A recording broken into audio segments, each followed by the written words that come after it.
Traveler, wander in the streets. I know a place for you, a place that can't be beat. Don't be shocked and don't be scared by the prices or the food. It's all in good fun, and so let me say to you, welcome to the inconvenience store, where you get less bang for your buck. Come on down for negative deals on things that probably suck. Welcome to the inconvenience store, where I add insult to injury. I don't have what you want, and I don't have what you need.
Hello.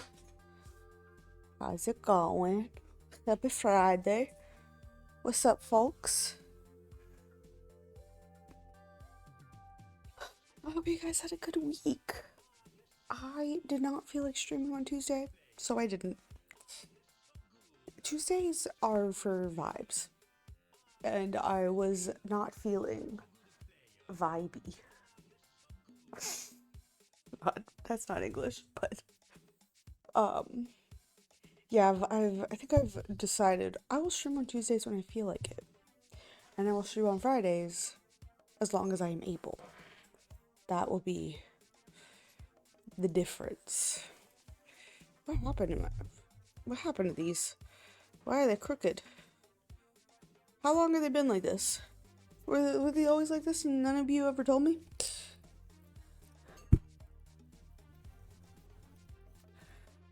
Wow, what the fuck? Down? Is that better?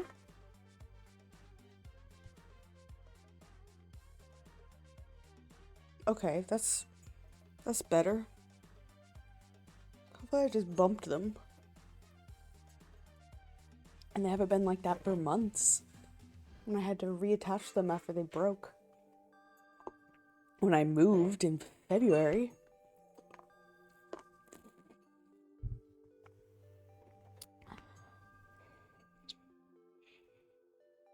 Oh, we're gonna play more Disco Elysium. Continue the realm. How long is that game?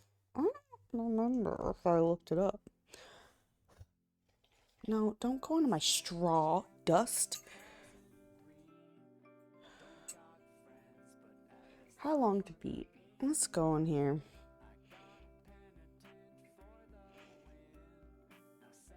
23.5 hours. Okay. It's gonna take me longer than that, but probably closer to like 30.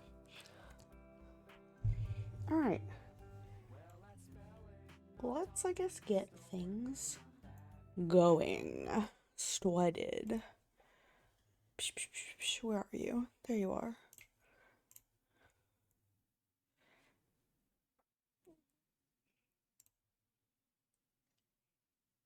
Yeah. Good.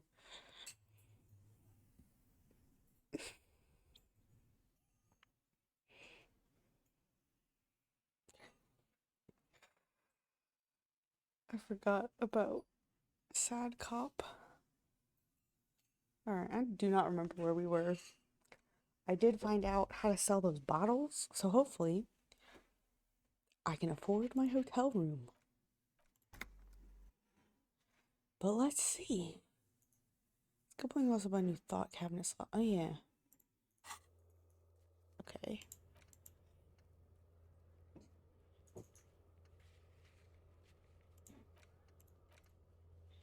So the thought is okay.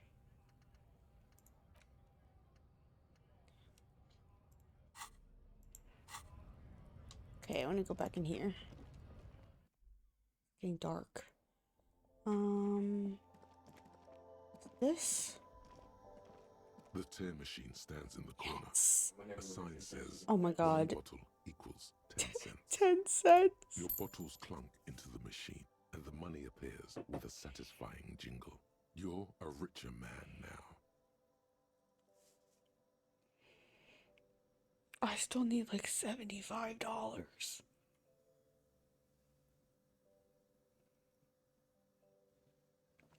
Okay, I got 25 from the man. I need 100. Right?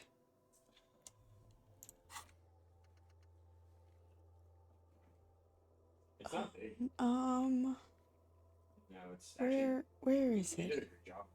Tracked out your gun. I don't care about that. Oh. Okay. Well, let's go, I guess. Okay, I have to talk to somebody about... Go to Measurehead on the gates. and ask him to get the body down. Okay, where are the gates? Yeah. Over here? This the gates? The former battlefield. Yeah, battlefield.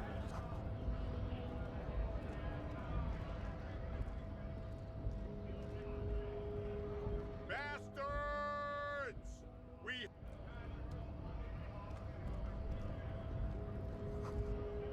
I don't. Are you the gates? Oh, that might be it. Oh, yeah. There we go. Yeah, they just like. Oh my god, I walk so slow. And also, I'm stuck behind Kim. Come on. Something bad. Measure head. Is this you? Nobody betrays your degeneracy. Oh. Yeah, Measurehead. His body totally betrays his degeneracy. The young woman at the giant side agrees. Say nothing, size him up first. What do you mean my body betrays my degeneracy? My body does not betray my degeneracy. Body is unimportant. I'm with the police and I have police business with you. You have succumbed to Al-Ghul. His face contorts in disgust, as if he were smelling a dead rat. You reek of it. An invisible sword of Al-Ghul emerges from your throat. You cannot see it, but others can. It is making the woman in my company sick. Kim, is it really so bad? Like alcohol, probably. You're right, I'm alcoholic. Now I need you to cooperate with me. I don't have a problem with alcohol. I'll just drink a little on the weekends. It's not good. It's not good. Great. It's like a rat crawled into your stomach, got drunk and drowned. Oh, I love this. I love Measurehead. Yes. Al-Ghul. Al-Ghul. It means alcohol. I doubt it. My microcephalic race, so. No, you don't. You need to get another drink. Occidental Haplogroup B4 is done giving orders around here. The influence of the Am Sandwich race. I'm is sandwich reigning. race. Does this remind you of someone? The guy down there? That fat racist over there. Just him after pumping some iron. I'm the police need you to comply now. The race stuff isn't important. I just need you to help me do my job, please. Begging for help. Attempting to pass via for cooperation. How far the Occidental Haplogroup has fallen. You were once a noble and powerful race. You gave the world eugenics, electricity, and powerful weapons of war like missiles and aerostatic aircraft. You made great Dude, gains in metallurgy. I just need you to get a body down. statecraft. Please. You Oh my god, he's still going. cultures, like Oh, the man, I deformed don't- Hemians and the inexplicably potato-obsessed Quakers. But now Genetic the descent summon to the has genetic halted. It's summit so has funny. halted. You are obsessed with sadness and with frivolous pop culture. You will be superseded. Isn't that right, babe? Why did we zoom in? It is, baby, yeah. You know it. You're right about all of this. Now I just need you to cooperate with me as a police officer. Situation is serious, you people would probably kill the man. You're right. No. It's fine. I just need you to get a body down You for should me. leave the stage of history with dignity Uh-huh. by inviting the other races to a great world war. What? Bring your troops to the Seminine Islands and to Boogie Street, and we will pulverize you. When you are gone, we will build a museum. Also, I turned in all my bottles. Oh, nice. $15. Uh-huh. The That's how walls many- will be that's how lined much I with got. bottles of Al-Ghul. Your beloved Gabriel. He's called you a ham sandwich Inside, person, right? we will Yeah. store Yeah, love the that. That's such a good- old homosexuality called art and your microcephalic skulls. You could internalize Measurehead's race theory. If you have a really high, like, Enrich you empathy or something, you can make him admit that he believes in semen retention and that he has sex, but he never comes. He's not allowed to come.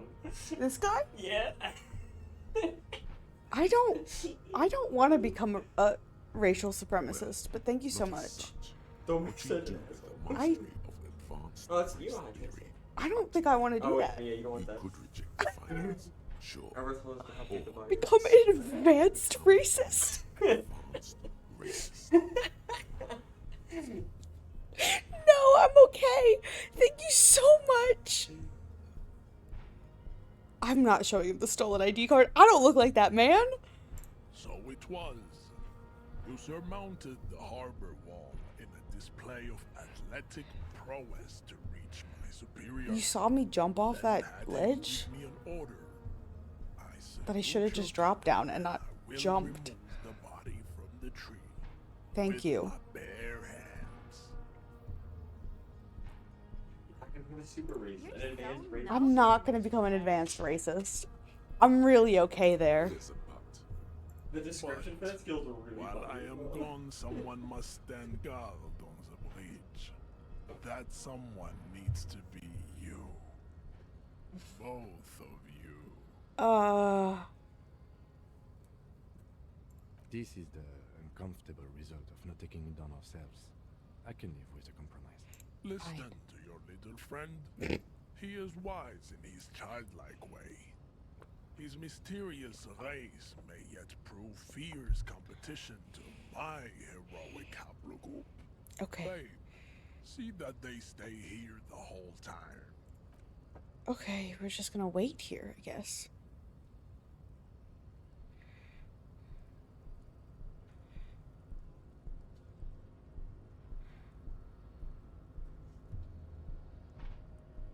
The woman's gaze follows Measurehead as he leaves.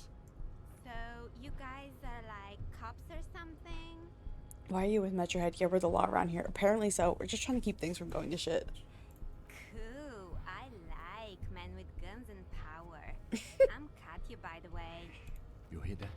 That sound. He's breaking something. Yeah, Jean-Luc must be really tearing it up over there. I wish I could see it. I also wish I could see it. I've seen enough of that dead body already. Look at you! RCM rent-a-cops! Guarding that bridge like Everott's lapdogs! Is this where it's at now? The RCM is for sale! And who are you? What is your business here? Why are your clothes 4 sizes too small for you? I'll work with whoever I want. Yeah, I'm an unbelievably corrupt cop. I am corrupt. I am corrupt every opportunity I get. It's none of your business. A shrill laughter interrupts you, echoing across Martinez. Oh, It's Kuno. Then oh the Jesus. man turns to look behind him at the behemoth appearing around the corner, approaching him, walking past him.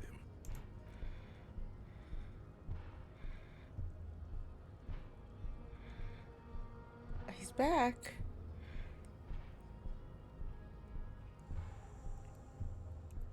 The corpse has been removed from the tree. Stand down and congratulate yourself. You have sided with Ray's victory today. There's been no side choosing. We did what we had to do to keep order. Thank you for your cooperation, Farewell, Measurehead. Lambs of Reach.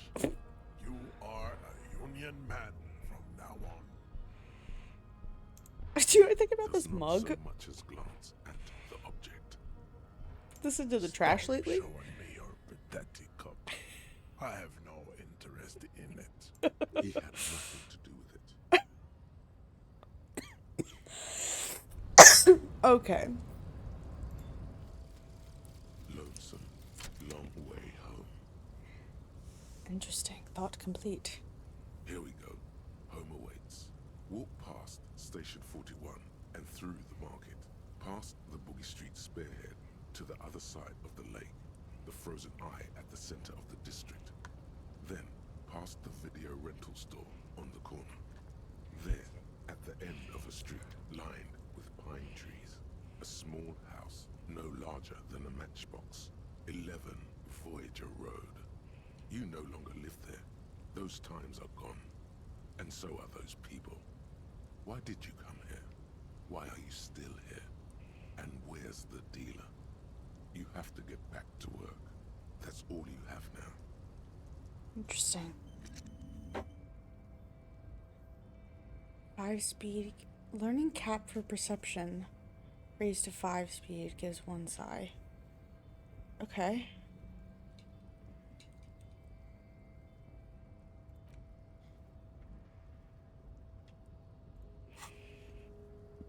Alright, let's go to the yard.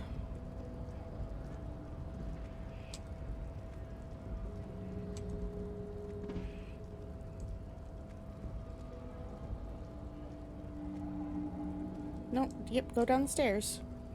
No, go down the stairs.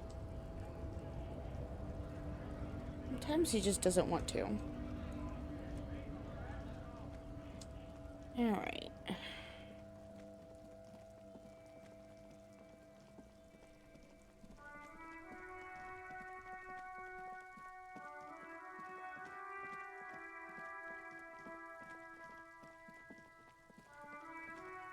Oh boy. Oh!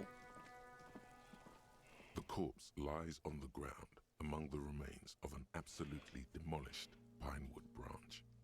It's gently laid on one side. Beautiful. Wipes a tear from your eye. Well, it's down. Celebrate in more reserved Mr. manner. Measurehead has done a good job. Nothing is too broken or compromised. The victim is ready for a field autopsy.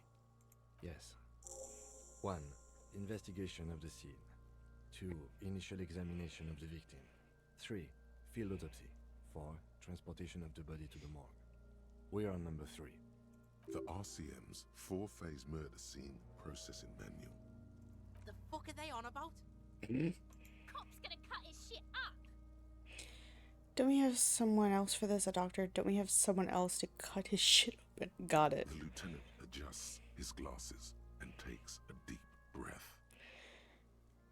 Try to remove the defense. First one exactly is a Come on, field officer. autopsy. You know what a field autopsy is. You've done 100 of them. Uh-huh. Do know is, at 18.9 kilometers, the dormant shield volcano, Corpus Mundi, is the world's highest summit, and the failure of the 38 single, Epui Descent, to crack the top 20 was the death knell of disco. But what a field autopsy is, you have no idea. Mm-hmm. Why don't you know? What use are you? Do you have another pair of gloves? Unfortunately, no. Oh. I know I have. I have garden gloves. Maybe they're enough. Better than nothing. Tell you what, I perform the anatomical side of things while you will take notes. We just fill this in, right? Show him the red field autopsy form in your ledger. right. Okay. Yeah, we got this. We're smart. Open your ledger at the field autopsy form.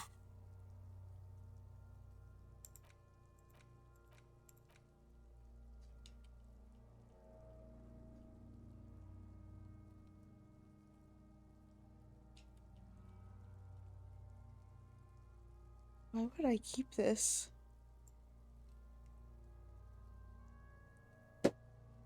Okay. The dead man There we go. stares in silence as you crack open the ledger. The bright red paper is covered in boxes and lists, describing the condition of his skin and organs in 3 parts. Above those, an 11-field info form needs filling out first. It begins with, Begin. 1. That's you. Assistant. That's me. Right, Harry the Dubois. corpse is indifferent to your scribblings, just lies there. The next box says, 2. Coroner's case number. KK57 dash 0803 dot 0815. KK equals Kim Kitsuragi. 57 equals Precinct 57, followed by his date 0803 and time of arrival 0815 on the scene. He's indexed the case after himself, not you. That's fine. That's because he doesn't want to bring up the messy question of your initials. Shouldn't we file the coroner's answer to me? No, write it down. I am not fighting with him. Name. NA. Next. NA. Roughly 50. Try 40. The damage is so extensive, it's better to err on the young side. He nods.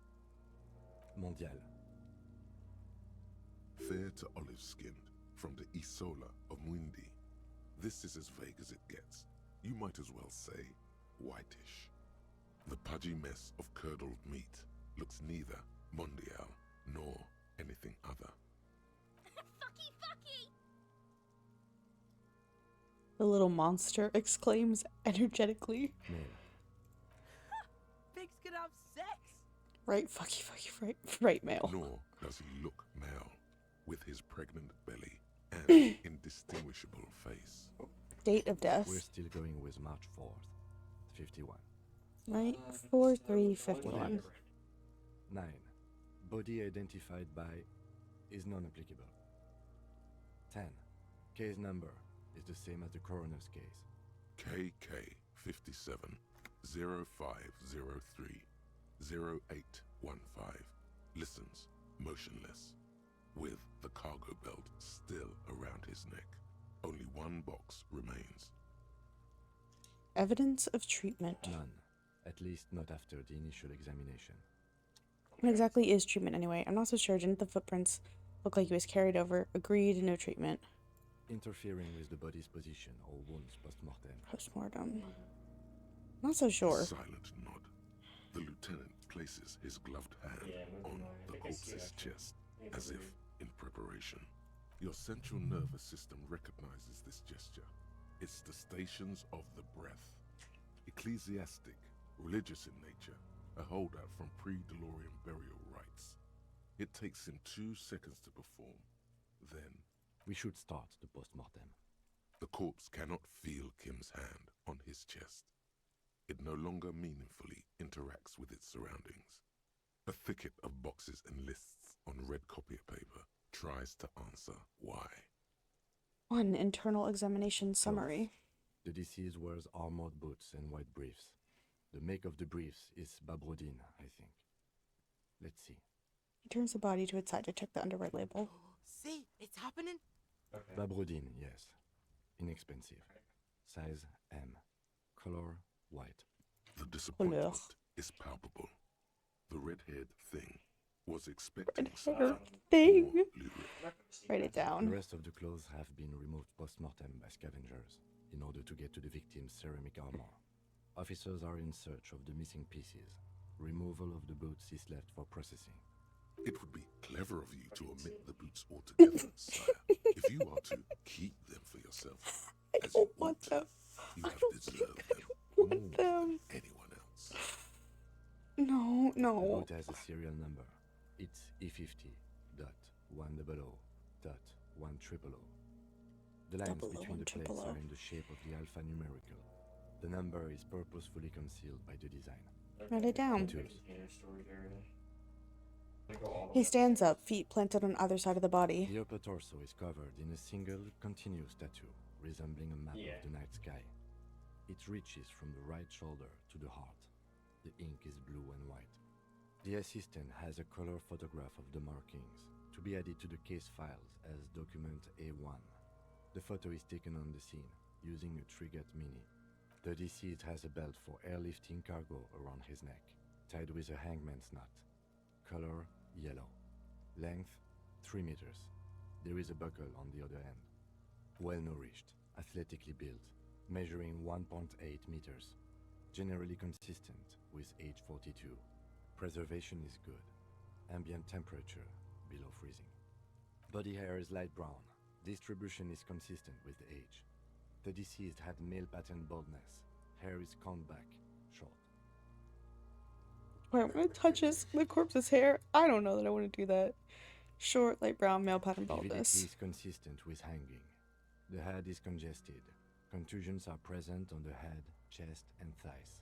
Consistent with stones thrown post-mortem. Low velocity. Fucking low velocity. You think Kuno doesn't know what you're talking about?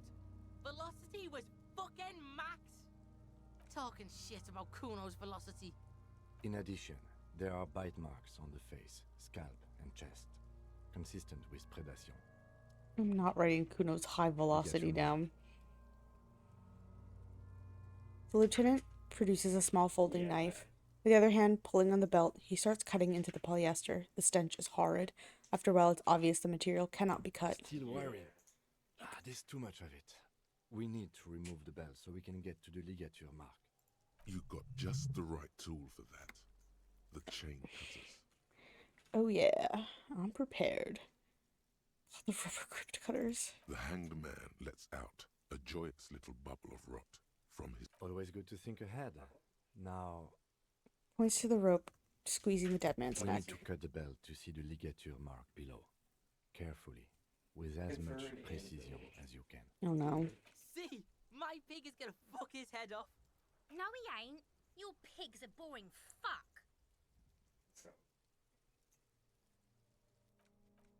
Oh, I can't save. The belt is equally tight around the whole circumference of his neck, swelling over the edges like white bread rising from the east. Oh no. The knot is the weak spot. The chain cutters fit in there. Steady now. Oh, here we Like go. a flower arranger. 2 cuts and it should come loose. That's much better. After some Thank God. deliberation, you sink the cutters into the knot tying the belt together. You squeeze the rubber handles together. Sweat forming on your brow. Press down. Snap. The knot is slashed. Another cut and the belt falls apart like a flower bouquet, revealing the dead man's neck and the dark red ligature mark around it. This poor The knot guy. rises to a point, leaving a gap in the ligature mark. The suspension point is in the back of the neck. The lieutenant has kneeled closer, running his finger along the dark red groove until there's a gap. Hemorrhaging is observed on the skin, above and below the ligature mark. The mark is well pronounced, consistent with a drop from 1 that's super or easy. 1.5 meters. I think Chest is intact, normal contour. Abdomen is protuberant, pelvis intact, genitalia. He pulls down the man's under. No, let's get out and see. I fucking knew it! Genitalia is male and unremarkable. No evidence of injury. Back is symmetrical and intact. Upper and lower extremities are intact, but asymmetrical. There are combat injuries on the right hand, thigh, and hip. In addition, I see smaller, residual scars, too numerous to count, covering about 30% of his skin. From wounds sustained over 2, maybe more decades, dispersal and accumulation indicates long and active combat duty. The scarring is extensive, way more than a law official's. We have a real museum here. Of battles, wars. Last item, hands. He takes the man's right hand in his, inspects it, then moves on to the other hand. Pick up the hand. The hand is surprisingly heavy maybe to it has lift, a chance to swarm. filled with decay liquids. Feels as though it could explode if squeezed harder. You're suddenly repulsed, so much so you feel compelled to drop it. Hands are clean. No sign of injury from struggling. Were we expecting any? I was. Maybe I'm just not seeing them. Honestly, this stench is making it hard for me to think at the moment. Write it down. Ooh, Yeah, it's already that's quick. all for the external. Well done. What next? Internal examination summary. Central nervous system. I have nothing. Do you have anything on this man's central nervous system? I don't think Of so. course, there is a moral to be drawn I from mean, it. I think I found A some. moral to this story.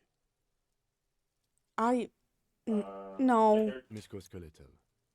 Purge fluid is coming from the mouth. Not injury related. Eyes and tongue protuberant. Hyoid bone. Let's see. With his eyes almost closed, the lieutenant puts his hand on the dead man's throat and begins to massage it, gently. A rotting smell erupts from the mouth. Purge fluid runs down his lips, black and viscous. You hear cracks as the lieutenant moves his sharp fingers inside the flesh, like the creaking of an old house at night. Yeah, jack that fucker off! The hyoid bone is fractured. The rest of the musculoskeletal system is intact. Unremarkable. Respiratory system. Back hunched as if in prayer, begins to pry open the dead man's jaws. He stops to exert more force. Both hands are used. Oral cavity shows no lesions. The victim has received dental implants, possibly after a combat wound. Mouth swollen. Hemorrhaging present in mucosa of the lips and mouth. Oh, I don't know if I should look at his mouth, but I'm going No to. scream. No sigh of relief rises from the darkness inside. It's humid there. Sickly sweet air, unlike anything living. You feel like you're about to throw up again, straight in that mouth of his. Nope, nope, no. Hepatobiliary, NA. Why don't we have anything? Are you a hepatobiliary expert? He looks at the corpse's stomach with a mixture of tiredness and disgust. Hepato means liver, and biliary, the gallbladder and bile ducts. Right, NA. Same for toxicology and serology. NA. Cardiovascular. The body exhibits heavy lividity. Blood has gathered in the hands, feet, and neck. Hypostasis is visually consistent with the hanging. Gastrointestinal. Breathes a sigh of approaching relief. This is the last field on the list. He looks around to the ground, full of feces there. This will do. Digested semi-solid food in stomach. Voila. Touches the corpse's bloated lower abdomen briefly. Write it down, omit the voila. What's next on the list? 3. Description of injuries. Let's Summary. see. We have bite marks, contusions on the head and chest, and a ligature mark encircling the neck. You'll need 3 fields. Leave a 4th one too. I don't... Why is it bite Be marks? thorough if you want maximum results. What about the injuries we have inflicted? So we inflicted them? Okay, I have inflicted. Okay, so there's a spin-stabilized munition from a Kiel A990 muzzleloader lodged. I don't think we should mention that. Better not to muddy the waters. So back to injuries. 1. Bite Head, marks. Chest and scalp bite mark injuries. Predation by birds has caused damage to the body. Odontologist does not need to be consulted. And your opinion, officer? Non-fatal. Post-mortem. Agreed. Next injury? So, the scalp bleeds from a post-mortem head injury, a stone. The injury does not have the rim of an early inflammatory response. The perpetrator on the scene has confessed to causing it post-mortem. At maximum velocity, fucko! Has confessed to causing it at maximum velocity. Oh my god. Coagulated blood sticks to his scalp and chest, where the countless stones have hit the dead man. Beneath, the description of injury. 2 boxes. Non-fatal. Post. Right. Next, a dark red abraded ligature mark encircling the neck, with a gap on the nape measuring, let's say, 7 centimeters. The hyoid bone is fractured, the cervical column intact. I see hemorrhaging on the skin, above and below the ligature mark. Depth of the mark, 1 centimeter. No signs of clawing on the neck. Below the note, 2 customary boxes wait to be ticked. The man's head jerks to the side. The ring around his neck is visible. No, skip that. Awaiting judgment. Think for a moment. There's time. Don't rush. Fatal injury. We have established cause of death. It's not much, and it leaves much to be questioned. But it's a start. Let's wrap this up. I pronounce this field autopsy over. I need a copy of that autopsy form. Then I will drive him to Faubourg.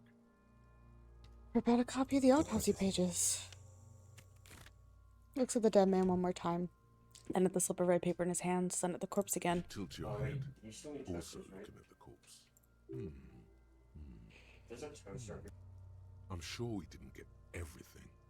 There's always something. It really wants me to take these boots. I don't want to take the boots. Oh, I can try this again. Hold on. And another. Let me... Hold on. Can I save it now? Why can't I save it?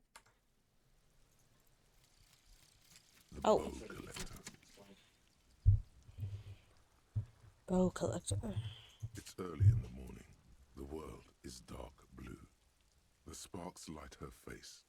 A delicate composition of triangles. The streets seem to grow longer, like in a dolly zoom. And there's something in the air as you stand there and wave back at the shapes growing smaller and smaller. Something that has always been there. A great see-through world. The tenderness you feel. The ghost of Revachol between you, carrying your signals. The holy messenger.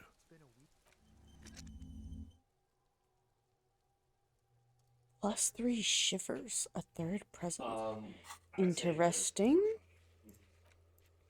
building on Now can I save? Yes, I can. Hi, Carly. You want a big boy? You want a little boy? A little boy. Thank you for the 57-month The man resub. is the lieutenant No, you adjusts tried to his glasses. It's going and takes a good. deep breath. Search the body one more time through. then- This is not going to work, but I'll try it. You run your Yeah. hands over the victim's cold body, his limbs, his torso with its swollen organs. Yeah. Maybe you should be -2. No. The corpse seems to be Do you think we missed something? How's the game going so far? It's good. I worked as one of those processing guys for a year. There are I butchers. used to stop in clicking town. things, so I forgot I it. once saw It 20 has COD voice kills acting. always identified in 1 week. Chances are slim to none that they'll find anything useful in processing. In short, It's. you and I I have are to the stop. last line. Stop clicking the button. If you're not sure we got everything, we need to look again. And for that, we need to refrigerate the corpse. It's good so far. I am enjoying it. I'm not very good at this game, but it's good. I'm Would have to enjoying it. be industrial in size. Let's start by asking Gart at the Whirling in Rags and the Fritz store down at the gates. If they don't know, but only Some if kudo. all else fails. How are you doing, Carly? Fuck are you looking at, Beano man? You want a piece of the Kuno? Wanna get fucked? Only if all else fails. Kuna looks like he gets around. This is one task we cannot sideline. With every hour, whatever we are looking for will become harder to find. I think you do. Okay. The man, the lieutenant, Can I- adjusts his glasses. and Okay, here we takes go. A deep breath. Let's. No, I don't know the threads either. The fish Nope. stays silent in response. You must be losing your mind, asking him that over and over. I told you, he is male, 40 to 50, with an athletic build. Alright. I can level up.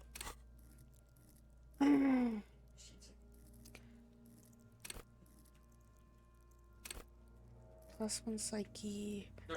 I should try to get my psyche up, honestly.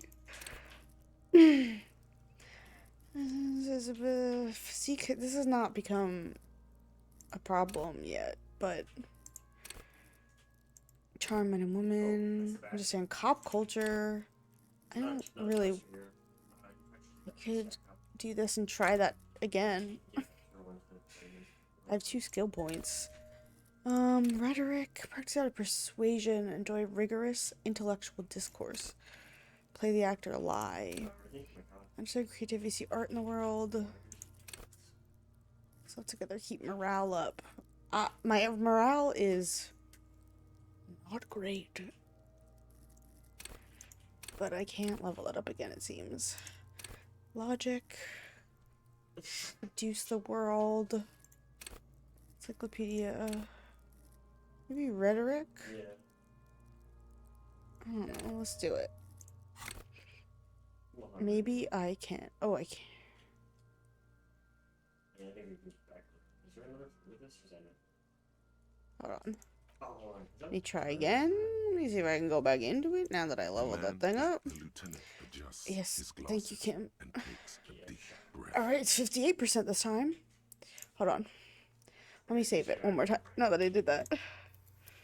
Save. I The can. man is I'll give the myself lieutenant one adjusts reload. His glasses and takes a deep breath. No Nope. reply. Despair creeps No, no, into him. no. You're still coming up with sentences. I don't dispute that you have been charged with protecting the people. Nothing you can say. No. Cop gives up. Ugh.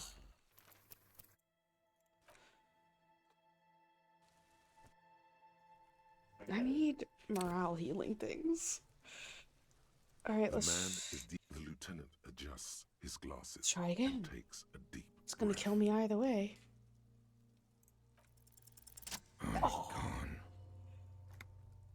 I'm gone. Where have you gone? Into the wild pale yonder, Where's that? in the past, way out in the west. I can see you're gone, but who are you? I'm a joke. Look at me. Nothing funny about you. You are now, but who were you when you were alive? There is nothing funny about jokes either. A killer. A motherfucker. And a killer. I have another question for you. Go ahead. What is happening? What do you mean? I'm talking to you. It's the power of your Black frothy liquid starts bubbling on his lips. imagination. I am losing my mind. Go ahead. What? Ask me more questions. You fucking love questions. Why do I love questions so much? Because you're a copperoonie. Look at all of them go. Do you want more questions? No, I'm good. Yes, give me a comical amount of questions. Right up. Copperoonie, Rooney. This is getting upbeat now. Is my name Rooney? Fuck no. You're no Rooney. Rooney is not who I am. I'm Harry. No. You're not a Harry either. You're a motherfucker. That's who you are. Rooney the motherfucker. Why do I feel like I've forgotten something terrible? Because Yeah, you we're good. have What? Who killed you? loved me in Provocopo. It was love all along. Can you ask me a question? Sure, Lobo. I can ask you a question. Why There's another are hero you coming up. doing this? Looking at my face, motionless. Looking into my eyes, standing here. Why are you investigating my murder? I don't have anything else to do. This case is all I have. Because he told me to, not toward Kim. Maybe this will lead to something. Something indescribable, unforeseen, miraculous. You're a lying sack of shit, Coppo. You're doing this because there is nothing else to do. Everything else is over. It's just me now. Do I remind you of someone? A child born with Muller's disease, harlequinism, grown up miraculously. A deep sea creature, a baby affected with harlequinism. You don't remind me of anyone. You sure we got out of that one? Coppellini. Enough. Come back later, Coppo. Amuse yourself with my frank manners and my memento mori features. If possible, also, see me in your dreams. Those were not the lines that were said. Let's bag him, take him If away. you think so, officer, I'm not going to object. I need a little help for carrying him to the holding pen of my kinema. I'll take it from there. There go those beautiful enamel boots. May they rest in processing. Oh well, in another lifetime. It's too late to take him into processing today. I'll take him first thing tomorrow. Puts the black plastic over the dead man's face, bag the corpse, and drag it to the motor carriage. Let's do it.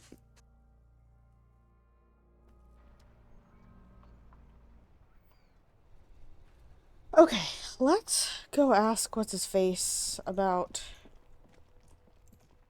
the fridge. Oh, I think I can go into the kitchen now? Oh, and there's guys here. Oh my god. Okay. Can I help you? Yes. Have you got it? Can I pay with this check? You must be joking, right? You come here, trash everything, and now you try to pay with a novelty check? Cafeteria man stares at you, baffled. This isn't a game show. I'm not going to accept it. You owe me cold, hard money. I want to see that money in the palm of my hand. Every single cent. So, this is the only money I have. Okay. Though it might not be enough to cover it. How much do I owe you again? 60 reals. Oh, 60. Okay. Like what? I was really enjoying talking about them. Okay. I can go into here now. The dishes are drying. They smell of chemicals and pine trees.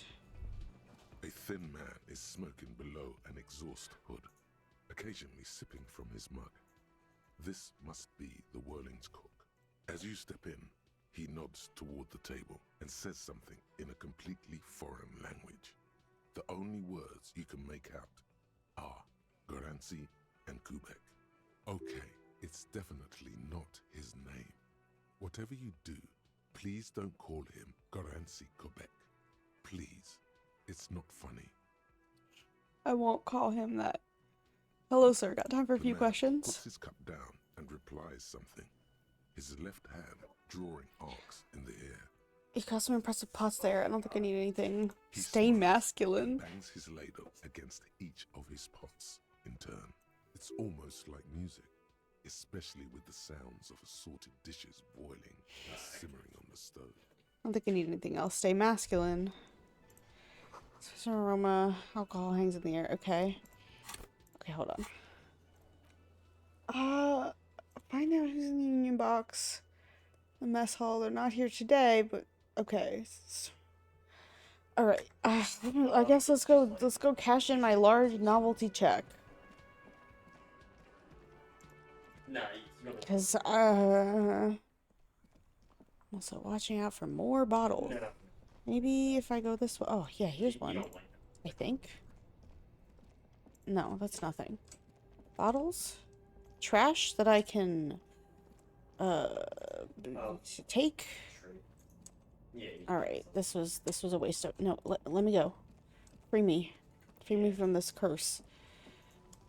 This way. I don't know where to mark bottles and trash. Oh, sure, I'll take whatever that is. Oh, magnesium. Oh, good.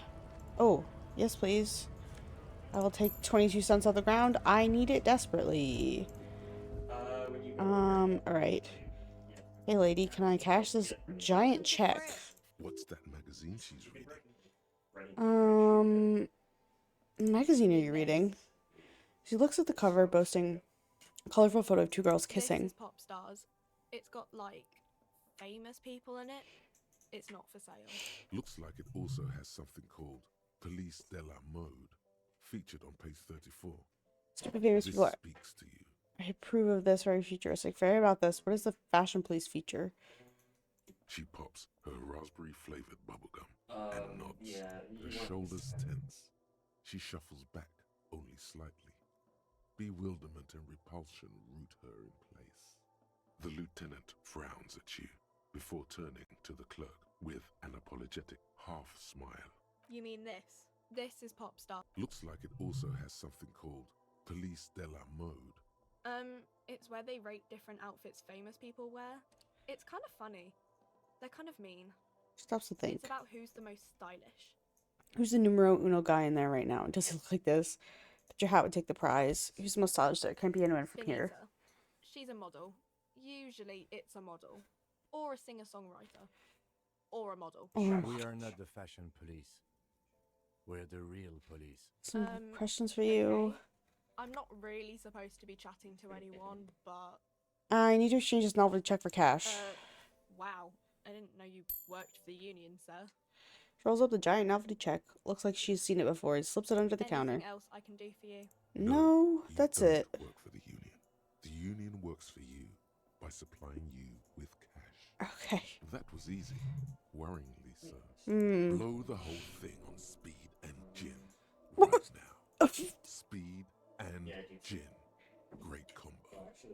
Ask some local dealers, maybe. I will not be doing that. Thank you so much. Alright, let's get the fuck out. I need to find more bottles. I need $20 more. Jesus. Oh no. All around you, rain falls on the great city of Revachol. Rain drips from the eaves and floods the gutters, washing the filth away. The spring thaw must be here. The snow is melting. What am I doing? Looking up at the sky, cold water dripping from your hair. What do I see? Grey sky like great battleships, clouds colliding with one another. Rain falls down on the world. How does it feel? Humid. Your coat shields you from the rain while the city shivers around you. What is in the west? Sheets of rain over the water, a flight of stairs leading into the ocean. Wave after wave washing the coast of Martinaise, with its motorboats and gently swaying reeds. The ruins of a half-sunken sea fort crumble On an inlet beyond the Bay of Revachol, ghosts rise into the sky. Who are you, The ghosts? skyscrapers of La Delta, the financial district. Faint golden light seeps from the office windows. What is on the shore? Urban coastline, Wait, what? rain dripping off Eternite-covered roofs. Cinder blocks left over from half-finished construction. A defunct research and development building, once seized by revolutionaries. An old wooden church stands on stilts above the water. Coal City, end of all lines. Run your fingers through your dampened hair. Your hair is an oily mess flecked with ash from neighboring coal plants. Smokestacks rise somewhere in the distance. What's in the east? The great gates of the industrial harbor are locked. A chill runs down your back. You shudder like an animal trying to shake water from its hide. Clench your teeth to stop shuddering. Behind the gates, heaps of supply crates, red and blue metal shipping containers, slick with rain. The Greater Revachol Industrial Harbor is an artificial mountain range. Immense wealth resides within, and immeasurable poverty in its shadow. Beyond that? La Ducienne, King Dries passenger harbor. Cruise ships flanked by dockhams. Cranes watching over the mouth of the river distributary. What is across the distributary? Couronne, the lower middle class. Distributary after distributary cuts the city blocks in half. 7-story buildings trail off into the rain. What is beyond the Quran? A silvery curtain of rain over the houses. The class divide. You have never been there. They don't need the law east of the river. What's in the north? Capeside apartments. Tower blocks crowd one another. 4.46mm bullets still lodged in their war-torn stone walls. Hallways collapse from the mortar hits of a war that was lost long ago. Clotheslines go to waste in the rain. Radios play. The evening news. And closer to here? A yard. Rain falls onto the roof of a woodshed. The lingering odor of decomposition mixes with that of damp soil. A traffic jam.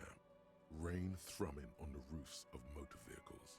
Inside, drivers watch water streaming down their windshields. The statue of a king shudders. He too is cold. The canal bridge has been raised. What's on the other side? The road ascends. A raised motorway loops above the ghetto. Beneath its concrete columns, a sea of rooftops, woodwork, and tar stretches northward. 4-story buildings as far as the rain can fall. The snows melt in Jamrock. Why am I not there? To be in Martinez, where no one goes, at the runoff point of a long-forgotten canal, in the whitest part of town. In the shadow of the day the revolution fell. What am I doing here? Standing in the rain, looking north, where Jamrock Rock, in the rain-swept distance, above the rooftops of Jamrock, a repurposed silk mill stands perched above the motorway exit. Precinct 41 hunches in the rain. Your vision blurs. You wipe your face with your hand. The rain stings your eyes, making you look up and blink. What's above? Coalition aerostatics hang like apparitions under the cloud cover. Way up there, where rain forms, rotors flutter silently. Your sight clears. Motherfucker. This rain will not let up anytime soon. At least we are dressed for it. Let's keep moving. Wow, this game is such beautiful writing. Jesus.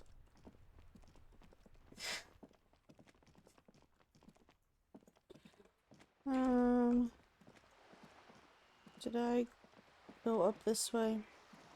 I don't remember if I did. Whoa.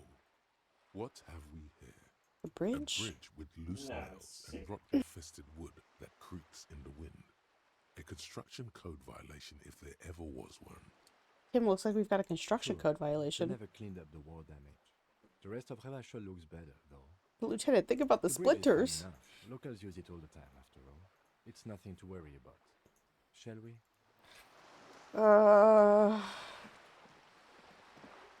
I guess we shall. What's this?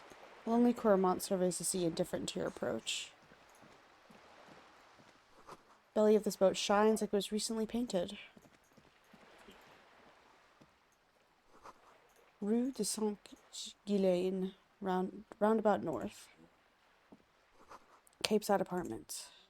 To knock on somebody's door. I forgot about that. Inside the frame of a motorcycle in repair. Up here, Piggo. Yeah? There's a girl up there. Did she spill the paint? The streets will flow red once more. A great torrent rushing down Rue de Esperance. You wait and see. Girl stares at the sailboat by the pier. The streets will not flow red with anything. Who are you? I'm Cindy the fucking Skull. What else do you want to know? Date of birth, blood type, the last time I was tested for Hep C. We just want to know your name, little lady. No, do you get defensive? Don't start talking with me on the law. Let's start with your blood type and go from there. Hep. Yeah, when was the last time you were tested? Just answer some questions, okay? And here I was trying to be polite. Just can't win with you pigs. Despite the sass, she puts the brush aside. A brush, an artist.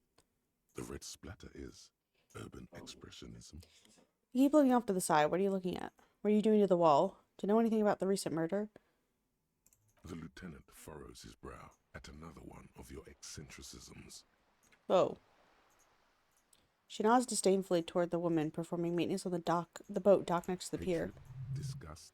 It's difficult to tell which of the two is more present in her girlish features. The woman on the boat does not notice her staring. I didn't even know she was there. Someone's got to keep an eye on her. Oh. Luzon is an archipelago 2 days' travel away from Rivershore. Its moneyed residents, used to posh restaurants and upscale boutiques, rarely have reason to visit Martinez.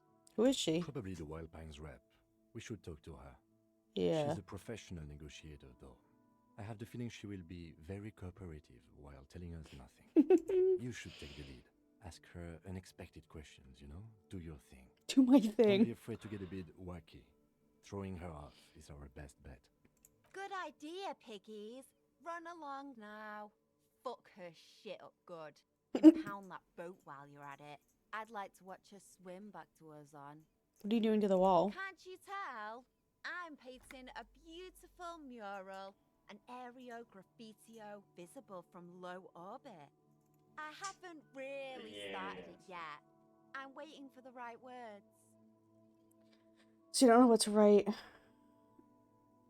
I have an opinion on this, but want to hear it? Yeah? I love public art. Don't mind us. Keep doing what you're doing. I'm gonna have to stop you. This is hooliganistic. Actually, I don't have an opinion. I lied. Lying is cool. Absolutely paints a red streak on her left cheek. Do you know anything about the recent I ain't no murder? Snitch, pigstein. Go forth and forage in someone else's shit. No shortage of squealers in these parts. Actually, there is a shortage of people who talk to us in a normal, calm, informative manner. We weren't put on this earth to make your life pleasant, fucko. So maybe you won't talk about the murder, but maybe you can tell us something about the murder victim's missing armor. What do I care about some fucking tin eggshells? Isn't armor art? Art for the body? Ugh, alright. Sad piggy. I'll give you this one. I saw a little girl in the fishing village running around with military-grade handwear. Look cute as hell. If you That is haven't very been helpful. there, Thank you. The village is a shithole down the coast from the main plaza. Have Okay. a good time. And there's a little girl wearing the gloves there? No. That's all the snitching Cindy the Skull does for today. Actually, I don't even know why I told you what I just told you. I have a weakness for animals. It's the animal thing again. Damn it. She looks at you, a little sad Or a suddenly. weakness for police officers, miss. Thank you, either way. Catch you later, Watch Cindy. your back, ungulate. You've got eyes on you. Is there... Can I go in here? A sturdy metal door guards the southwest entrance to the apartment. Whose door do I have to knock on? Police hospital. The car reporting the car. Open apartment door. Behind the greenhouse in the yard. Okay. I don't care about that right now. That door, I'll come back to it. Maybe not there. Looks like there was more construction here once decades ago. It's literally got like What's this? Oh, yes. Magnesium. Hell yeah. Document reserved for residents of Rue de Saint-Ghislain, 33A. Your room in the whirling is much bigger than this sloop. This is worth more than you'll ever earn in all your life. A striking woman leans against the cabin top of her sailing boat, smiling as you approach. Her green raincoat glistens with droplets. A silk scarf is tied around her throat. Good evening, officers. I'm Joyce. She extends her hand in greeting. Joyce L. Messier. I represent the board of Wild Pines, the owners of the harbour. You gentlemen must be from the RCM. She steps closer and holds out her hand over the railing. Joyce L., what does the L stand for? What exactly is the RCM? I remember hearing it. What gave us away? Phaeton, my maiden name. Bony hand dangles from the sleeve of her oversized raincoat. What exactly is the RCM? I remember hearing about it from somewhere. I meant you, the Revachol Citizens Militia, the police. What gave us away? Honestly, I've said it to every drunk in town, and you're the first one who's responded. Relax. She meant it in jest. Shake her hand. I'm glad to see you here. Her grip is tight and cold. Like steel. There is strength there. If she wanted, she could sink her nails deep into your skin. I was dispatched to handle a strike, not a lynching. Anything I can do to assist the RCM in this matter, I will, gladly. That is good to hear, madame. My colleague will take the lead on this interview. I should let you know that he is recovering from an unusual medical episode. Very unusual. But I can assure you of his ultimate competency. There's a trace of irony in his voice. Mischief. This is a tactic. It happens quicker than a shooting star. But did the lieutenant just wink at you? My. Interesting. I wish you a swift recovery. In the meanwhile, you have my full cooperation, and the full cooperation of the Wild Pines group. All right, I'm gonna ask her. Is he rich? Can I have some money? That's what you want to say, but it isn't that easy, is it? What? Why not? Look at that lady. Take a gander. Squint your eyes, bub. Bub? What nice fabrics. What lustrous hair. Why, yes. Tucked away under that sturdy green raincoat, almost rustic in its simplicity, a silk shirt and matching scarf around her gentle throat, while dull orange pearls hang from her earlobes, red from the cold. Her light green eyes scan you, full of knowledge and worry, wealth and all its possibilities. These are the kind eyes of the rich man that seem to say everything is possible, within reason. Yeah, so? Now look at you, you misery-clad simian, barely able to tie your own laces. Your armpits are lakes. A scythe of booze precedes you. Your hair sticks to your forehead, and your underwear feels uncomfortable. You're poor as balls. You can't ask this person for money. Ashamed? I'm not ashamed. What is this feeling? I've never felt it before. I'm a goddamn working man. Also, I'm ashamed to shake this leech for some dough. As I should be, for even considering it. This is a woman, I'm a man. Yes, I should make my own goddamn money. I've never felt this before. You haven't really been in the presence of gentlefolk either, have you? What shame. I didn't realize this was gonna open up. Dock workers, I was just trying to and hotel clerks. set her off her game. Yourself in his eyes, As I was saying, if there's any way I may be of assistance, please don't hesitate to ask. You're on a boat. Why, yes, I am. She looks at the deck under her feet. Green and white sails flutter. Not all the people on boats, are there? Does she have a name? Do you have a license for this boat? Not a lot of people on boats, are there? There are. We're on an archipelago. How else are you supposed to get around? Wait, we're on an archipelago? Yes, we are. We are on Le Caillou.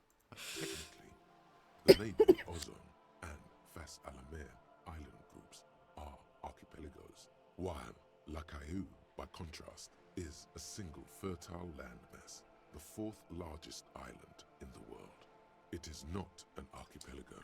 Wait, I thought Lacayo was one big island. If you want to get technical, the point is we're all on islands here, and sail is still the most expedient way to get from one island to another, especially when you're in a hurry to resolve a strike. Still, I haven't seen anyone else sail a boat around here. I haven't seen anyone else drive a souped-up Capri Kenema motor carriage either. Actually, that Yeah, motor people carriage do. has been specially issued to serve as a patrol and pursuit vehicle. It's for crossing long distances in the greater Ravachol industrial harbor. It's not a toy. Neither is this. A toy, I mean. It's a machine for crossing long distances in the Bay of Revachol, between the city and the islands.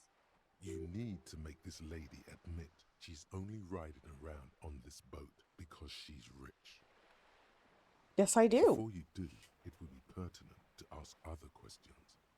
Gather more info on this boat of hers. Does she have a name? The boat? No. It is called Cordelati 19 because that's the type of sloop Oh, it that's is. huge. Okay, but what kind of boat is it? It's a pleasure craft. I mean, A 19 pacer. It also happens to be rated for Category 1 racing. Though these days I mainly use it for business. How do you like it? My sloop? I like it a lot. It's the eel's hips, baby. I'm enjoying this part of the interview. It has so little to do with the murder we're investigating. Kim, do you have a license for this boat? I assure you, I'm a highly qualified pleasure craft operator. The crowns of her teeth are porcelain, white as the boat's hull as she smiles. Her nonchalance might be related to something called the Wayfarer Act, a law that says she doesn't need a license. Sly Fox, you're not aggressive enough to harass her further on this. Let's talk about the economics of this boat you're on. My, the E word. You mean to say that it's a symbol of conspicuous consumption? That I'm a member of the ruling class? Yes, exactly. Promiscumundo, class wartime, baby. No, it's a symbol of our subjugation to forward capital, the bad kind of capital.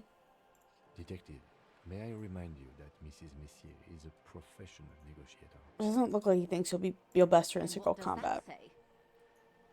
Says- Does it say docking reserved for residents of Rue de Saint-Gislain, 33A? 33A? This old proletarian haunt here. As I said, plenty of people drive boats of all social strata. Your synapses Yes.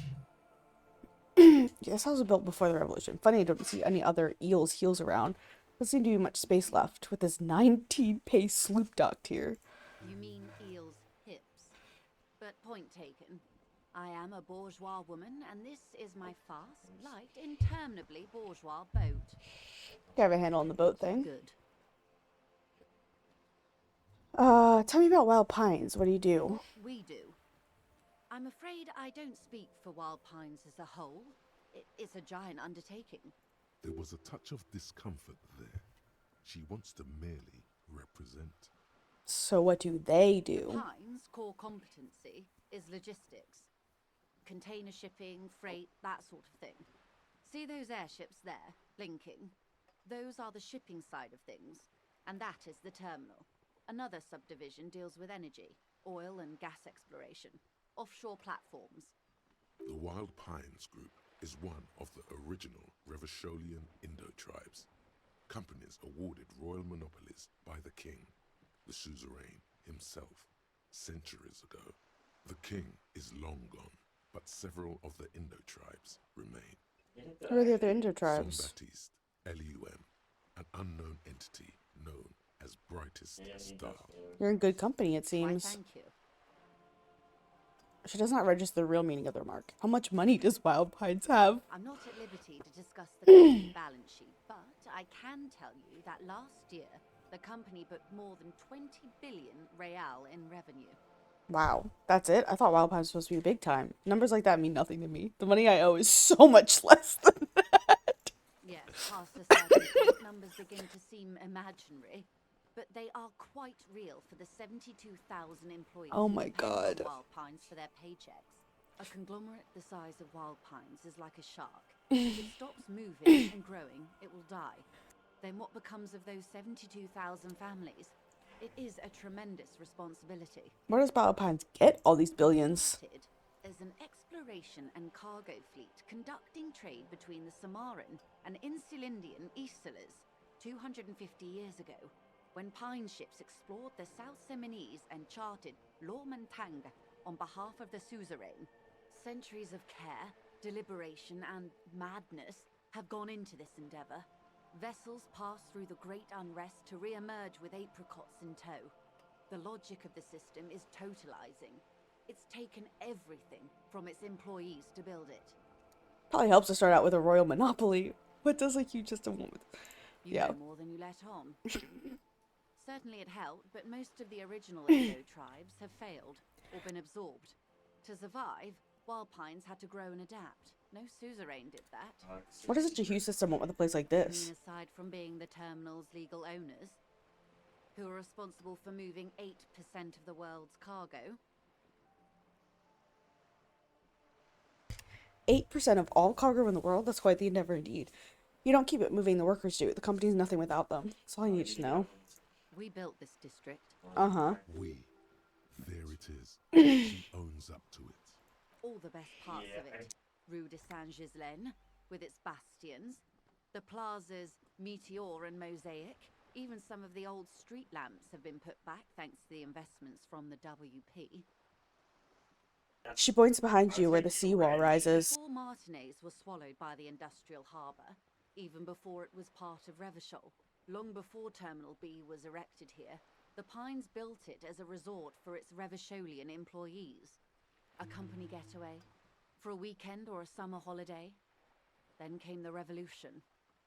But that's another matter. I'm here to make sure the Pines can fulfill their responsibilities to the place they built.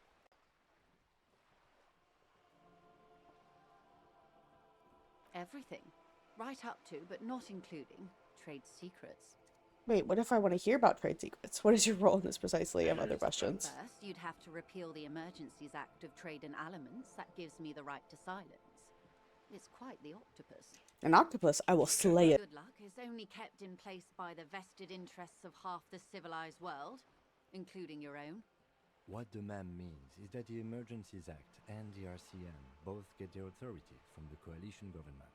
You'd be shooting yourself in the foot, in other words. But I am derailing us. You wanted to know about the strike.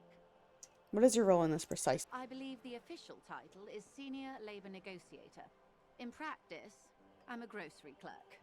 I relay the union's demands to Wild Pines and return with Wild Pines' counteroffer. And how are the talks going? They're not. That's the problem. The union stopped all negotiations a week ago, after that awful lynching took place. Wait, she just admitted that the lynching and the strike are connected. Now they won't even let me into the harbour. There's a 2-meter 20 racist behemoth blocking the gates. Oh, you mean Measurehead? Yes, Jean-Luc Measurehead. She leans back and rolls her eyes. So the strike is connected to the lynching. Yes, I believe there is a connection, but that's a subject for later. Her eyes narrow. I would talk to me before the lynching. Let's say I was not making the kind of progress I'd hoped for when I first arrived. And when did you? I arrived 3 weeks ago. Sorry. Yes, in the middle of February. The bay was still partially frozen then. I prefer to do these things on site, like the RCM. But the strike began in December. He looks at his notes. I wasn't the original negotiator here. I took over after Mr. Gaumont hit a wall with Mr. Clare, the union boss. Mr. Clare refused to speak with Gaumont despite concessions he'd granted the union in prior negotiations. This isn't the first time the union has gone on strike. Heavens no. There have been 2 prior strikes. Both times the union won significant concessions, including overtime pay and a medical plan. This time their demands are more, I guess you could say, aggressive. Ludicrous even. It's meant. What happened to this Gaumont? Mr. Clare told him to... How did he put it? She pauses to compose herself. Fuck off, midget. Gaumont is short of stature, you see. Not cool. Keep in mind, this is a negotiator Mr. Clare has worked with before, and who was more than fair with him and the union. What are the There are demands? leaflets everywhere, and banners. What did they say again? Oh yes, every worker, a member of the board. Most of the workers probably don't know what that means.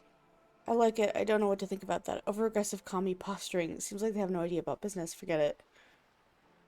I don't know what to think about that. Fortunately, they explained it. Every time the Wild Pines group makes a decision about anything, it needs the signature of each of the 2,200 workers in its Martinez terminal. Hmm. Just so you understand, this is but one of 22 terminals owned by Wild Pines. Essentially, not only are they kings of the company, they are also kings of the 72,000 employees of Wild Pines Group. An opening gambit, surely. It's pretty funny, I have to admit. Workers can't be kings. The king is king. The king is dead. Long live the workers. Sounds like an opening gambit. That may well be. It's not up to me to decide who is king, but as negotiations go, it's not a swell start. Sounds like an opening gambit. So I hoped. But this type of opening is usually followed by a more reasonable offer. I have yet to hear one.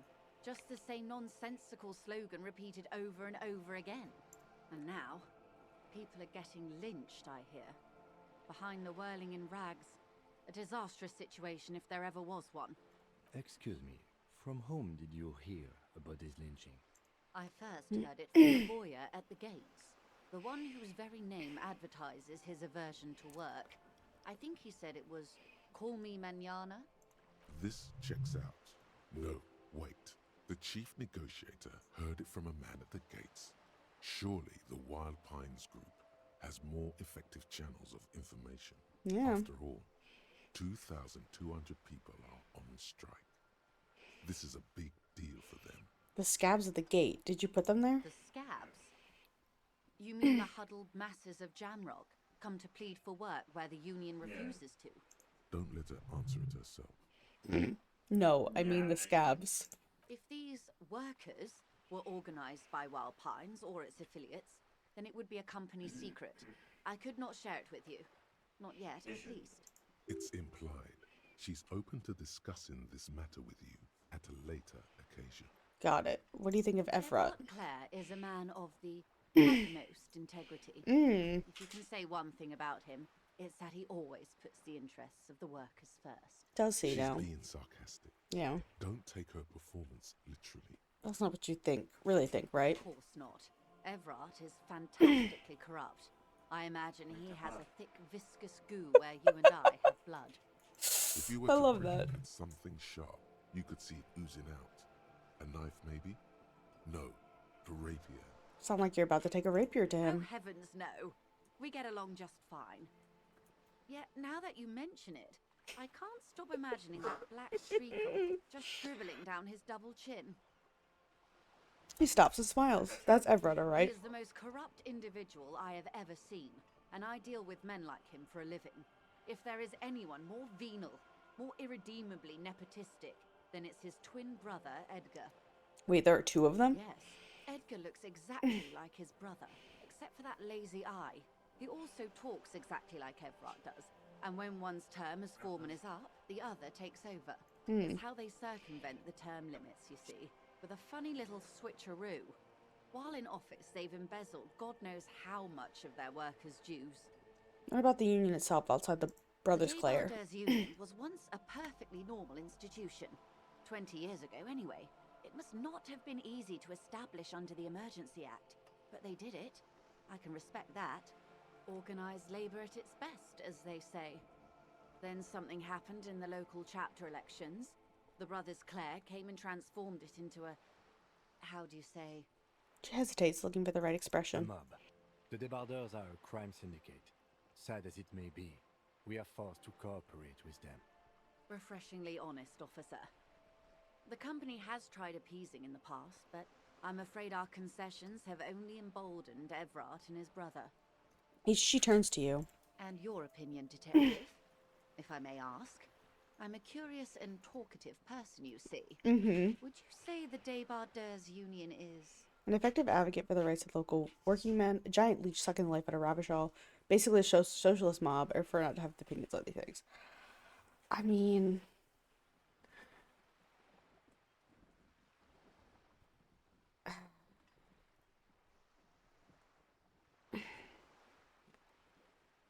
I don't know. I don't like that. But I don't like any of these answers. Of course, officer. One more thing. You said something happened in the I'm glad elections? you asked. There was a woman, the previous forewoman of the union. She disappeared. Interesting. Disappeared? Yes. On the last day of the local chapter elections, her daughter phoned in and said she wasn't running anymore. Or coming to work. Ever. End of story. This forewoman, her name? This forewoman, her name? Sadly, the company records do not even give a name. She's just forewoman in private correspondence, Holly. I don't even know if it's a sir or given name, and I don't have access to the union's files. Eerie. Downright haunting, if you ask me. The Wild Pines suspected foul play, but what could they do? It was a union matter. The point of the presentation is, these kinds of things happen around the Clares. Watch out when you're dealing with him. Thank you for your concern, ma'am. We'll be just fine. That's all I need to hear. Let's change the topic. How else can I help? What can you tell me about this lynching? Quite a few things, I'm afraid. She fell silent for a moment, contemplating something. The information I'm to share with you includes sensitive trade secrets. For the sake of my employer, I have to ask for your names and badge numbers. Of course, ma'am. We should have introduced ourselves. I am Lieutenant Kitsuragi from Precinct 57. And this is my colleague from Precinct 41, Detective Dubois. I'm afraid Harry doesn't have his badge at the moment. I hope mine will suffice. Oh, and what happened to yours, Detective? She returns to the lieutenant's badge, or she returns this badge and returns to you. Remember when my partner told you I'd recently suffered from an unusual medical episode? My lost badge is related to it. See. So, are you saying you lost your badge during the course of this episode? It's possible. After a night of happy drinking, I lost all memory of my life in the world. I could have eaten it for all I know. I don't remember anything. This world, this city, nothing. Yes. Oh dear. Some kind of encephalopathic amnesia. I don't even know how to respond. I do believe you, naive as that may sound. I simply can't imagine what you gain by faking such a condition. As I said, ma'am, his technique may be very unconventional, but he is an officer of the RCM. Of course, I sympathize, but I'm afraid I simply can't share anything more until I've seen that badge. She's a professional negotiator. She should be open to some sort of mutually beneficial arrangement. This is a red check. There's no way I'm getting that. I'll find it somehow. Let's talk about something else I do. But before we do, officers, let me be perfectly clear. The situation is extremely volatile. The sooner we can speak about this lynching business, the better for all of us. Do you know something about these tattoos? That's the man who was killed. I'm afraid this is a discussion for once we've cleared the lynching question. Fine. Why? How is it you looking at the photo tied to the lynching? Try the forced day to the backstay on this. I hope there is something else I can help you with. By the way, I talked to Everett Clare. You have? And how did you like Mr. Clare? I didn't. He's a beautiful man. Beautiful and just. Everett Clare's a hero of the workers' movement. The bloated rainbow socialist. I can do business with him for a socially reasonable. He's not the champion I've chosen. I wish to swear fealty to you and the cause of capital. Not important if I liked him. I was doing my job. Oh, come on now. He has his uses. How else would he have stayed in power all these years? Or wait, actually... She answers her own question. Corruption. That's how he's done it. Fantastic, worm-like corruption. Reaching into the bowels of the earth. She looks at the ground and nods. The position of my unusual colleague does not reflect official policy. I hope you understand. The RCM does not pick sides. Of course. And I don't expect you to share anything he told you with me. I'm not a corrupt worm myself. However, if you felt like discussing something, how could I stop you? Are we not human? Are we not curious to hear another person's take? It's only natural. We would only be gossiping. Intellectually speaking, it would be quite interesting to hear what she has to say about these things. Tell her she'll like you for it. Oh. I'd rather talk about something else for now if you don't mind. Detective. Should something come up later down the road, don't be afraid to drop by for a chat. Until then, is there anything I can help you with? No. Of course, Detective. Ugh, I gotta find my stupid badge. Who, me? Yes, you. Word on the street is you're ready to start building communism again. Again? Yes, you're ready to start building communism again. You've built it before. They've built it before. Hasn't really worked out yet. But neither has love. Should we just stop building love, too? You can't argue with that. So, what about all that communism you've promised to build? Word on the street is you've woken up from 1,000 years of slumber. What is this promising game? to erect a version of communism many times greater than any attempted before. Is that true? How come there's word on the street? You keep saying things like, down with the bourgeoisie, eat the rich, sodomize the landowners, impale all people who have more than 25 real in their pockets, literally murder all human beings regardless of their political beliefs. That kind of stuff. I don't think I've said anything. I said some mildly left-wing things, but none of those. I haven't said any... Oh yes, the mask of ambivalence. Don't deny it. You're about to rip it off and reveal the monstrous seven-eyed lamb of global communism that would devour and masticate mankind. Everyone can see that. So tell me, do you have any questions before we fire up the big communism builder? Or do we get right down to it? What is this communism being about? Failure. It's about failure. Failure? Yes, abject failure. Total, irreversible defeat on all fronts. Absolutely vanquished, beaten, curb stomped and pissed on. Until you came along. You will reverse the fortune of the workers of the world. I have really high and mighty thoughts of myself. Every living thing. Against every human alive. 800 trillion real in the hands of an impossibly well-organized ruling class. Towering city blocks of bankmen who have the ears of prime ministers. Million-headed armies of nations and the love of your own mother. You against the atom, the charm and the spin. Where the whole world failed. Matter failed to bend to human will. Human will fail to get out of bed and tie its laces. You alone, single-handedly, will rebuild the dreams of the working class. You are the last communist. Okay. Now get to work, comrade. Roll up your sleeves and start building communism. Get the firing squads and the animal wagons ready. Wait, what? Firing squads? You didn't say anything about those. Too late to back out now. You can't make an omelet without breaking a few million eggs. Roll up your sleeves further and breathe in the pristine air.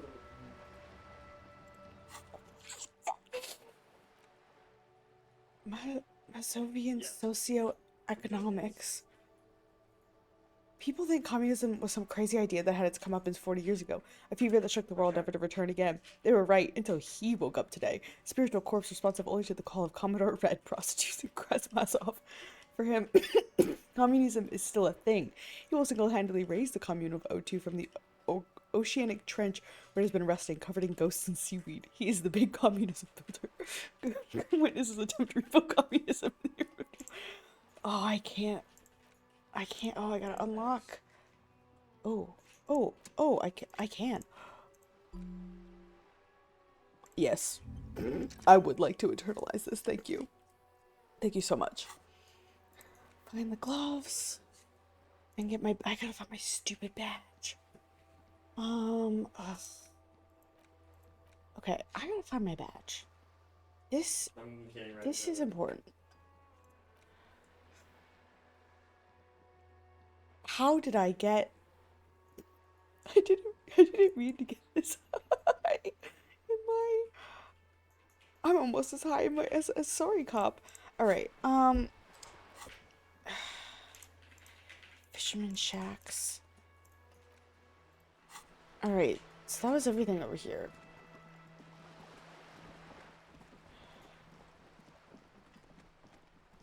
Can I knock on this door? Hello? Click on it? A sturdy the door rattles against your knuckles, but there's no response. The door rattles again, but this time you hear an elderly woman's voice calling out from inside. Stop banging on the door! I'm not letting any more stray strangers inside. Hang on, who am I speaking Doesn't to? matter who I am. Now go on, get out of here. From within comes the faint sound of a broom sweeping across the concrete floor. This is the police. Open the door. The police? Everyone knows the police don't come round here. Hallway echoes with their cackle, but I'm not joking. No, I already told you. I won't be responsible for any more strangers getting into the building. Any more? Go check the backyard door. Maybe someone there will. Trails off, leaving the sentence Backyard unfinished. door. There must be another entrance to the east.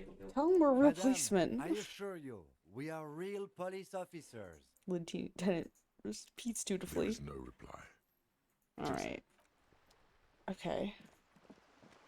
So there's another entrance. Oh, what's this? This is a wall on the side of an apartment building.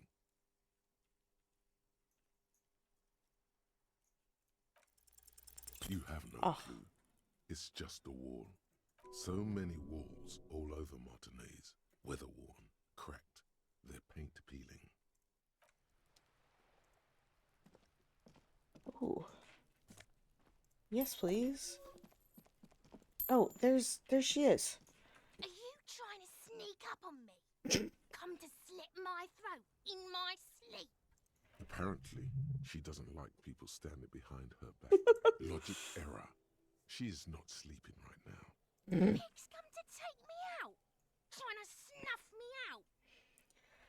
No, why would you even say that? Sneaking up on me like that. Yeah, he's trying It's to not a shoot good you. idea to scare me, It's gonna pig.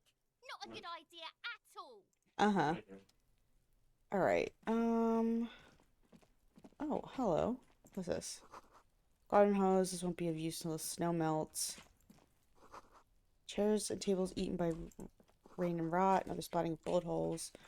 Oh, there's a down. This must be it. The basement door is weather-worn.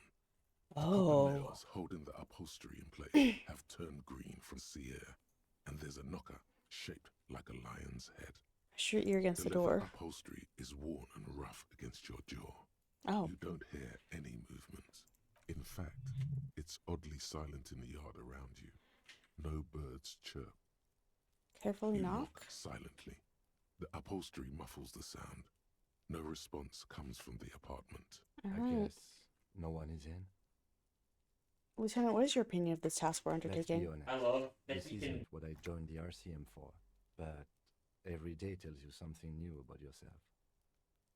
Lieutenant replies, still inspecting the padded door. Working with the local union boss to get info on an investigation is not something I'm squeamish about. So you don't mind if I unlock the door? I mind that the local thug is using the RCM for his busy work. But if this gets us to the bottom of this hanging, then I'm willing to look over it. On the other hand, we could just leave and tell Evrat we opened the door. No one seems to be tailing us to see if we actually did it. I can't lie well. Yes. Presenting a fabrication is known to get results here and there.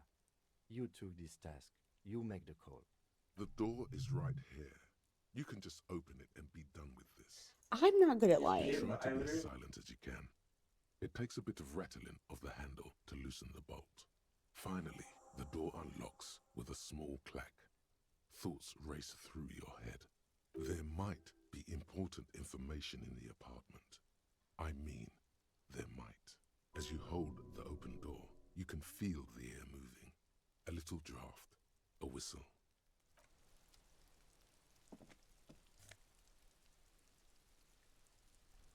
Orange bum hat. Okay.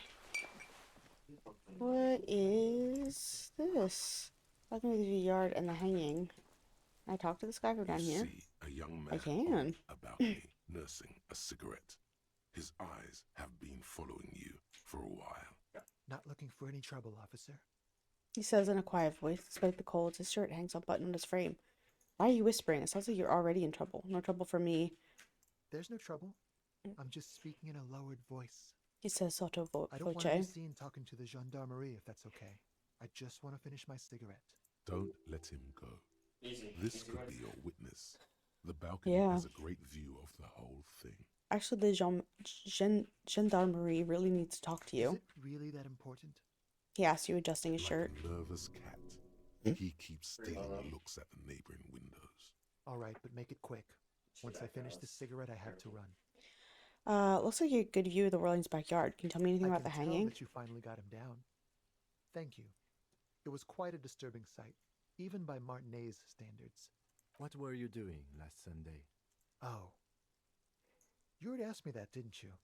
Huh? Wait, is someone else investigating the lynching? Did I? No, not you. Some more muscular type. And when did you speak to this more muscular gentleman?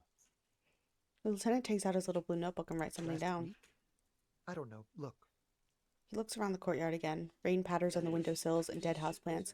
Too late to do them any good. It'll take more than rain to bring this place back to life. You didn't answer the question. What were you doing last Sunday? I had a friend over. What kind of friend? He was my Sunday friend. A Sunday friend. How intriguing. What's your friend's real name? Did he see something? Doesn't reply. Gesturing no with his cigarette. Under the dull and darkening sky, the neighboring windows stand silent. Can you tell me your name? My name? My name is Martin Martinez. Oh yeah, I totally That's believe you. definitely not his real name. You're not actually called Martin Martinez, are No, you? of course not. Could you please lower your voice? Scans the courtyard. It's silent, like the bottom of a well, every sound captured and reflected back. Alright, we'll talk later. We won't. Takes one last drag of his cigarette before stubbing it out on the Now, if you'll balcony. excuse me, I really need to get going. I don't know, just try it. Time to bring out your secret charm. Tears and pain. No. Show him your emotional side. I'll stop drinking. Throw I'll take yourself before his very feet like a dog. Flash? The young man shakes his head at Please don't. confusion. I'll even stop smoking inside. Listen, I really have to go. Look at his wrist. He sends the extinguished cigarette sailing over the rail. The investigation. Walks away.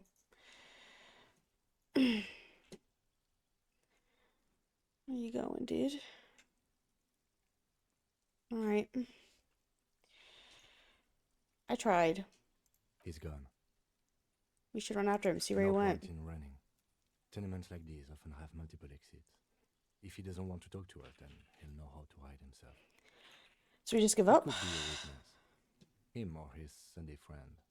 Either way, we need to look into that muscular type who's asking about our case. Yeah. There has to be a way of getting inside the building. Let's go check out the door near the pier again. Once we found a way in, we can ask around for his apartment. Is this not open? There must be another way into the building. What just that?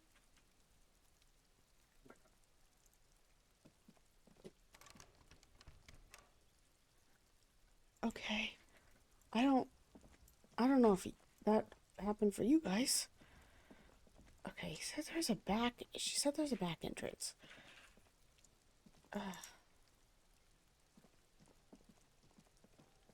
To the east. Where am I? I'm over here. This is the east.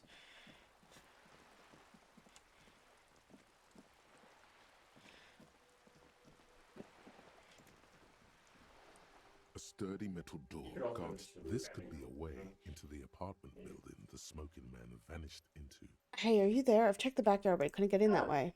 We had enough problems with bums and drunks and thieves loitering in the hallway. You have no business here. Okay, hold on. I'm gonna save. A sturdy And metal. This could be a way into the apartment. You're well versed in the kind of threatening legalese that implies criminal liability, but in fact has no meaning whatsoever. ma'am, your non-compliance is hindering a police matter. I may be forced to refer you for potential prosecution. And don't you mom me, boy. But the sweeping on the other side has stopped. Miss, would it help if we offer to show you our badges? I can't offer that. I only have one. Carrot to the I don't have mine. Hold your horses. You hear the click of the night latch before the lady on the other side gets caught in a coughing spasm. Is that your stinking badge? Just come in. Managed to say with a wheeze. Hell yeah. Hi, ma'am. Give me a moment. The elderly woman is leaning on her broom, her knuckles white as bone. Seems to have difficulty breathing. Cold never does any good for my bronchitis. She seizes into a dirty handkerchief. Are you alright? Should I call a doctor? Fine. Don't you worry about me. She starts coughing, red spots appearing on her cheeks. Now, what do you want from me, policeman? She's the cleaning lady. She knows the floor plan and the residence. Who are you? I'm no one. Just an old woman who cleans these hallways. Do you live here? If you can call it living. I have a little room upstairs right next to the coal room. It's barely bigger than a closet. But I don't complain, no. I have my bed and my aching bones to keep me company. And that's all I need from this world. And all she gets, too. The coastal wind beats down hard on the coal room door outside. Splashes of waves make the balcony slippery. She hasn't spoken to anyone for a while. Even her sentences feel rusty. I'm looking for a young male in his mid-20s, dark hair, skinny build, a smoker on the balcony. Yes. I know who you mean. The scrawny boy who's always smoking like the devil, right? She looks the other end of the hallway. Somewhere in the building, a child starts crying. You hear a radio tuned to a talk show and someone taking a shower. What's he in trouble for? No trouble. I just want to talk to him. Do you know where he lives? Talk? Then he starts laughing, but it turns into a violent coughing spasm. She squeezes her broom, trying to catch her breath. What's so funny about that? He lives upstairs in room 28. Go to Thanks, the lady. balcony. It's one of those doors there. He's usually home in the evening. Thank you. We should go check out his apartment on the balcony. See if he's home. I have a few questions about those apartments. Ask away, policeman. Can you tell me about Cindy? The artiste? Nothing I can do about her, I'm afraid. She ruins the walls faster than I can clean them. Still, She leans on her broom. she leaves an old lady to her business. More than I can say for others. That's all, She thanks. mumbles some kind of a response, then hacks something into her handkerchief. Thanks, I'm off.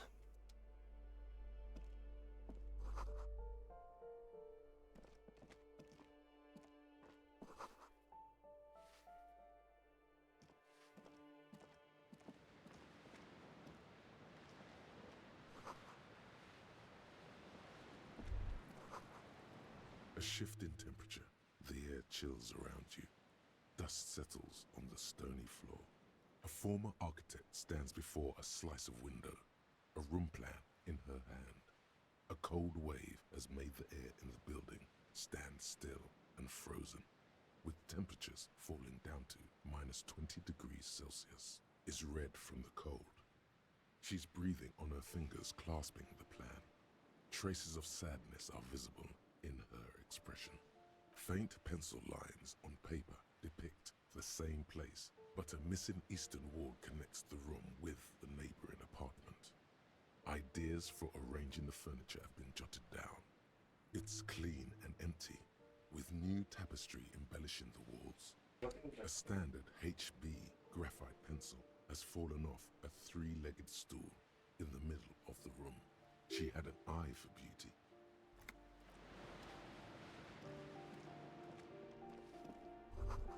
An old grocery list on the table, and What happened here? can't foreclose an apartment with a hole in the It will wall. still be accessible through the apartment next to it. That one didn't have a door. Sadly, nothing of great value remains here. Except for stuff in the fridge. Indeed. What's this? Yes, I will take all of that. Oh yeah, here's that door. What's this? Apartment 8, their mailbox is overflowing. Apartment 9, door is locked. You hear someone walking around inside, rearranging the furniture. The number on the panel says 10. Maybe I will come back and knock on doors after I have found someone showing a 5-pointed star on the wall. That isn't just a 5-pointed star. It's an inverted white pentagram cradled in a wreath of antlers. The iconography of communism.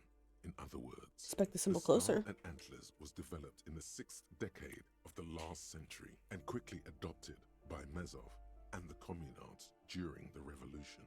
Even today, half a century after, the star and antlers retains the ability to evoke hope, disappointment, and fear in equal measure. Why is the star upside down? Symbolize the toppling of the old order. Also, some social democrats were already using it. What does it do with... The wreath of antlers represents a natural crown. It was about building a society that could exist in accord with the natural world, and at the same time above it. Why white? Because white is the color of peace. What does it evoke in me? Oh. Gone is the glory of hope. Only the scribblings of impoverished students remain in dirty hallways. You are the big communism builder now. It's you or no one.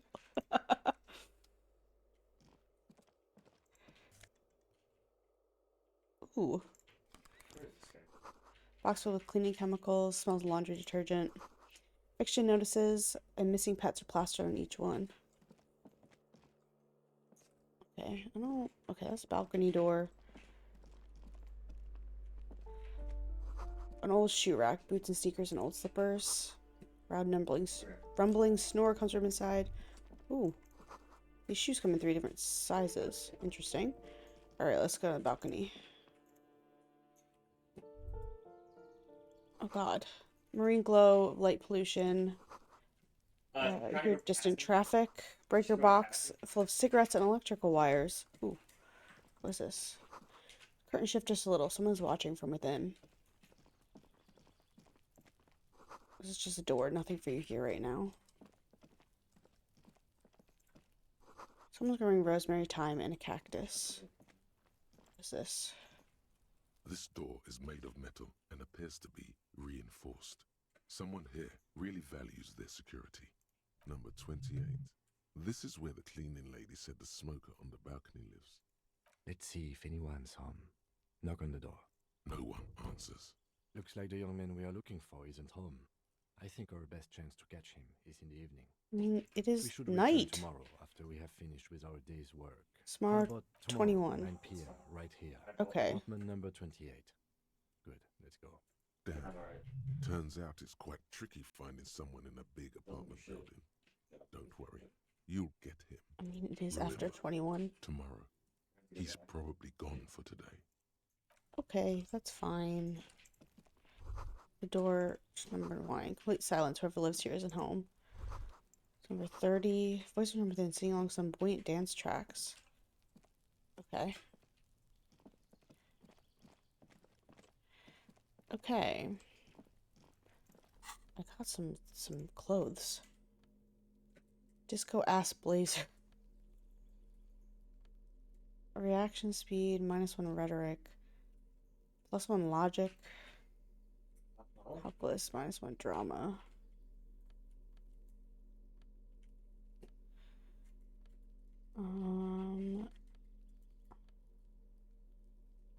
Okay, I'm fine with what I got.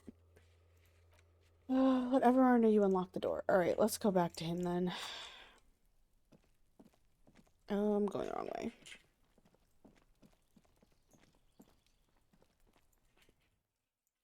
I guess I can knock on some doors, theoretically. This door has been closed with a padlock. Oh. A chalk-drawn number on the board says number 11. It's a solid lump of metal, but the shackle is deeply corroded. A solid pair of chain cutters would make short work of it. Better whip out those cutters. You won't get very far otherwise. Oh, I don't... No reply. Okay, let me equip it.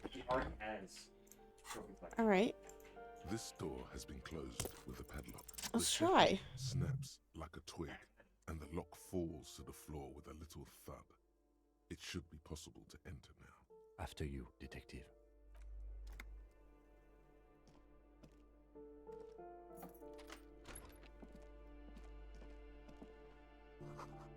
Flamboyant poster with a white star. Real lithography. A plaster cast bust depicts a middle-aged man with impressive sideburns. The name on the plate reads Kraz Mazov. Father Mazov, hero of the working class, salute. definitely shares your enthusiasm. Leans closer to affect the photos of the revolutionaries on the wall. There aren't many communists around. Not after the revolution. Some youth still keep the ideology going, it seems. Why does this town have a bust The of white Krasnikov star, on their the bedroom? photos on the wall. I think we have broken into the apartment of a young communard. How fitting. Photos of revolutionaries posing with guns. Book of critical theory on the monstrosity of capital and such. Oh, bullets. Interesting. +1 conceptualism. This one doesn't hurt me in any way.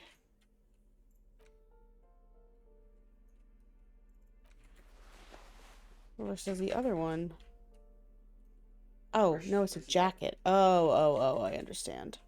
I thought it was a shirt. Okay. What is it? What did I just have a thought of? What would she love to pose with their guns? You hear some walking stops abruptly. No one comes to the door. A poor communard, from the looks of it. The room is barely bigger than a closet. Who is this? Demands a female voice, wary and tense. This is the police. Open up. To open the door? Hear the clacking of heels again. The other side walked right up to the door. Her tone is now getting defensive Do you have edge. a warrant? I'm not obligated to open the door if you don't have a warrant. And don't blame me for that. We don't have a reason to get inside that apartment. It's generally easier to do things if you have literally any reason.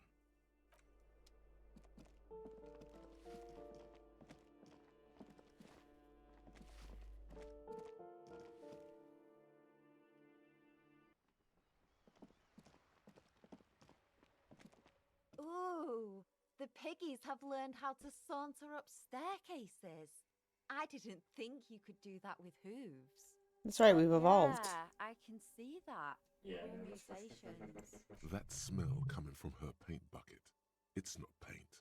It's heavy fuel oil. Red-dyed heavy fuel oil is only used in government vehicles, or at least that's the idea. What the government? Is that government fuel oil? What do you think I was using? Aquarels. Sucked it out of a cop's fuel tank myself. Back in Jamrock. Fumes are bad for you, okay? Something to think about next time you're driving around in your pretty little piggy carriage. Alright, whatever. Oh. What is this? Oh, what the fuck? Someone's been sleeping here recently. 100 feet scurry underneath the grates, rats of the city. Cindy? Enough coal to last several winters. The smell of chemicals.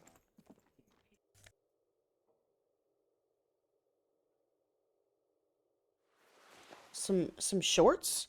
Is that some jorts? Oh no, they're not jorts. -1 several wear, +1 electrochemistry, -1 reaction speed. Sure, I'll wear some jeans. Like a real dad. Pockets of these new jeans are perfect for sticking your hand into. Makes you look cool, calm, and collected. As your hand enters the pocket, your fingers brush against something. This fucking glasses I'm wearing. Yet crinkly. Take the item out. It's a chewing gum wrapper.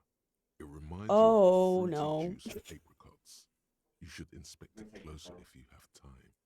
By the way, the raw materials were most likely exported from I don't think I ever went back and read. And processed in sur-le-clay into the apricot-flavored chewing gum loved by kids of today and yesterday. Something about it is familiar, and not only to your fingers. I don't know if I... Oh. Kim wants to We talk? should think about calling it a day, maybe. The nights are still miserably cold this time of year. I haven't paid the cafeteria meal for the damages yet. I don't have the money. Let's talk to him anyway. An officer of the RCM shouldn't be sleeping in the street. We'll figure something out. Okay. Where is my book? My notebook.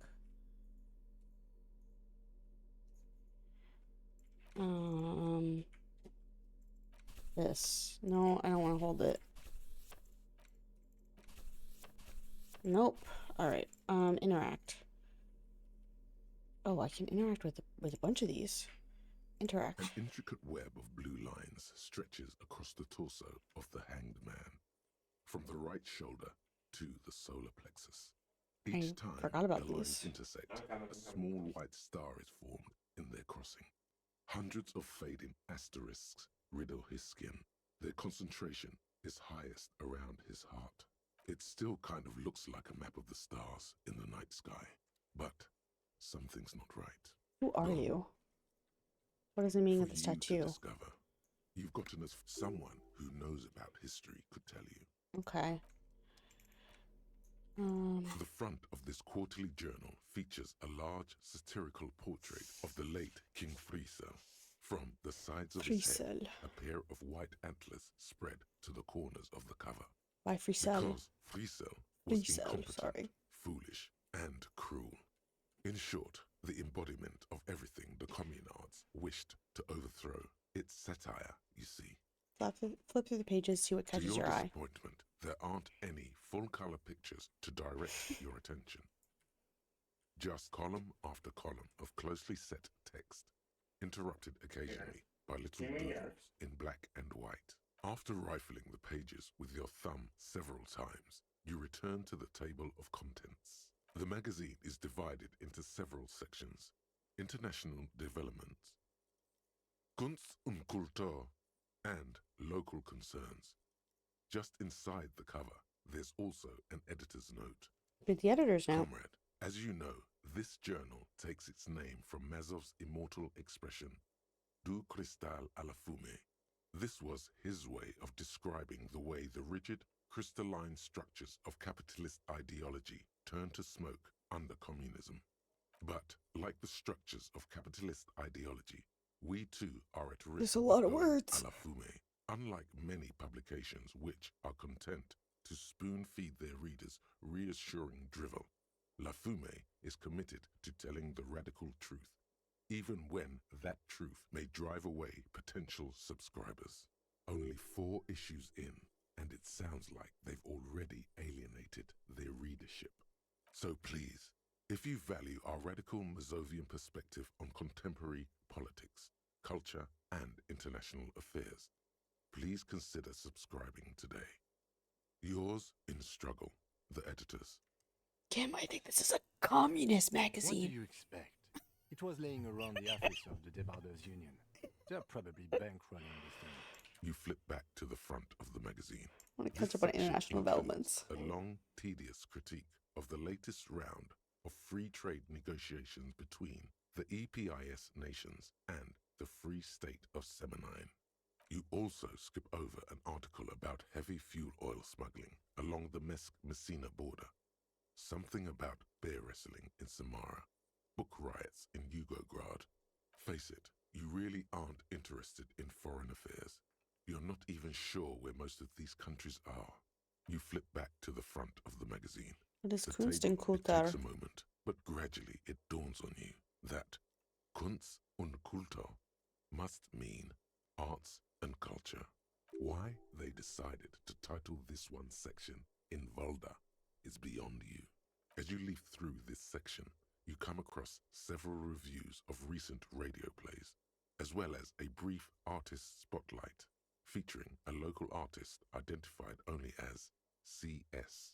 The main feature, though, is a long essay titled Tip Top Tournée, a critical Mazovian perspective. The Tip Top Tournée is an inter-Isolari racing series, mostly known for its high speeds, ludicrous sponsorship deals, and high death toll.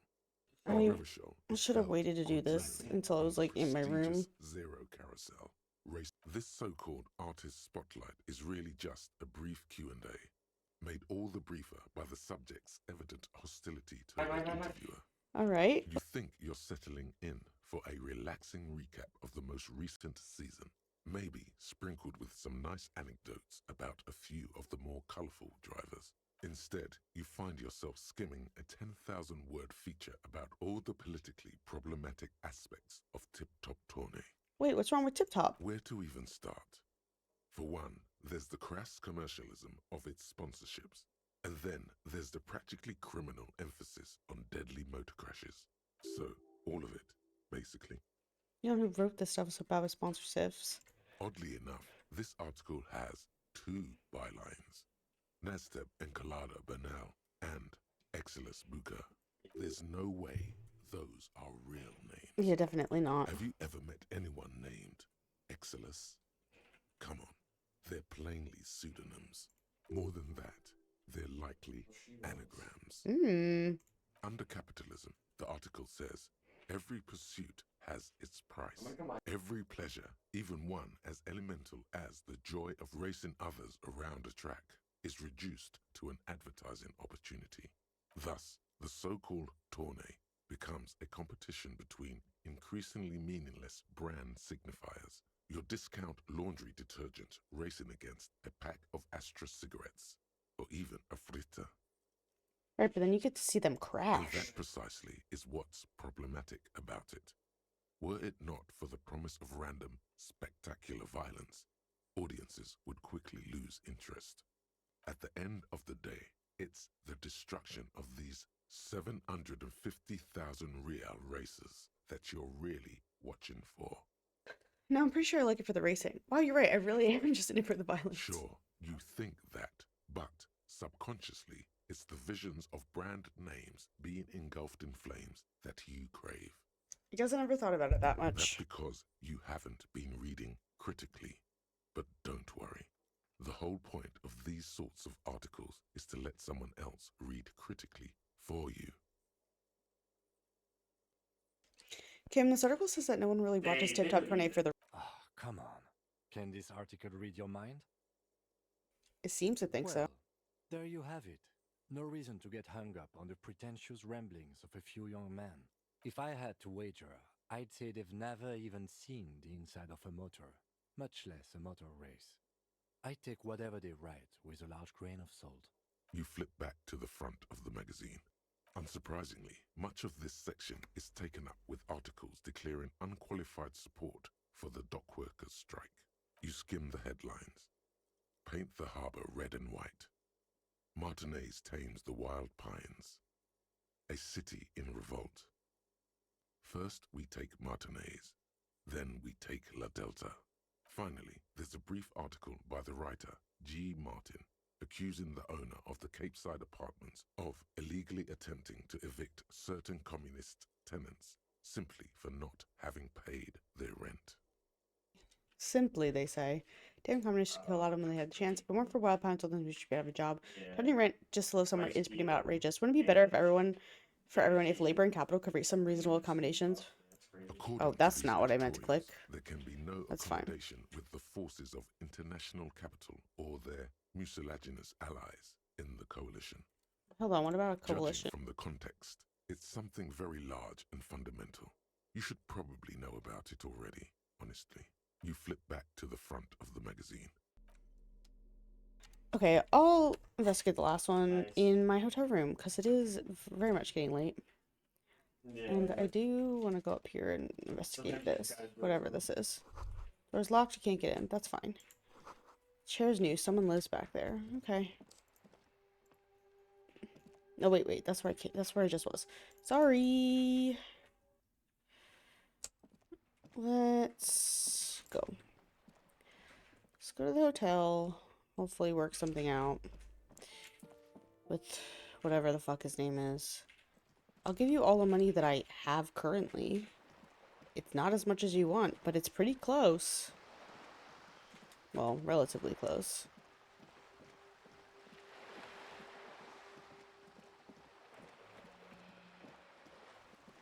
Alright.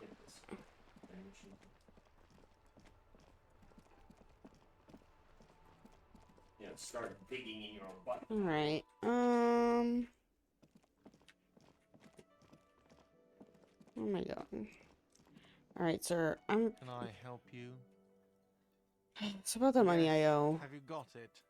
I was wondering if we could come to some sort of arrangement tonight. Include you paying me what we already agreed you owe me? I'll pay back tomorrow. I'm an honest cop. It's cold out. I freeze because I'm losing this stupid money game. Come on, man. After everything we've been through. Game? Everything is just a game to you, isn't it? Hold on. I still have my key, you know. Good luck trying to use it. Draconian measures. All the locks have an electronic component. They have to be unlocked down here with a master key before your guest key will open the lock. This conversation going Not anywhere, is until it? you bring me the money. Okay. I might have something in my motor carriage we can use when you're done here. Oh, Lieutenant, we're done here. All right. Okay. To the motor carriage then. And our door is closed to the winter. Okay. I thought you were going somewhere, Kim. That's why I followed you. I'm so close to having enough money. I'm really sorry, Kim. Ugh.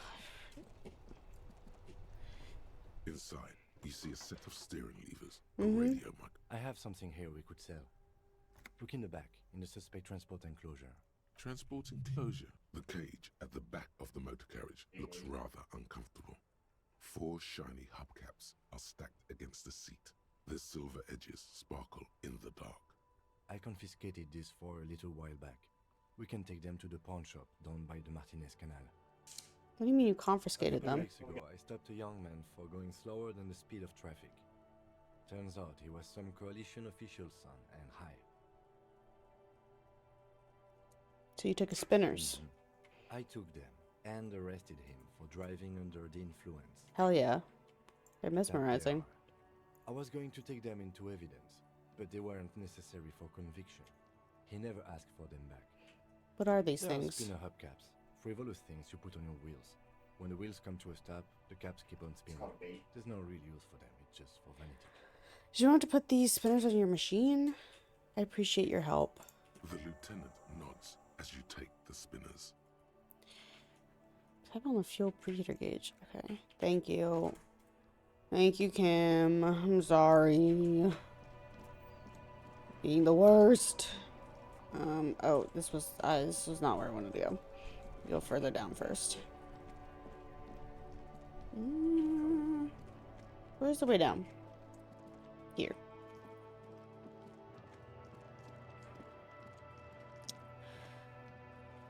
Hey, dude. Can you give me some money for this? Greetings on this fine night.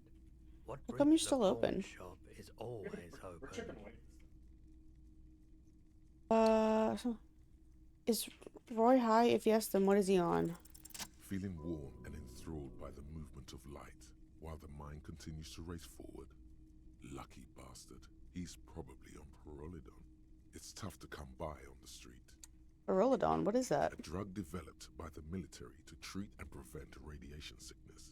It has psychedelic side effects, and it makes your eyes turn yellow. So just me, is it really warm in here? Sir, could you take off your sunglasses? I'd like to check your eyes. I try to keep the shop at a comfortable temperature. Pretty obvious you're under the no judgment, I'm curious. I probably did loads of Pertol before I lost my memory. Chill out, man. I've had to take it. You know, since the People's Pile cleanup. I was with the Emergency Relief Brigade. Oh. He's taken it for mental and emotional, not physical pain these days. People's Pile, what's that? Bad idea. Some poor leftist built a particle decay generator in hopes of bringing affordable electricity to underserved communities. It malfunctioned. Radioactive waste everywhere. Probably some of it in you too. The People's Pile was a Type U particle decay generator that failed immediately after entering service, releasing radioactive waste into River Esperance. What is a particle A to primitive nuclear reactor, also called a pile. That's called the People's Pile. Construction began during the Commune of Revachol. The people continued work on it after the Commune fell. They wanted a cheap source of energy for Revachol West. Needless to say, things didn't work out. Why did it fail? An emergency valve defect resulted in steam pressure blowing the turbine, taking the fuel containment vessel up in the explosion. Both the faulty design and lack of finances contributed to the catastrophe. Tell me more about this emergency relief brigade you're a part of. We were an all-volunteer force, self-organized, tried to help the fire brigades contain the spill.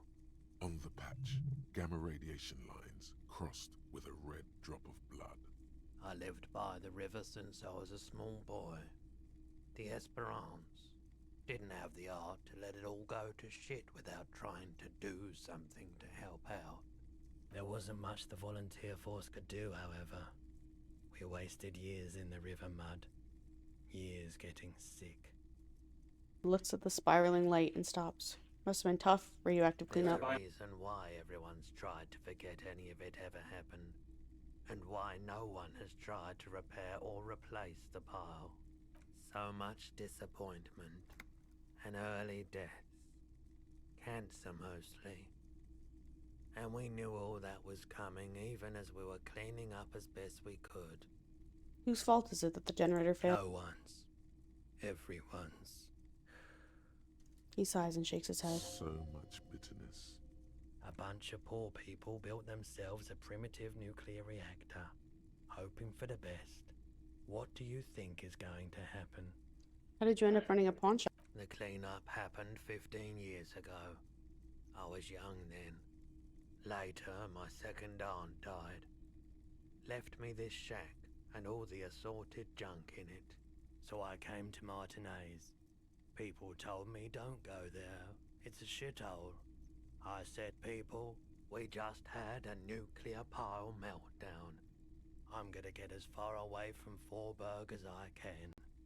Still in the same city, but... He shrugs. Thank you for telling me. I like the theory more than the story. Outward movement, not vortices. Yeah, you gotta get in on those vortices, my man. I'm not gonna ask him to share his drugs with me. Do you happen to have any guns like the ones carried by officers of... Oh, hold on. Someone else came here earlier today asking the same Last time I did this, I died. I promptly sold her the gun you pawned a couple days back. This is a pawn shop, and it did feel as if you've met before. Oh God. The lieutenant shifts from one foot to another. Alert. Wait, I sold you my gun? You were adamant about getting rid of it, officer. Said you were undeserving of a service weapon of the Revachol Citizens Militia. And I don't like keeping guns around the shop for long. Off the charts photon emissions. The unhealthy kind. Was the buyer a policeman too? She didn't seem like a policeman. Although she kept referring to herself as a pig.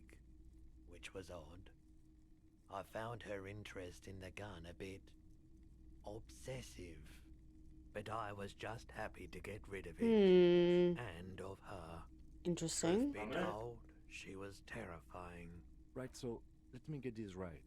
You sold your sidearm, issued by the Citizens Militia, and now a civilian is running around the streets of Martinez with it? Only one explanation, she must be one of my rabid fans. Maybe she's a vigilante and wants to prove she can do her job better than us. I don't like it either. What if she intends to commit a crime and blame it on the Citizens Militia? I'm sorry. I sold my gun. Yeah, it's not good. I do hope we manage to clean this mess up somehow, while also keeping our focus on the murder investigation. I'm really sorry, Kim. At least now I know how I lost my sidearm. Let's talk about something else. Can you share your... No, sorry. I have something I'd like to sell. We'd like to sell these hubcaps. Lieutenant steps in and hands him the spinners. Roy takes the hubcaps from the lieutenant and inspects them. The spinners appear iridescent in the dancing light of his pawn shop. Yes, these are very, very good. Did you defraud some foreign prince for them? Jump-a-mesque banger? No matter. I'll give you 200 real. No one was defrauded or jumped, I assure you. The lieutenant explains as the pawnbroker opens a register and counts the cash. I meant no offense. 200 real for you, officer. Delightful doing business with you. Do come again. Thank you. Takes the cash and turns Here's to you. the 60 real you need for your bill. Do not waste it. Thank you. To compensate for the pain of being separated from his radiant spinners. Anything else you're thinking of selling? I like to sell my clothes. I don't have anything to sell at the moment. Thank you. Thank you, Kim. Oh my god. Alright, at least I figured out what happened to my gun. There was a way up here, wasn't there? Yes, okay. Whatever. Alright, dude. I have your stupid money.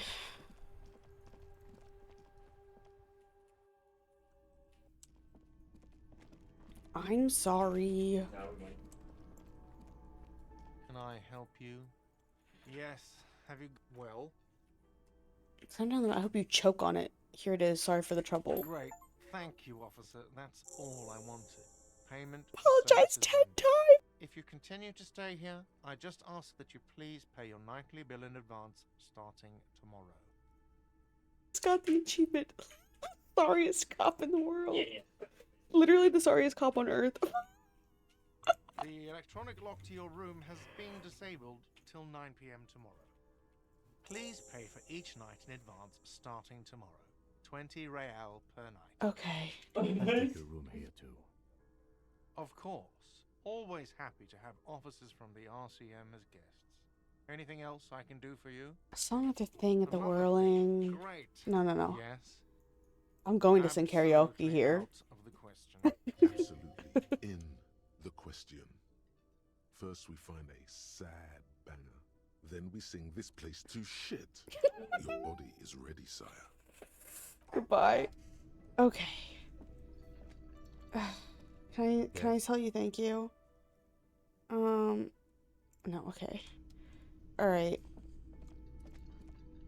I guess to my room. I don't have anything. I think on the front page rings a bell. Strange. This is my room, right? This is the door to the room you redecorated. Hello, thank you for the follow. I redecorated. Just a moment. We should talk about our progress on the investigation. Remember? Let's go out to the balcony. Okay, yeah, let's go to the balcony. I would love to chat. Oh, I should have gone to what's his face. I'll go tomorrow. It's fine. The lieutenant is silent for a moment. He listens to the traffic hum. Then, Now then, we should talk about the investigation. But I also feel you're a bit hazy on the RCM. Our role here, our rights, our jurisdiction, basically. I didn't know you smoked, Kim. I have a cigarette every night when I go over my notes. It's something of a ritual. oh man, he looks so devastatingly cool with that cigarette. How'd you get so cool, Kim? This isn't cool. It's an unnecessary trial of will and unhealthy. He flicks the ash. Yet, were he to quit, he would lose the cool factor. This man relishes his cool quite a bit, below it all. I'm not picking up smoking. Yes, it's been a long and eventful day. Music is very loud. Well, we inspected the victim's body, so that's good. It was not easily approachable in that state, but we did it. I would say our initial inspection was very thorough, and we have solid leads to follow up on. Then you shot him in the chest, which wasn't ideal, but we did manage to get him down from the tree. So as they say, all's well that ends well. By not ideal, he means he can't believe he let you try that trick and would be angry if he didn't feel the outcome was partly his responsibility. I admit I'm a little out of Being practice. sober also tends to help his precision. Anyway, we performed the field autopsy on the victim. We found some things we can really work with. I still feel like we missed something, but it's up to the boys in processing now. We did perform a thorough search of the crime scene. That's great. Now, as for interviews, my list of people to talk to here in Martinez, I mean. Takes a deep drag and looks at the city. That's my forte. Unlike most cops, I understand how important communication is in our line of work. The initial interviews, yes, well, we talked to some people. You shouldn't have to do any of the interviews. People are treacherous. Including Evarclair, a daunting adversary, if there ever was one. He wasn't particularly forthcoming with useful information, however. He's not saying much on the matter because he thinks you could have gotten more out of Everard. I'm sure I can get him to tell us more. Helped you, how should I say, remember your name? That's a relief. Big relief. It's a very serviceable name, too. I don't know how I feel about my name, actually. Moving on. Moving I on. talked to Joyce Messier, but didn't get any information from her. I have a feeling Joyce knows how dangerous the situation really is. We have to get her to talk to us. If Kim is emphasizing something this much, It really must be important. Yeah, I do very much want to talk to her. It was exhausting. What's with all the running? You run a lot. Is that a standard Precinct 41 practice? Is he? He's commented me. Oh my god. Good theory about why you're running so fast, son. Just you wait until we get up tomorrow. I don't like to waste time, you know. My mind moves fast. The rest of us try to keep up. I'm training for a long distance run. I want to raise money for charity. That's how we roll. It's impressive, especially for a man your age, and in those hills. Look, now it's thoughtfully tapping his finger on the cigarette. Nice shoes, by the way. I like the green. Goes with the orange. Looks like your snakeskin shoes and smiles suddenly. So what are our powers exactly, the Quite RCM? limited, actually.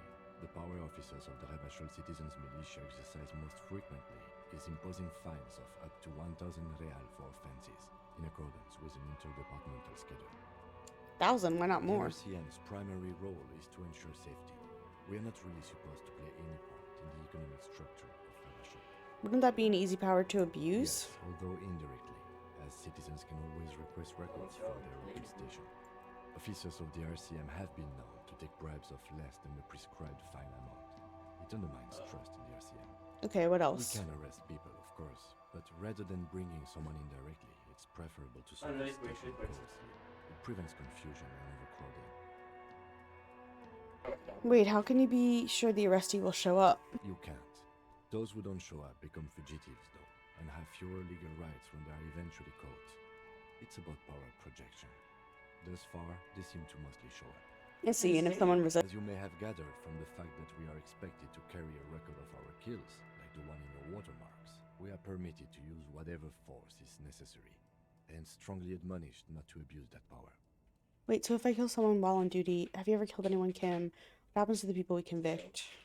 We don't convict. We arrest and send them to coalition government courts in Couron and La Delta.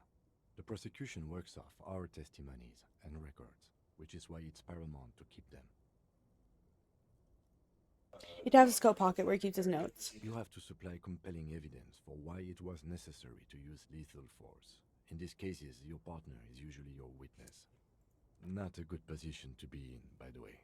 Internal Affairs handles these cases thoroughly, by cross-examining you for inconsistencies.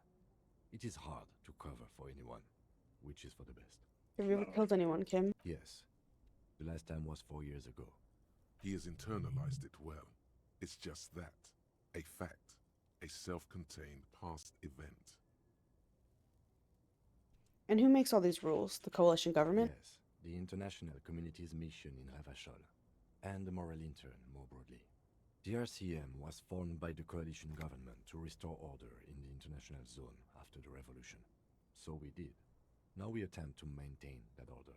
No more, no less.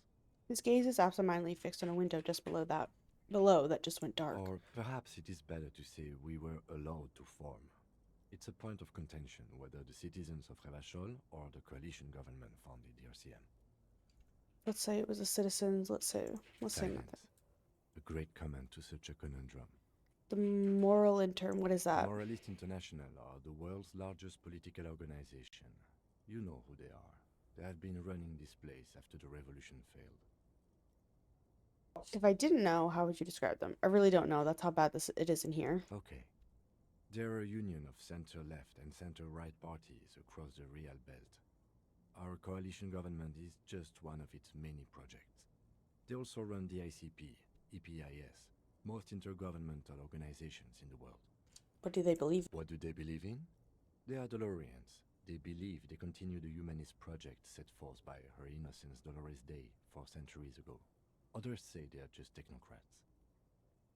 Those others say they continue the humanist project set forth by Dolores Day. What is their symbol? Interesting question. It's a blue forget-me-not. Their motto is love, compassion, self-discipline. I think you can gauge what they want you to think of them from that. Something kind and usual. Something almost self-explanatory. Something even a little feminine, but in a strict manner. Something like the dark blue, serious color of the early night sky above.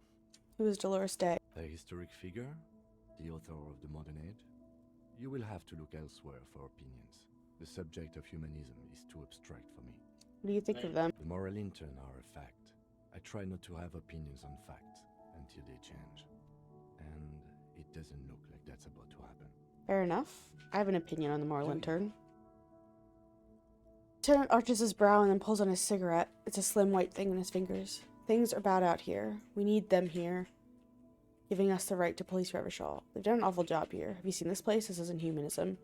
We are stooges in the world's biggest bourgeoisie organization protecting bourgeoisie rights. Mutter silently. Immigrants, liberal, fucking men are turning to women. Oh my god.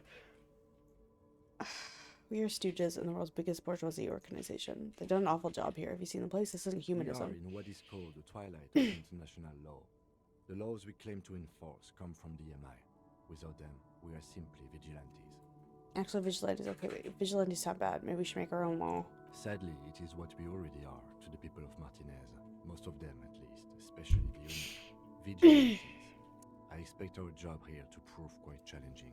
He looks at the roundabout. The lights of the orphan district are reflected in his glasses. The red and golden orbs of the motorway sliding like pearls on a string. Oh my god, the writing is so East to west, pretty. as Revachol commutes back to the suburbs. Tomorrow is Tuesday. Monday is over. Say nothing, just look into the The night. dying lights of the city shimmer below. Slowly, like luminous clouds, they pass on his lenses. The lieutenant looks at his slim cigarette, contemplating the next drag. They really don't like us here. And the mouth on that kid, Kuno. It's different inland, in Jamrock and the GRIH. He pulls on the cigarette. Why are they? It's our fault for leaving this place to the dogs, to the union, to the company, not daring to come here more often. It's like I told you, this place is an orphan, fallen between the cracks. And then Jamrock and the GRH. We run this city. West of the river is RCM land. He looks at the dark silhouette of the equestrian monument cutting into the night sky. It's incredibly hard. Human beings are... But we are in control, and it's worth it. The organization works. Our systems work. If they didn't, the city would disintegrate. I hope our investigation will help improve the situation here. At least do some good. Me too. But I wouldn't count on any drastic changes in our lifetimes. He is very tired, but the dark circles under his eyes make him look younger, not older. Thank you for this. Yeah, it's getting very cold now. Let's go. Puts out the stub of his cigarette and looks to the door. Okay. Ooh. Oh my god. Hello? Can I touch the right keys?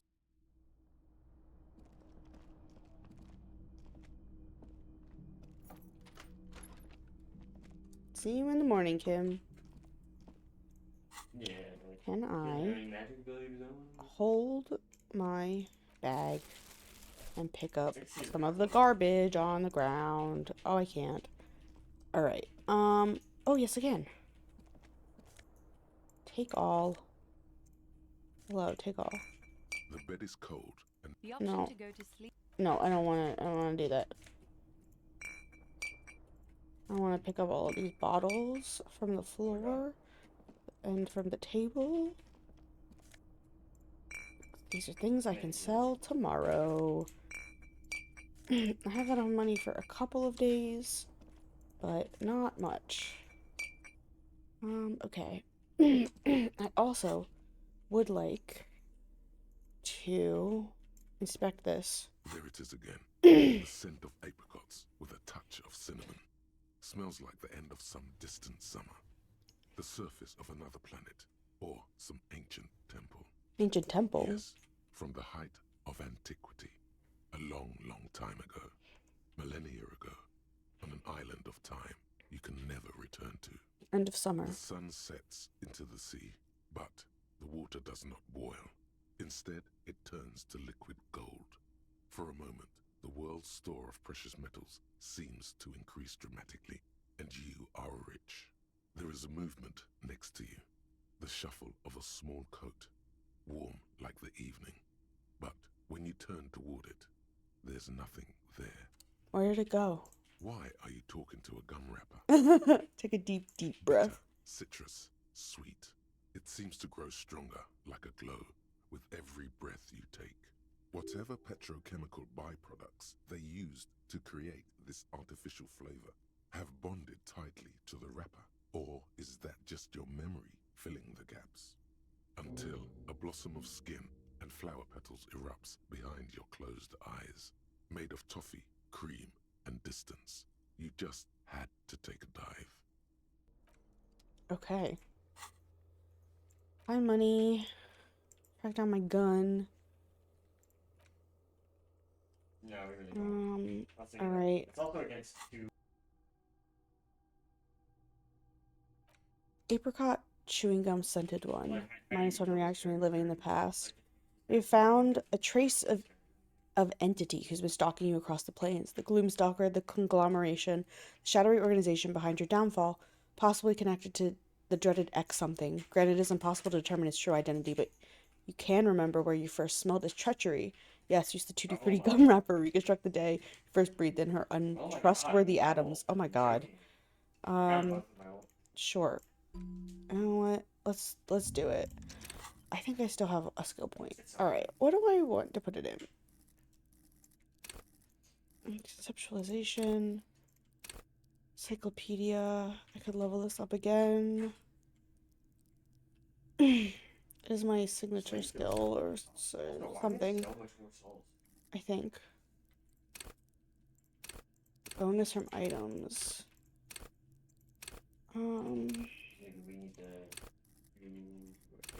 Right. Persuasion. Yeah, oh yeah, it is.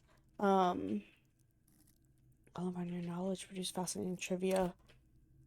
Logic, deduce the world. I don't know. Like, is it better to understand cop culture? I don't care about cop culture, genuinely. These are already quite leveled.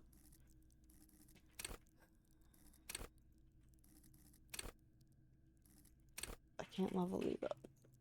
Skill cap reached. Oh, okay. I'm gonna do that. Okay.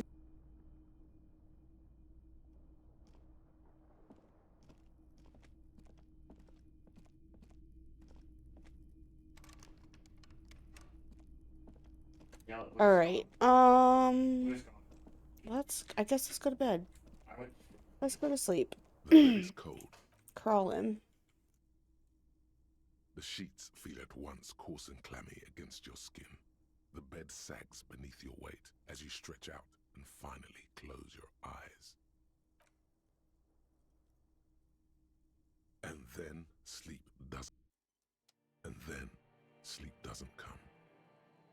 But I want to sleep. Obviously, you're in bed with your eyes closed, but it's not happening. Why? Maybe it's the bed's fault. Check the pillow. Its synthetic filling has separated into hard lumps. The pillowcase smells oddly. Smells of alcohol and sweat and grease. My fault. Check the blanket. It barely covers your toes, stretching over your soft belly. This is your body here, intimate and warm, breathing, a bit tense in the muscles. Relax. Roll over to the other side. Better. Colors, scenes, and half-formed phrases still litter your mind. Part of you is still trying to solve the case, isn't it? Who killed him? Who? Something to do with... What was it that the lieutenant said? Union? And it's gone again. Your thoughts lost between the slowing brain waves. No more thoughts. Fall asleep now. Your breathing steadies. A great silence washes over you until your eyelids twitch in your sleep and images start forming.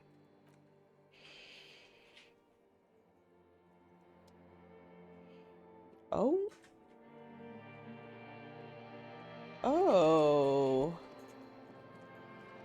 I'm outside in the dream world.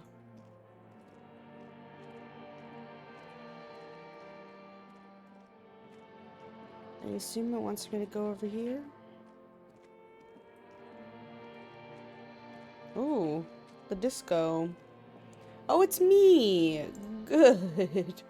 Do you remember the scent of your childhood? What is this? What it says on the can, Harry. Answer the question. I remember nothing. I was born in a hospital where people usually go to die. You're not kidding anyone, Harry. You don't remember shit. Tell me, do you remember your wife's hand on your face? Tell me what this is. I'm not answering you before you tell me who you are. You said who? Do you remember the warmth of her thighs? That's Between her fucking legs and in her mouth. It's like nothing. Tell me what this You is. know who I am. I'm the bad day. The one where you ask her, and then later in the streets, wandering. It's the worst day of all time, Harry dear. And it's coming. She will hear about it on the phone. Reality will turn into a grotesque nightmare. This will be the last thing you did to her. Tell me, do you remember the love of your life? I left. Oh no, Funky baby, you stayed. Funky It was baby. the rest of it that lived. Or you just stood there, with one hand on the bottle and the other on your dick, watching it go. Tell me, where are your friends? Human beings have friends, Harry boy. Where the hell are yours? I can get it all back. No, it's gone. 3 times gone and never coming back. You failed. You failed me. You failed Elysium. What is Elysium? Everything. The Pale and the Islas. On the surface. The outer magnetosphere. Burning, furious truth. 8,000 years of written history. You really dropped the ball, Harry. 4.6 billion people. And you failed every single one of them. You really fucked up. I've talked to you before. No, Harry. You were just talking to yourself. That's all you ever do. Even in your dreams. And the act is wearing thin. The spots of the disco ball fade around you. You'll be back in those cold snakeskins in no time. Sweating up the bed. Stinky boy. Stinky boy. You're not coming back from shit. Thrashing around in that high conductivity state of yours. Bumping into things and acting like a clown. Who are you kidding? I'm trying to solve this case. You're trying to what? I can't hear you. This is just a word dream now. Jumbled up garbage. The pictures are gone. The bed rises to meet you. A thin, sleep-like state. More glass than velvet, grinding in your head. So something is wrong. Sleep shouldn't be this bad, this dry, this unnourishing. There's something wrong with your thoughts. Some kind of new type of hangover. God, there's another type? Oh yes, party boy, and it's worse than the one before. Just think of the shit you saw. Here it comes too. So soon already. A silent alarm goes off in your head like clockwork. Barely let you sleep at all. Time to get those clothes on, Harry. Time to go to work in the shit factory.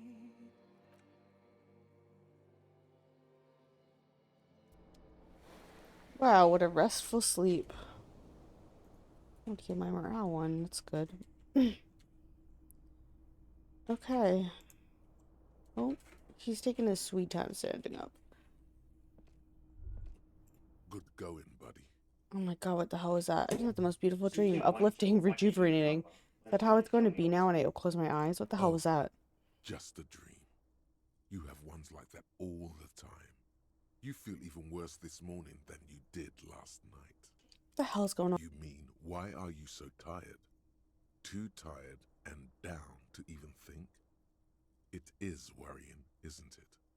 You can't be a detective like this. Detectives need to be able to think. Why is this happening? No, that's not it. Really, I feel super good. It's just that your heart has finally pumped all the speed out of your system, Buster. Time to get some more. You're too weak to say no now. Waking up is the worst part.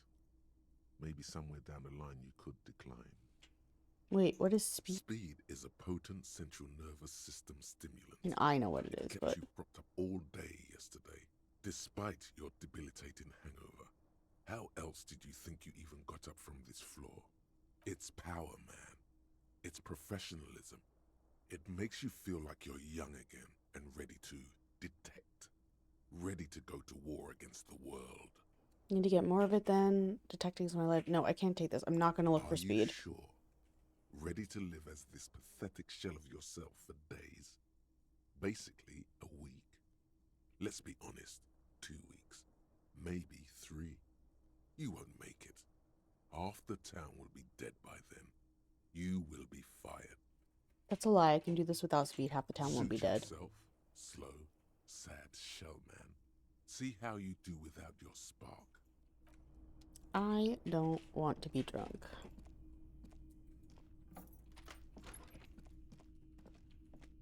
This is where King was, right? Okay. Or is it this one? What is this? Alright, I can't look at that. That's fine. Go downstairs! Oh my god, this game... Go. Okay, it's the button I have to click. Jesus Christ. Oh.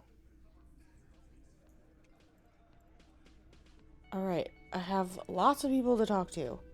Oh, wow. Okay. Lots of things to do. Day has changed. Good morning. Morning. Gives you a quick nod. I've got some good news. I took care of the body. The thought of him decomposing in my MC wouldn't let me sleep. Good, thanks. We have other matters to attend to. Oh well, we'll get the armored boots in another.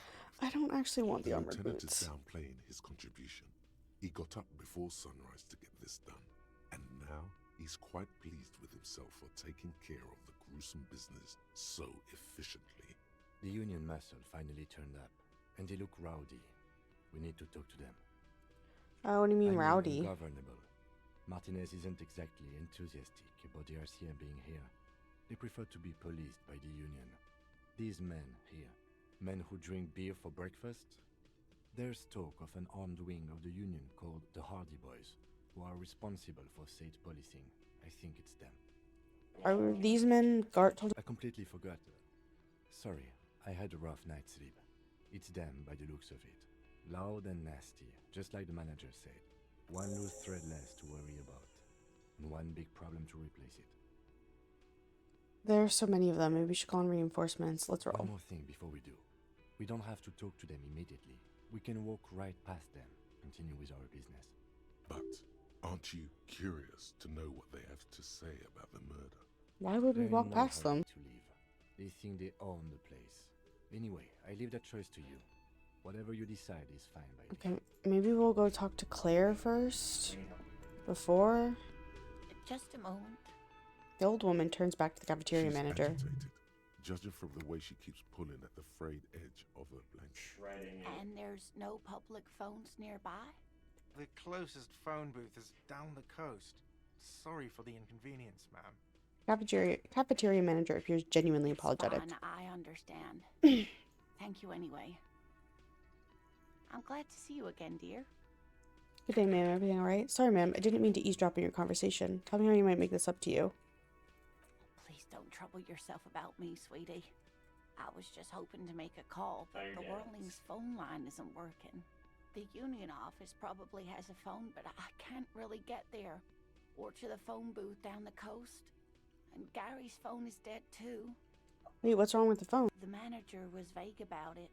Why would he be vague about phone problems? This is something to look into later. Ask God, maybe. Why do you need to use the phone? To let the young woman who's house sitting for us know that we may be delayed. Morel, my husband, and our friend Gary were supposed to get back by Monday night, but they're still missing, and I haven't heard from them. I was also hoping she'd heard from Morel. A little missing persons puzzle might just be the thing to take your mind off the hangover. Okay, I'll bite. Has your husband gone missing That's before? just it. This isn't like him at all. He always plans his expeditions so carefully. A cold breeze hisses through dense thickets of reeds. Something sweet in it, somnolent. A damp chill goes down your spine. When you look around, you're still in the whirling in rags. You have more important things to worry about. She glanced out the window toward the More bay. important than a missing expedition? I don't know. Expeditions often lead to something interesting. What was this expedition your husband was on? Some field work, sweetie. Morel is a highly trained scientist. He and his assistant Gary Miss are Mushroom. studying an extremely rare species of insect. But they should have returned by now. They were just going down the coast across the water lock to set a few traps. He said they'd be back on Monday. What could be keeping them? The water lock, that was broken. Could this be it? Maybe it's a scary person. Oh, sweetie, it's nothing like that. Gary's as loyal as they come. I trust him with my husband's life any day. The water lock on the other side of the coast is broken. They're probably stuck over there. What happened to the water lock? I really don't know. Whatever the cause, I'm thankful. To both of you. You've spared me another sleepless night. You're welcome, ma'am. I hate to ask, but if your investigation takes you to the other side of the coast, please do keep an eye out for my husband. Yes, some left-field scientific research is exactly what you need right now. Funk up that vanilla murder investigation. And if you see him, let him know Lena is waiting for him here at the Whirling. He gets so tangled up in his work that he may not know the water lock's been repaired. And it's cold out there. If I see him, I'll let him know you're here. When or if I get there. Oh, you're such a dear. Thank you, sweetie. So your husband is some kind of scientist? Oh, yes. A zoologist. A cryptozoologist, to be more precise. Oh boy, what is cryptozoology? It's a pseudoscience that attempts to legitimize research into mythological beasts and urban legends. The lieutenant sounds unimpressed. That's one opinion, yes. And people are entitled to their opinions. She's used to playing off such insults casually, but they still affect her. Yeah, I can't blame her. My apologies, ma'am. I did not mean to undermine your hobby. It's not a hobby, dear. It's a subfield of zoology, one specializing in animal species that are so exceedingly rare that many assume them to be extinct or even fictitious. Searching for I did not such peg her species called as a cryptids Bigfoot is lady. difficult and often thankless, and frankly, many scientists are too lazy to do it. Universities these days are rarely interested in supporting real research. The quality of research at Revacholian universities has been on the decline, but you doubt there was ever a time when cryptozoology was embraced by the academic elite. Tell me more about Morel. What's the character you're Oh dear, I'm not sure where to begin. What does your husband look? Well, his expression is slightly grumpy, but his eyes are always bright and curious, like a small boy's. And his palms are quite coarse from all the field work, but he's quite gentle. My fingers smell so much of garlic. You can't go around Revachol feeling grown. Popped up so much garlic earlier. If you want to find her husband, you'll need more concrete information. Let's try again. Why don't you try describing him as you would one of? Oh, well, he's a bit shorter than you, but with a larger frame, and he has longish white hair, usually a bit uncombed. You might say wild, even. The lieutenant pulls out his notebook and begins jotting down the woman's description. One other thing, he'll likely have all kinds of field gear on him, even if he's not out in the reeds, you know, just in case. How long have you been married? We'll be celebrating our 16th anniversary this autumn. Not the most numerically satisfying anniversary, but I like the less obvious milestones even more somehow. How did the two of you meet? By a dating agency, I'm ashamed to say. I was looking to get back into the scene after recovering from my accident. And he just divorced. We hit it off, and, well, here we are. She's skipping over some important parts. Perhaps you'll find out more later. You have all the information I need. Let's move on. I've been useful. Tell me more about this rare insect. You didn't notice this about me, but actually I've lost all my memories of the world and myself. I have no idea what I'm doing. No, Oh. Mazovian socioeconomics. Mazovian? Oh, it finished. 0.000% of communism has been built. Evil, child-murdering billionaires still rule the world with a shit-eating grin. All he has managed to do is make himself sad. He is starting to suspect Krasmezov fucked him over, personally, with his socio-economic theory. It has, however, made him into a very smart boy with something like a university degree in truth. Instead of building communism, he now builds a precise model of this grotesque, duplicitous world. Left-wing dialogue options give +4 XP. -1 visual calculus. Reaction. Interesting. That doesn't give me good things, but you know, that's fine, I guess. Find the... Okay. Yeah, we got all the... So I have... ask Renee about the... Oh, yeah. Okay. Yeah, no, she 100% I think I'm gonna talk to... This woman says it's a crowded mess. I'll return it to you. Different today. Less hospitable. You are far from home, Lieutenant. This isn't a district known for its love of self-proclaimed militiamen. Me no trouble. I'm here to do my job. Not a muscle moves in her face, but her eyes trace yours, stern and perceptive. You are looking for Titus Hardy, who you think has information on a murder the RCM is investigating. You want to interview him. She points to the man standing in the middle of the room. That's Titus. Talk to him, but know this. I'll be keeping an eye on you. No strong arming, nothing official. The District of Martinez does not recognize your authority to make arrests. It doesn't matter if you recognize our authority. We will make an arrest if we have to. She says nothing. Her glare speaks for her. Could this be the Miss Beaufort that Easy Leo mentioned? The one Mr. Everett sent to law school? Elizabeth. I suggest not wasting time on trivial pleasantries and focusing on why you are actually here. Titus Hardy. She points to the tall man by the table. Even though she has excellent control over herself, something moved behind her eyes. In the way she stands. In her face. Easy Leo told me about you. He likes to talk. You are not here to chat up the legal counsel. You are here to question these men. Alright, I'll talk to her later. I want to go to Claire first. And tell him that I got the thing. I mean, they did... Alright, back this way. No idea how bad I need it, blah blah blah blah. Alright. Up this way. Back. In case of a strike, press button behind guard. Interesting. Yeah, this way. And then back around. Nope. That is our what's her name? Yeah. Don't remember how to get there, so I hope I'm going the right way. It was like up and around and over and down and a million directions. Oops.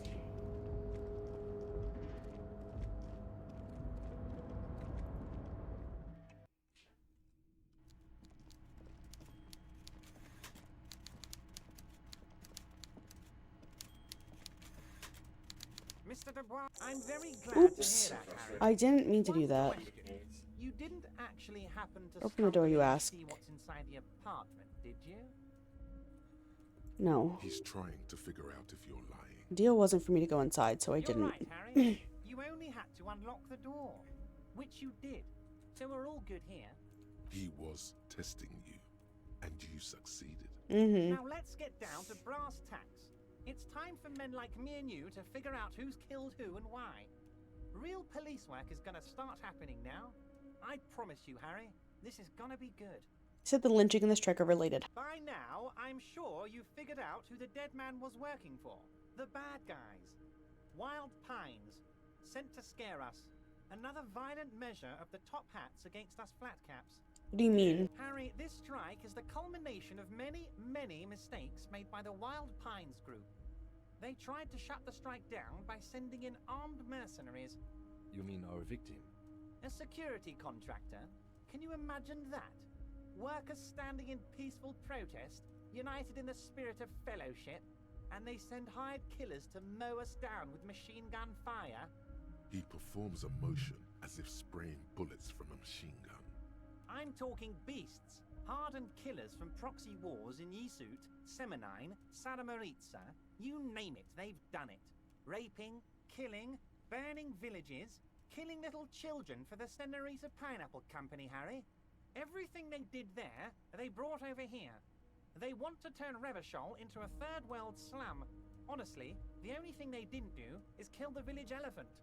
You have a village elephant? No, Harry, the elephant is metaphorical and so is the village, but the mercs and their brutality are very real.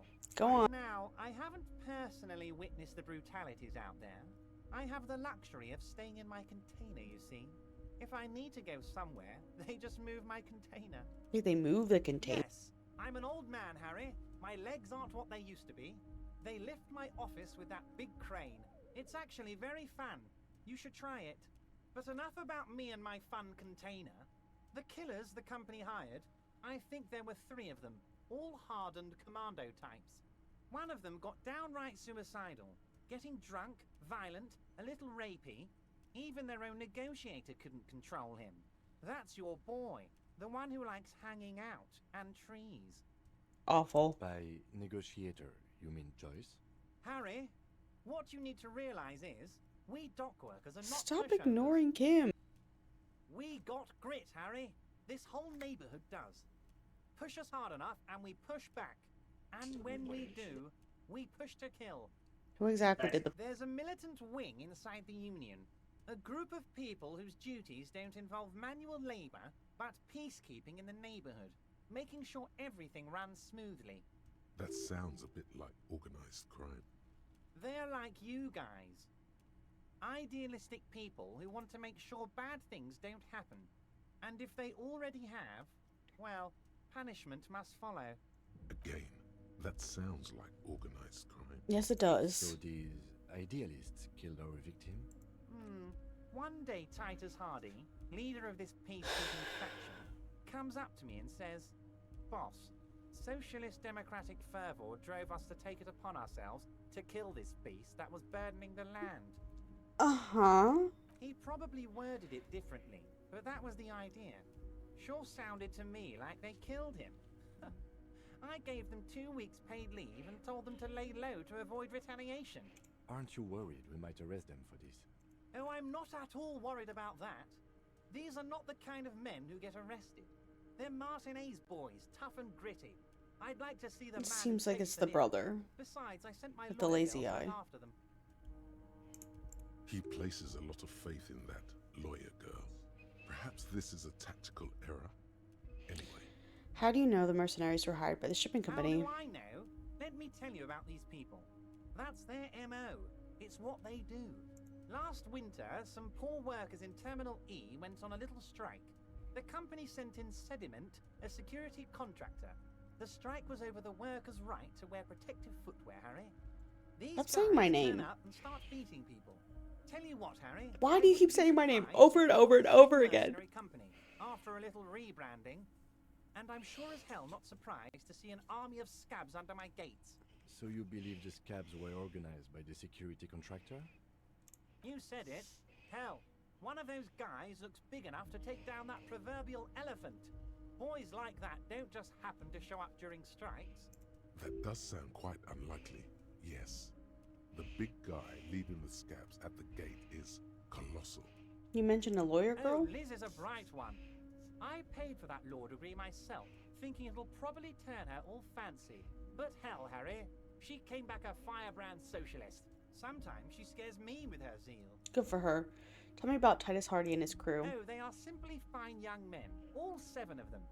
Exemplary union members, always working to advance their position in the local socialist democratic movement. Core members. Old Theo used to run them, but things really kicked into gear when Titus took the reins and named the group after himself. Gotta love his initiative. Interesting. Who's second in command? They're almost all of them great guys, born leaders. Whatever Stop happened, ignoring him. I'm sure they only had the best interests of Martinez and Revachol in mind. Work with them. Hell, interview them. But don't fight them. They really are just like you. Men who like beer, women, and some order on the streets. We're gonna find them. You know what, Harry?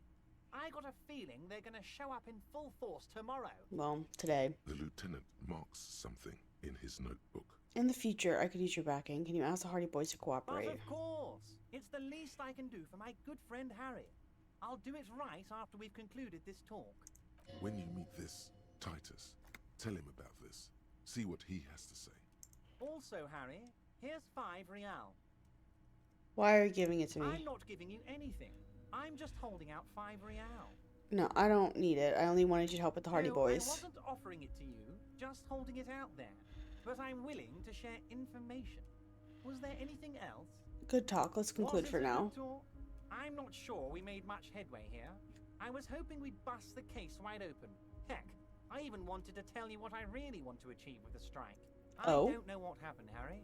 I wanted you to feel like Mr. Martinez. And of course, I also wanted you to find your gun. But it's like I can't completely trust you. Yet. Yet? Yes, Harry. It's like I can't fully trust you if you're not a man of the left. I want to, but I just can't. A man of the left. So you have to be a social democrat. He's been hurt too much in the past by men who aren't social democrats. Not a man of the left. I'm a patriot now. You're right not to trust me to take care of me. I'm a hustler. What is that supposed to mean? I'm more left than you are. It's another corrupt scheme, isn't it? I am. You're saying it, but I don't believe I'm a communist. You know how it is. Company snitches, ancient provocateurs everywhere. I'm barricaded in this fortress of mine, and I need to get I'm a communist now. Oh, you became a communist cop? Where's my... Did it tell you to say the communist thing or the fascist thing or fuck off? There. Nice. I got my, You're a sorry cop, too? Hold on. Where's my tree? Oh, there it is. Mesovian socioeconomic. It's not good. Well, once you finish it, it gets better. Do I have to do more of it? No, like it does it over time, so you get 17%. No. This? It's a, yeah, see up there? It's a, oh no. No, that's this one. What does it say? Left-wing ideas get, no, it gives you XP. But that's, yeah, but then I got minus on all my other stuff. That's fine, you'll need either of those. What's your capo types? Let me see those. Okay, you're a sorry cop. I am. Good cop, bad cop. That's fun. I don't even know what that is. It's just the things that are happening. I said no to drugs. I'm glad. Name unknown. I know what my name is now. You opened your folder? No, you're like your what's it called? Oh, you can level up. What? You can level up. You know about white skill checks, right? That I can do over and over. If you level up the skill again. Yeah, okay. I do know that. I'm on day 2 now. Oh, you got to see yourself hanging by Yeah. the disco ball. I love that scene. That was something else for sure. Yeah. Boy. On Tuesday. Still a lot of Monday tasks I didn't complete. But They don't. Yeah, that's whatever. Funky boys live permanently in my vocabulary because of the what is it? The reptilian subconscious calling Harry that. oh, I gotta call her back today. I gotta find my badge so bad. You'll find it when you find the car and everything. Alright. We keep talking to this freak. And what would this entail? Are you Once talking to again, Everard I right now? require nothing unethical or illegal of you. You just need to get 2 little signatures on this He's piece just, of paper. you know, helping and you then find mail your it to gun. my accountant Mr. in Everard's Delta. helping me find my gun. Yeah, he's definitely helping me find my gun. I definitely believe him. Why 2 signatures on this piece of paper? It depends.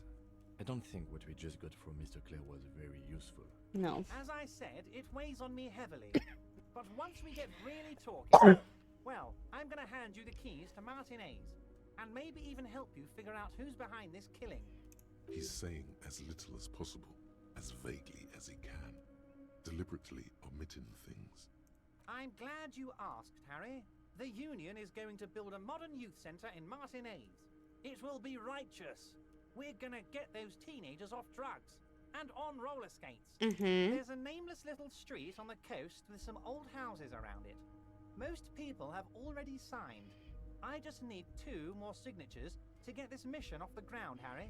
Where is this place exactly? On the coast, Harry, across the canal. There's a cul-de-sac there, a little village they're calling it. A gloomy place. You'll find it. I trust your detective skills, Harry. Stop saying my name over and over again. A woman looks at He's so annoying. What are you talking about, Harry? Every other sentence. Harry, Harry, Harry. Shut up and leave me alone. How do you talk to the man who's helping you find your gun? I hate him. I would like to. He's so good. I'm almost certainly gonna reject this signatures task.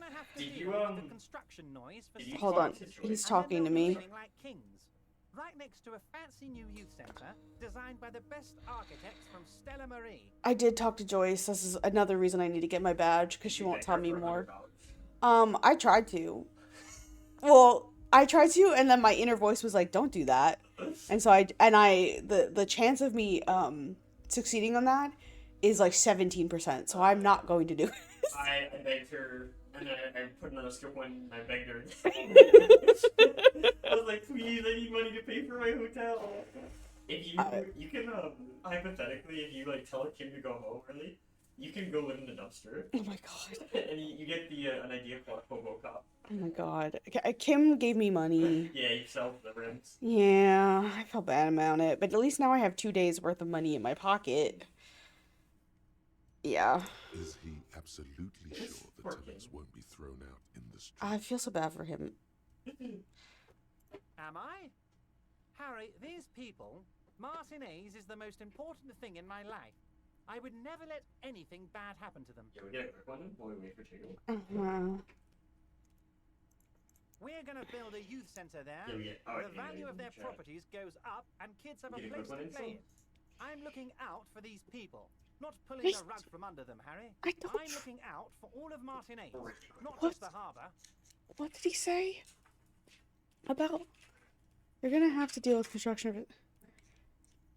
No, because you're gonna. I don't. Perfectly acceptable. No one's gonna force you into anything, but I don't know about that gun of yours. You see, I'm a vengeful man, Harry. Part of how I got where I am is that, well, I can be quite nasty sometimes. But the good news is, the moment you change your mind and want to look into this matter, just tell me, and we'll be buddies again. The lieutenant's eyes meet yours, and he shrugs. I met Joyce. That's very nice. I haven't gotten around to her yet.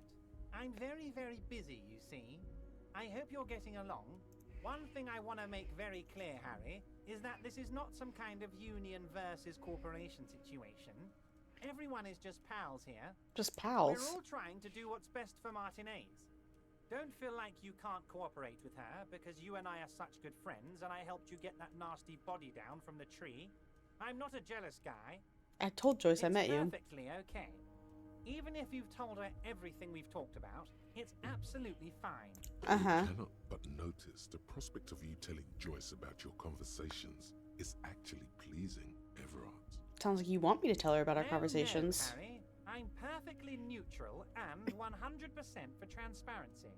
I know people say a lot of bad things about the Debardairs Union, but we are actually squeaky clean. Yes, he really doesn't seem to mind. The lieutenant seems incredulous. What happened to the previous negotiation, Mr. What Gaumont? do you mean, Harry? Nothing. I let him go. You made concessions for the company in previous negotiations. Why would you let an ally like that go? He's an old man, Harry. I wanted him to spend more time with his family. God knows how long he's got left. You called him a midget. Harry, I have little people in my organization. I would never call someone a midget. What is this? Uh-huh. Honestly, I'm beginning to think you're a midget, Harry. I'm only kidding, Harry. You're not a midget. No one is. We're pals. Yeah, but Joyce said the previous union leader vanished under suspicious circumstances. Vanished? Harry, the woman left her casserole in the oven and couldn't make it here in time for the voting. Oh, did I leave my casserole on? Better go home and check. The election can wait. When she got back, the whole thing was over. Wait, there was no mention of a casserole from Joyce. Funny, Joyce didn't mention any casserole. Harry. Do not fixate on this little matter. Maybe it was a rabbit stew, or a hairdryer, or an iron. The point is, her heart wasn't in it. Mine was. This particular brand of humor he has, it makes for a fine distraction. Why haven't you let her in to see? If she actually wants to see me, she will find a way. Any good negotiator would. And I just don't have anything to discuss with a bad negotiator. He doesn't want to see her. It's as simple as that. Okay, let's talk about something else. Of course, Harry. Let me just assure you one more time. It's perfectly okay to share anything we discuss here with this Joyce. This is a completely transparent organization. I have no interest in what she is doing, but I myself have nothing to hide. Your business is your business, and I respect your privacy. Just remember, none of this is secret. Tell her about all of it. My brother's picture, my singing swordfish clock. Tell her how overweight I am and how I'm helping you find your lost gun. Tell her about everything. Everett doesn't mind. It is rather interesting to tell people things about each other, isn't it? It was nice telling him about her right now. I'm gonna leave right. Oh yeah, I'm gonna leave. See you soon, Debarder. Just kidding, but not too much. All right, let's not map. I don't want map. Let's go call Alice back and go talk to the guys, the union guys. All right, let's get the fuck out of here. Was I able to open that?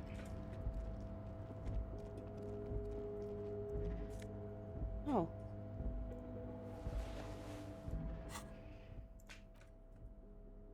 +1 half-light. I don't know what that is, but I'm interested in finding out.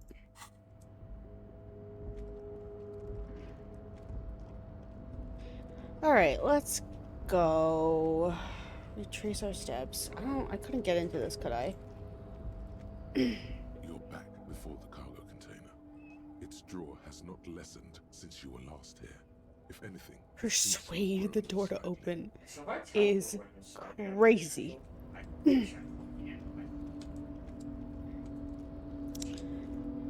Oh my god. Just let me out. No! Free me from the curse that is stairs. No! I just want to run down the stairs. Is that so hard to believe? Is that such a big ask? Alright, let's get the fuck out of here.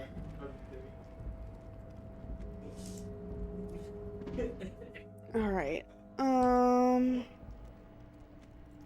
out, and back down, and back down. No, Harry, stop.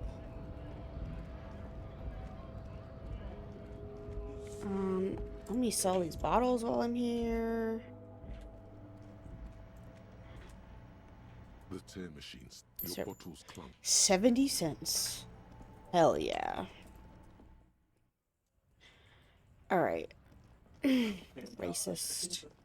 Weirdo. Was the old man over there with... Oh. Yes. There. This is a new person. Who are you? This shit ain't nothing to me. Hi, Renee. Still waiting for a replacement for the bull you sent sinking. Renee, I found your guard booth. The Debardeurs Union pays me to stand vigil during the night. Not out of any political allegiance, mind you. I'm an old man. Don't sleep more than a few hours every night anyway, and money is tight. I must have seen something on the night of the murder. Booth looks right into the yard. It does. Unfortunately, I wasn't working that night. Been on a 2-week leave since last Monday. Hold on, why do you want to leave? A private matter. Nothing to do with your investigation. You see, officer, René is the kind of man would rather die than admit he needs medical assistance or, God forbid, sick it. A real man's man is just gonna ride it out. I'm fine, goddammit. Mind your own business. It's nothing. Just got to cut back on coffee. So, who's working your shift then? No one. The boss has been unmanned since last Monday. There's no other guard. It's just me. No one has been guarding the container yard since last Monday. Yes. It's not actually an issue. I mean... Look, officer. The container yard doesn't actually need a guardsman. Never had one before René. Monsieur Claire had that booth built specially for him. It's mostly decorative. Mostly decorative. The possibility of someone being in there is enough to discourage any ill-minded individuals. Evrard created this job for René because he knows the Royal Carabiniers' pension of honor and PTSD isn't something a man can live off. A decorated Kingsman collecting tear reflects bad on the whole neighborhood. His words. Everett gets it. Big guy looking after the small and everyone working together. I love it. Such depravity only weakens a man further. Do or die. There's no middle ground. Renee's about one man. We need a program. Get all the elderly back on the job market. Keeps folks motivated. Renee should rent out his services, invest a profit, get a few more guys, expand and repeat. Absolutely nothing wrong with tear collecting. It's my side thing too. Friends on the tear bag. New program. I don't know. Officer, can we conclude the topic of my guard booth now? Fill a picture in there you were with. Who's the... She is nobody. This is none of your concern, and I refuse to discuss my private affairs with the RCM. The lady is Jeanne-Marie Beaulieu, and she sure as hell wasn't a nobody. Got it. Thanks. Yes. Like I said, I would be up anyway, so might as well keep an eye out. It keeps my senses sharp. What's this? We're getting reports of normal, reasonable, temperate, political opinions somewhere in Martinez. You must be mistaken for a real radical. That's me, Mr. Reasonable. Someone's got to keep it sane around here. This is above, because I keep saying none of the above to political stuff, isn't it? The air suddenly feels calmer, more transparent in a strangely tender way. Perhaps it's the hangover. Perhaps it's a temporary surge of serotonin. But something tells you it's time to become a citizen of the Kingdom of Conscience. First, where is this Kingdom of Conscience? It is not a place. It is a moment in time that can only arise in the right circumstances. In all of human history, it's only been achieved a handful of times. How do you bring about these circumstances? Incrementally. History's greatest catastrophes have been brought about by people trying to make the world a better place. Too quickly. That's the genius of Dolores Day. She recognized that progress is meaningless if its gains are lost because of instability. Real, lasting change can only come about gradually, increment by increment. But what about all the things that are wrong now? Okay, so what's it actually? Just because you live in the present doesn't mean you have the right to place your needs above the needs of the future. You may never live to see the Kingdom of Conscience. Your children may not. Even your grandchildren might not. But that's no excuse not to keep working. What rationality? What sang-froid? What is the Kingdom of Conscience really doing about things that we're just preserving this? Do you believe the status quo is preferable to chaos and bloodshed? No. Then you've never lived through real chaos. Sometimes The status quo in the is face chaos of and great bloodshed. disaster, defending the status quo is progress. What is it actually? The kingdom is difficult to comprehend and even more difficult to describe, partly because humanity will need to discard many of the categories that define and limit it today. The kingdom of conscience is post-capitalist, post-national. It's also post-industrial, post-ideological, and even post-sexual. Post-sexual. Sounds incredible. Let's go right there. Seems fine. I still want to live in the present, though. What you want is I immaterial. don't know what I can... The kingdom of... That's fine. Alright. Hello. Let me go. Oh. What is this? The worn and beaten wooden planks of the bench do not look overly comforting. We can sit on benches after we've solved the murder. Let's go. You can revisit the bench if you ever need to pass the time when Lieutenant Kitsuragi is gone. Okay. Interesting. In the morning light, the white on blue police livery on the motor carriage cannot but catch your eye. Wait, why am I even thinking about this? Wasn't I supposed to... something important? Something murder-related? There's always something important. Doesn't mean you can't take a moment to admire this piece of machinery. Oh my god, what is wrong with me? This is Caprice Kanema, the Caprice Motor Corps follow-up to their highly successful workhorse, Caprice 40, and the answer to the Lum's racing breed, Ferv series. With its air-cooled, rear-mounted 12-cylinder compression ignition engine, driving the rear wheels through a 4-speed... I don't care about the car. I'm so sorry. I do not care about the car. I only have so much time in the day. A set of steering levers, a radio... Plug up the radio again. 57, how may I assist you? Have you heard back from the ICP about the serial number? Yes. The armor was produced by Fairweather in their facilities in Betancourt sur la Clé in 42. It was part of a special order for Corps de Pharmacie, a security firm contracted to protect the interests of Oranese pharmaceutical companies in the Seminine conflict.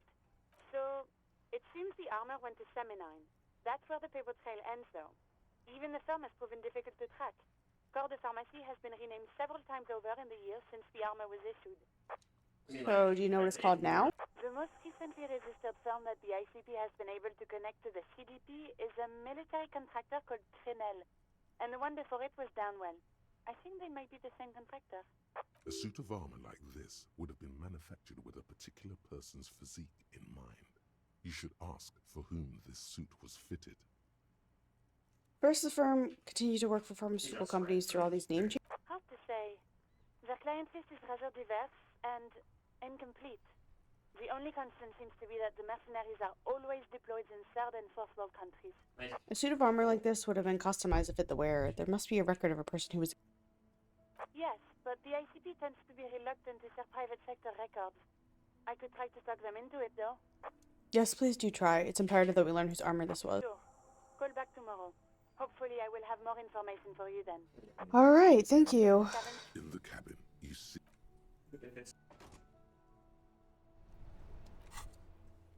Alright, another thing to do tomorrow. I gotta do this later. I have money. I can give that to him now. Keep searching for the caller. Sing karaoke. Find them. Alright, I can go to the coast today. I think it's, or at least it sounds like. Let me just... Oh, and I want to talk to him. Oops. Let me just give him my money. Can I help you? Got the 20 rand. Good. You got the room for the night, but remember, you'll need another 20 real tomorrow. Yeah, I got it. Thanks. What is this? Are thin, sliced so thinly you can see through them. Interesting. What's this door? You see a heavy steel door with a prominent dimple lock. It's painted blue. Touch the door. Cobalt blue surface feels rough to touch. The stainless steel door is flush with its frame on every side. Old cobalt paint, rough on the fingers. 40, 50 years since this was painted, maybe. It leads to a side building, adjacent to this one. The old building next to this, half ruined. Whatever is behind it must be older.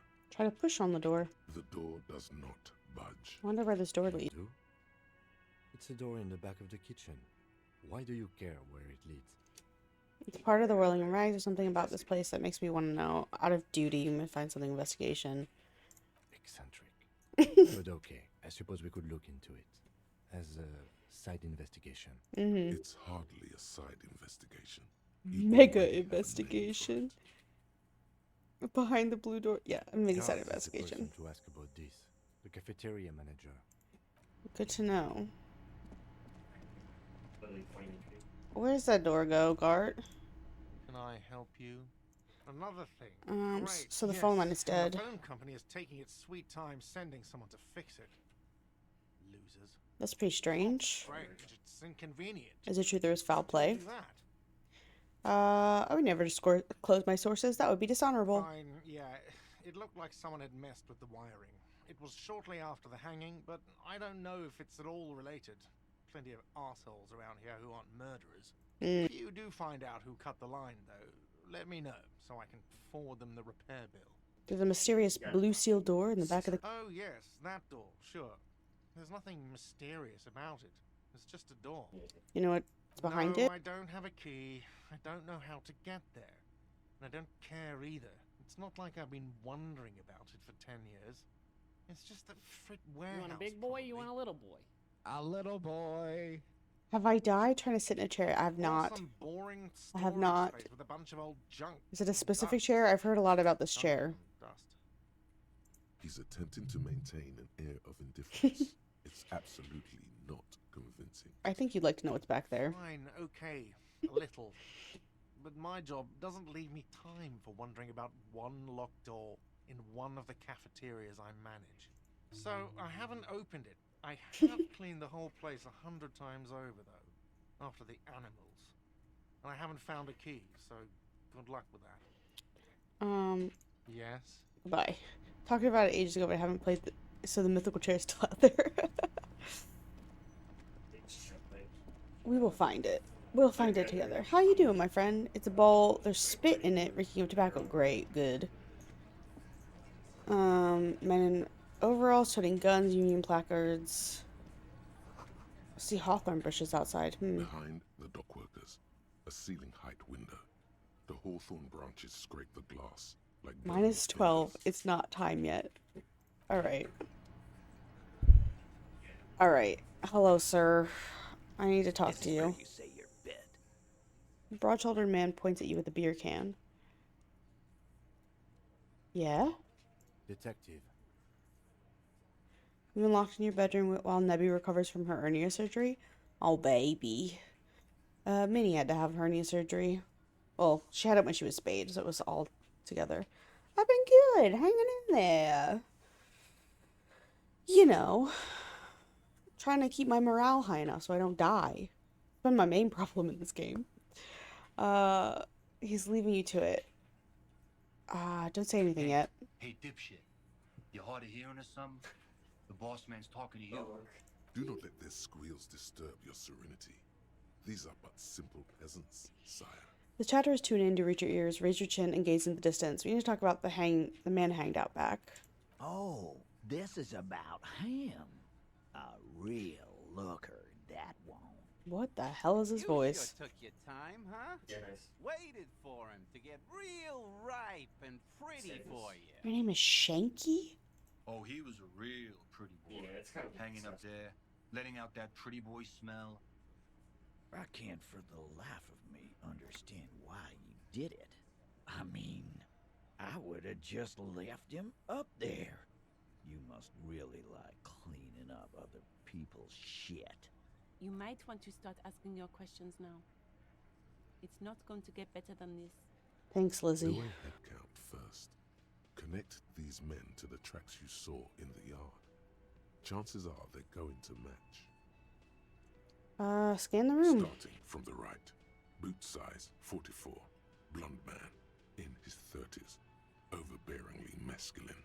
Sitting on his right. Standard working boots. Size 45 or 46.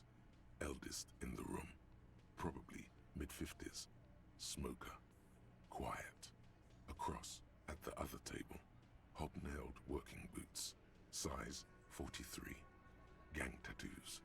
Mesk or Sarah Maritzian, in his late 30s, early 40s.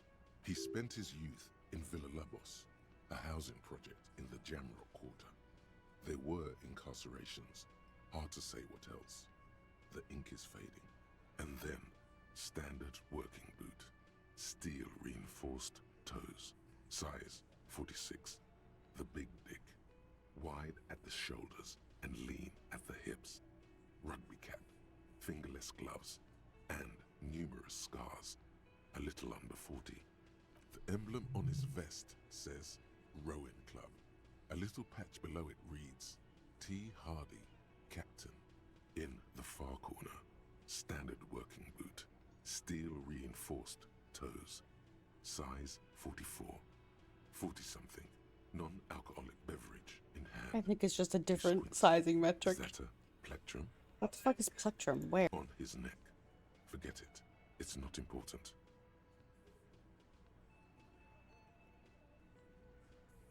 Let's call this one.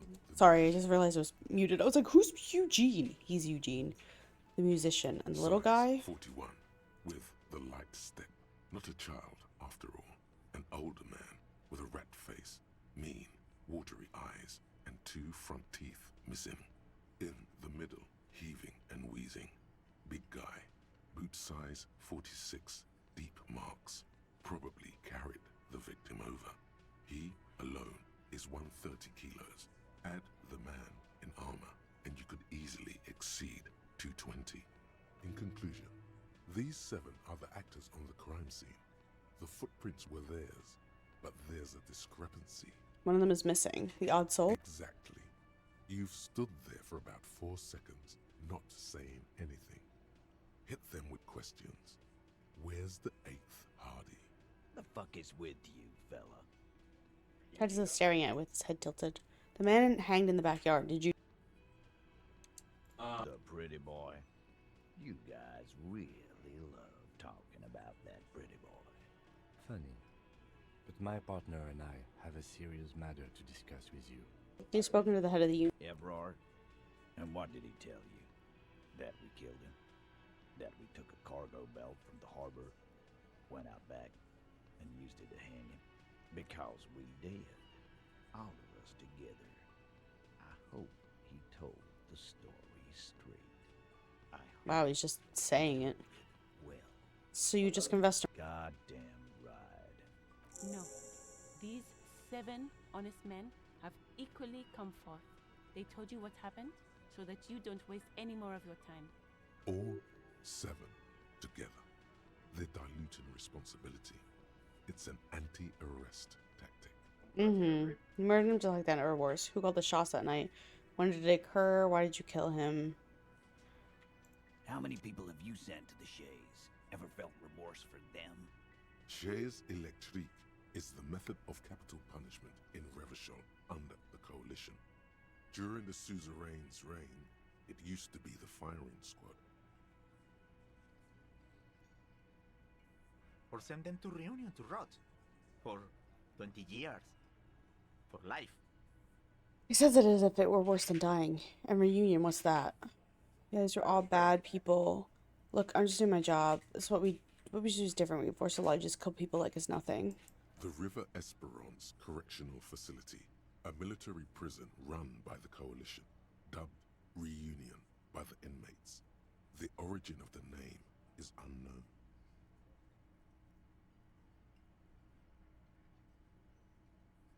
Sorry, 1 second.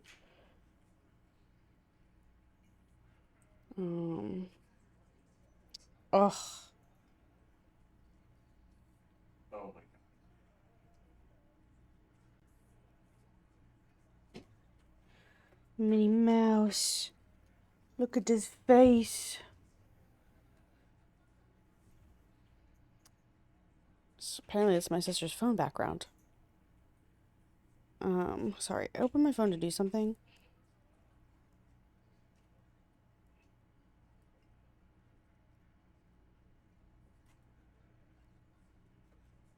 Oh my god. Okay, never mind.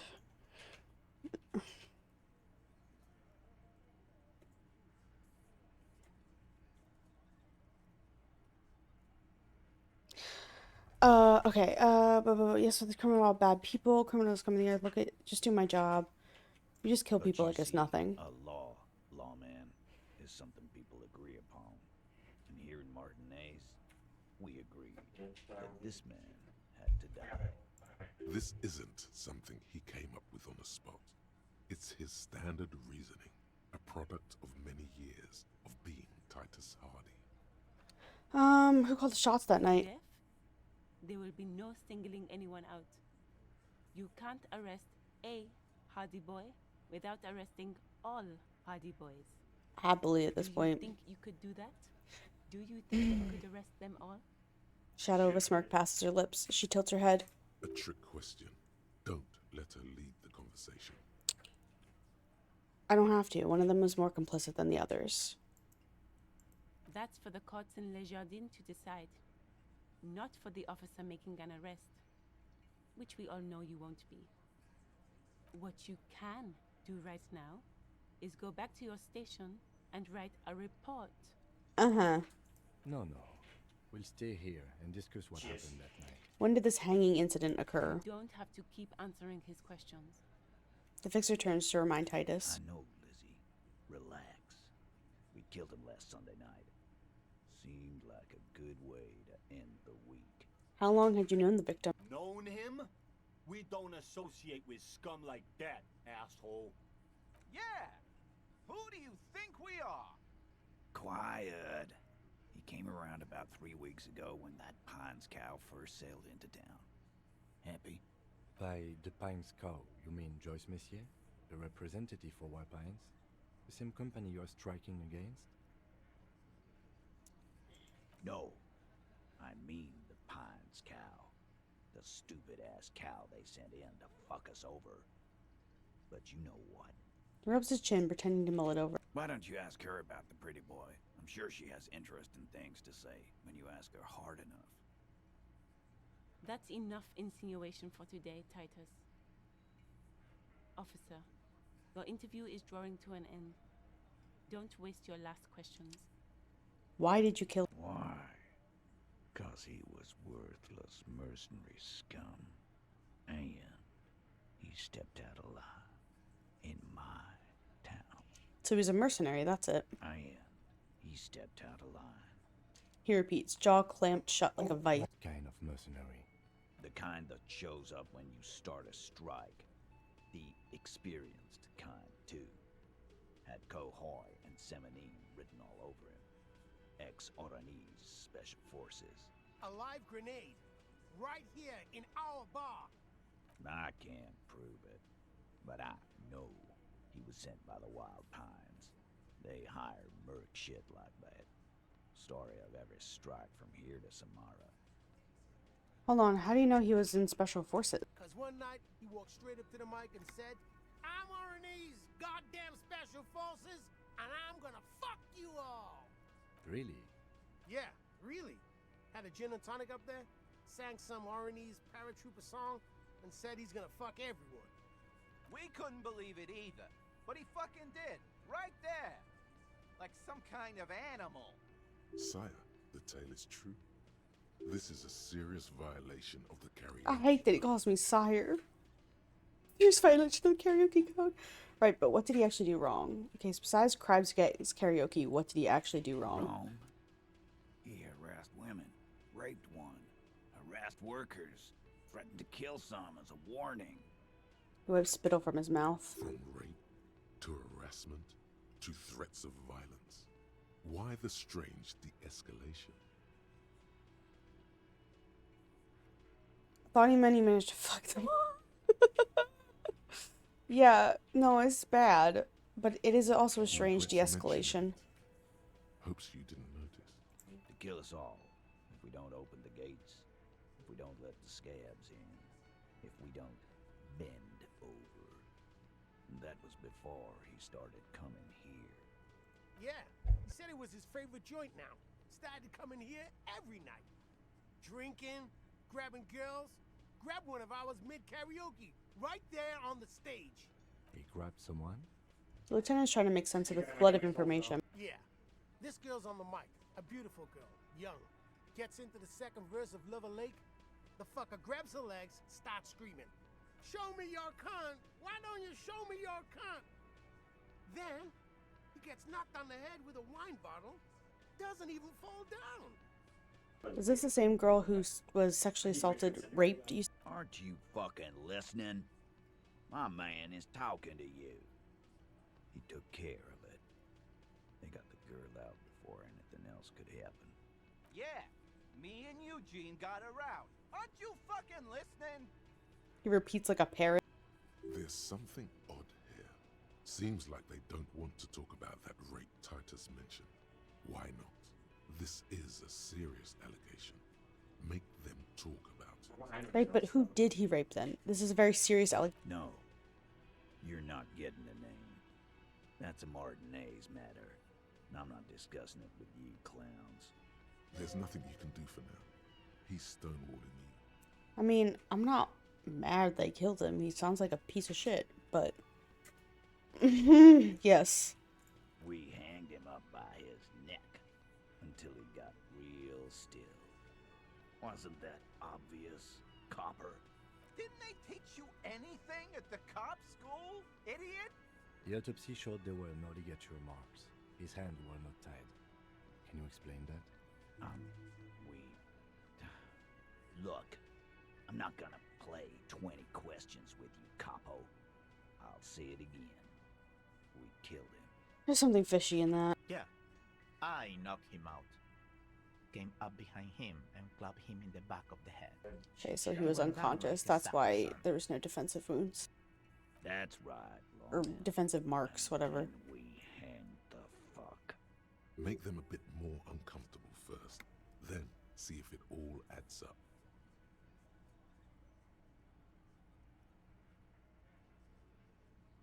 What did you use to knock out the victim? Elbow, Copper. Samaran boxing style. Samaran boxing, or Sambo, is an eloquently violent set of one-on-one fighting moves, originating from the Samaran Isola. Sambo style implies stealth, cleverness, and cool. He may be lying, but he's good at it. No twitching, no rushing, no uncalled for details. Where did all this action take place? Right fucking here. Eugene already told you that the fuck had started coming to our bar. Yeah, man, weren't you listening? Alright, things aren't quite right here. Titus is solid as a rock, and so are a few others. But First, tell me who's solid. Elaine, who looks like he might be Titus's right-hand man, the least antsy of the bunch. Definitely not his first time being questioned by the police. This little rat-faced fellow is solid, too. Always fidgety, yes, but no change there. Him neither. Mostly keeps to his tomato juice, or whatever he's got there. He was cracking under the pressure.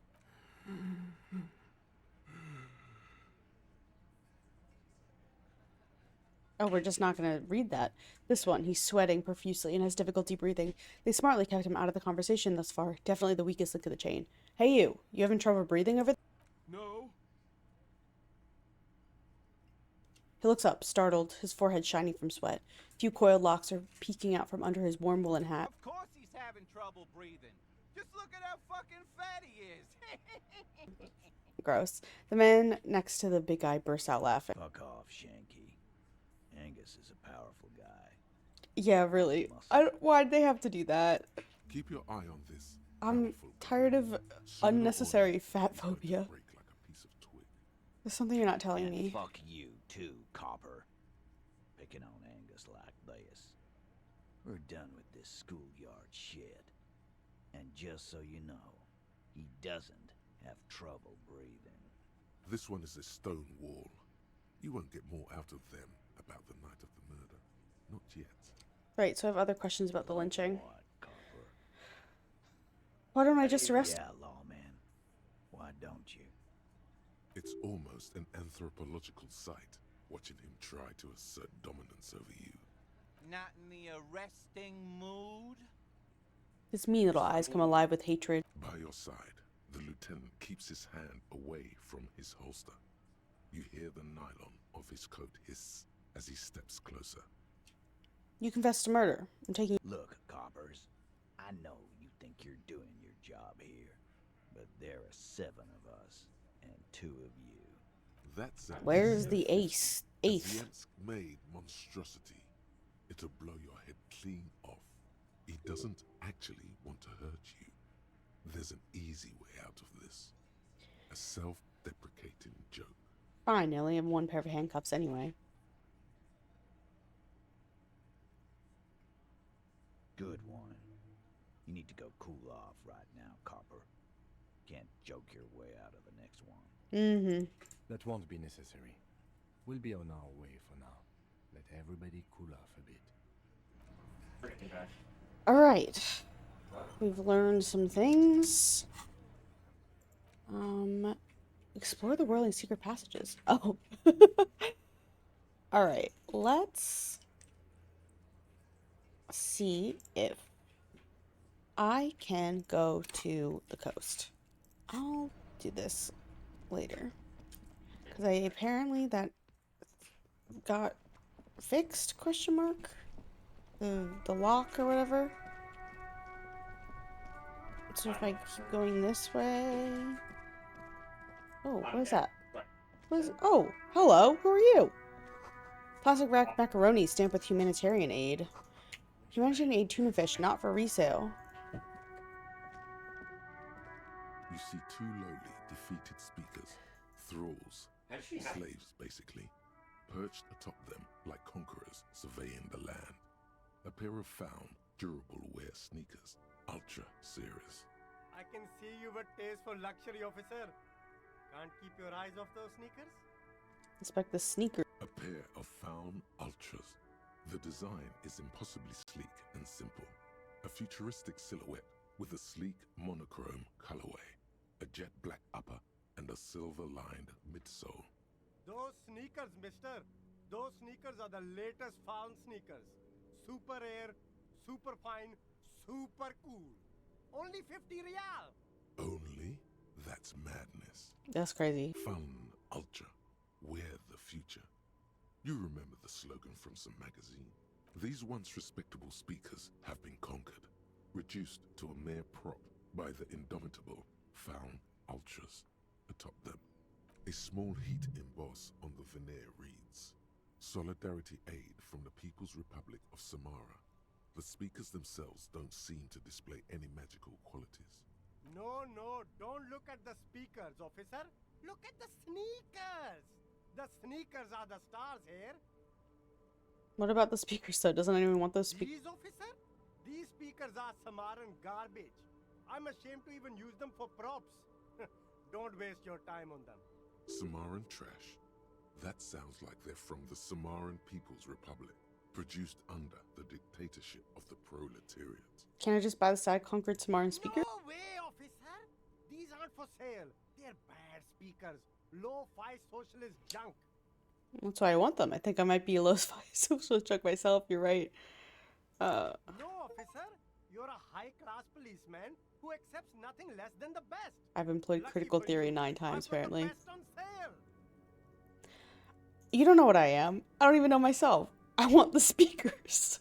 Well, if you want them, but see, they are the pedestal for my sneakers.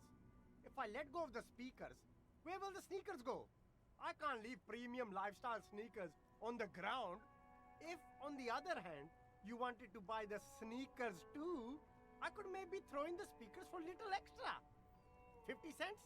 Damn, so you have to buy the sneakers first. I can't, so... What is your deal, lid? You see a Samaran street vendor surrounded by a motley assemblage of goods. When he realizes you're looking at him, his face breaks into a wide, welcoming grin. The name Sileng is embroidered over his breast pocket. Happy shopping, officer! Everything's cool here. He gives you a thumbs up. What's so cool? Everything's cool. The goods are cool, the customers are cool, the place is cool. And one more thing, officer. From out on the bay, a cool wind gathers. It sweeps into the city, tugging at the textiles hanging around the stand. Some distance away, the sound of a tin can clattering across the street can be heard. You're Very cool. Bang, Ma- bang, bang, bang. I didn't realize he was gonna verbalize it. It makes both hands into finger pistols and fires a few finger bullets into the air. You feel a twitch in your index fingers. There's a finger shootout. Whip him out. Don't shoot, officer. Have we got an arrest here or just a shakedown?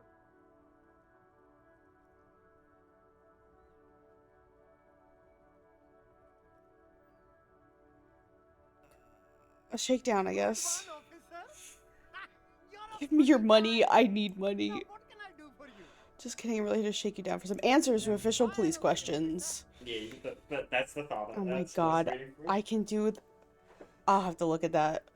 Persuade him to give you some money. High. 72%. What the fuck?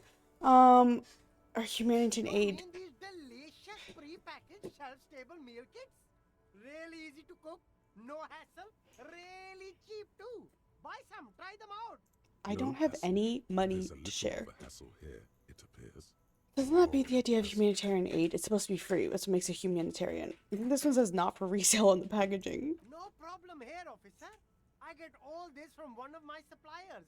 An extremely reputable guy. And who is your supplier Oh, exactly? he's a good guy. I think you'd get along.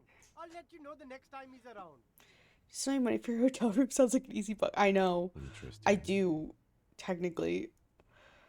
Where are you from, Seleg? It's a boring story. Selang. officer. Who cares about the past? I'm all business now. All Revachol. This man probably comes from Seaguy, sometimes known as the Apricot Suzerainty, an archipelago in the Samaran Isola. You're not a local, are you? Very sharp, officer.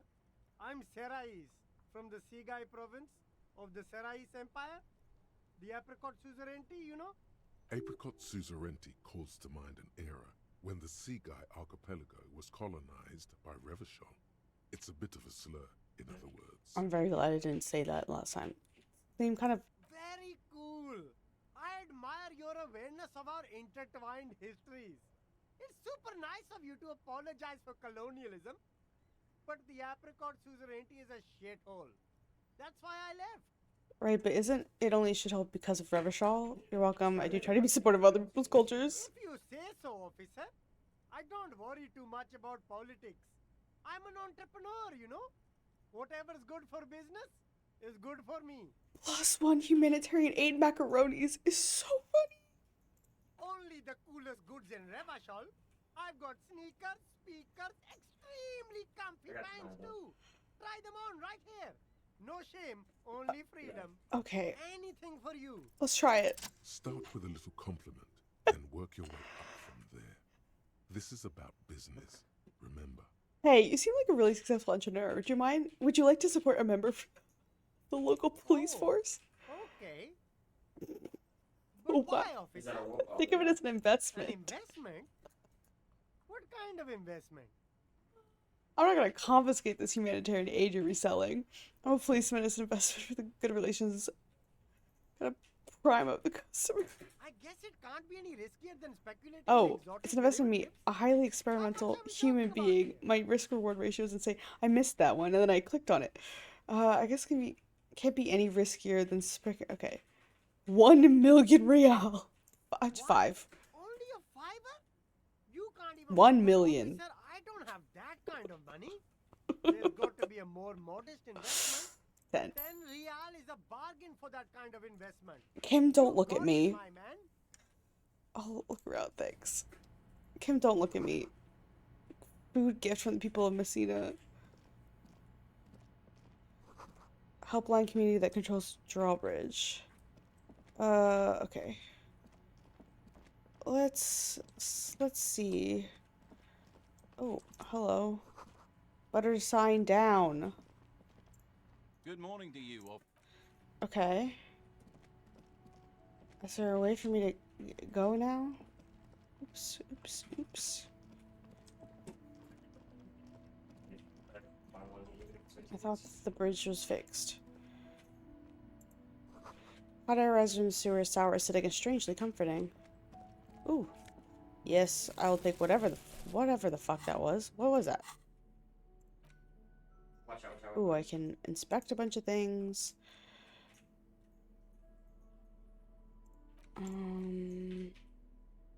It's probably went into my junk bag. Yes. Okay. What is this? Finger pistols. You were promised a gun, that much is certain. This is why you became a cop, yet here you are loitering around with idle hands like some sorry ass loser in the street. Suddenly you're supposed to be solving cases by what? Like talking to people? How are they going to believe that you can protect yourself? And then from savages without a firearm. This isn't right. You need to think around the problem. You just snap your fingers at people and you do it. Don't you worry. I would like to internalize whatever the fuck this is. Alright.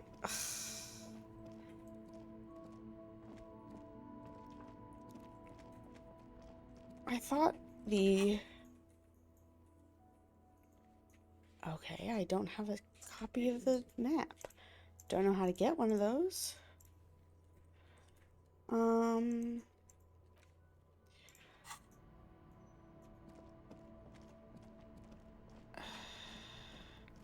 Okay, what can I do then? No, I don't... Hello? There we go. Work hard. Okay. I would like... I didn't really fuck with this.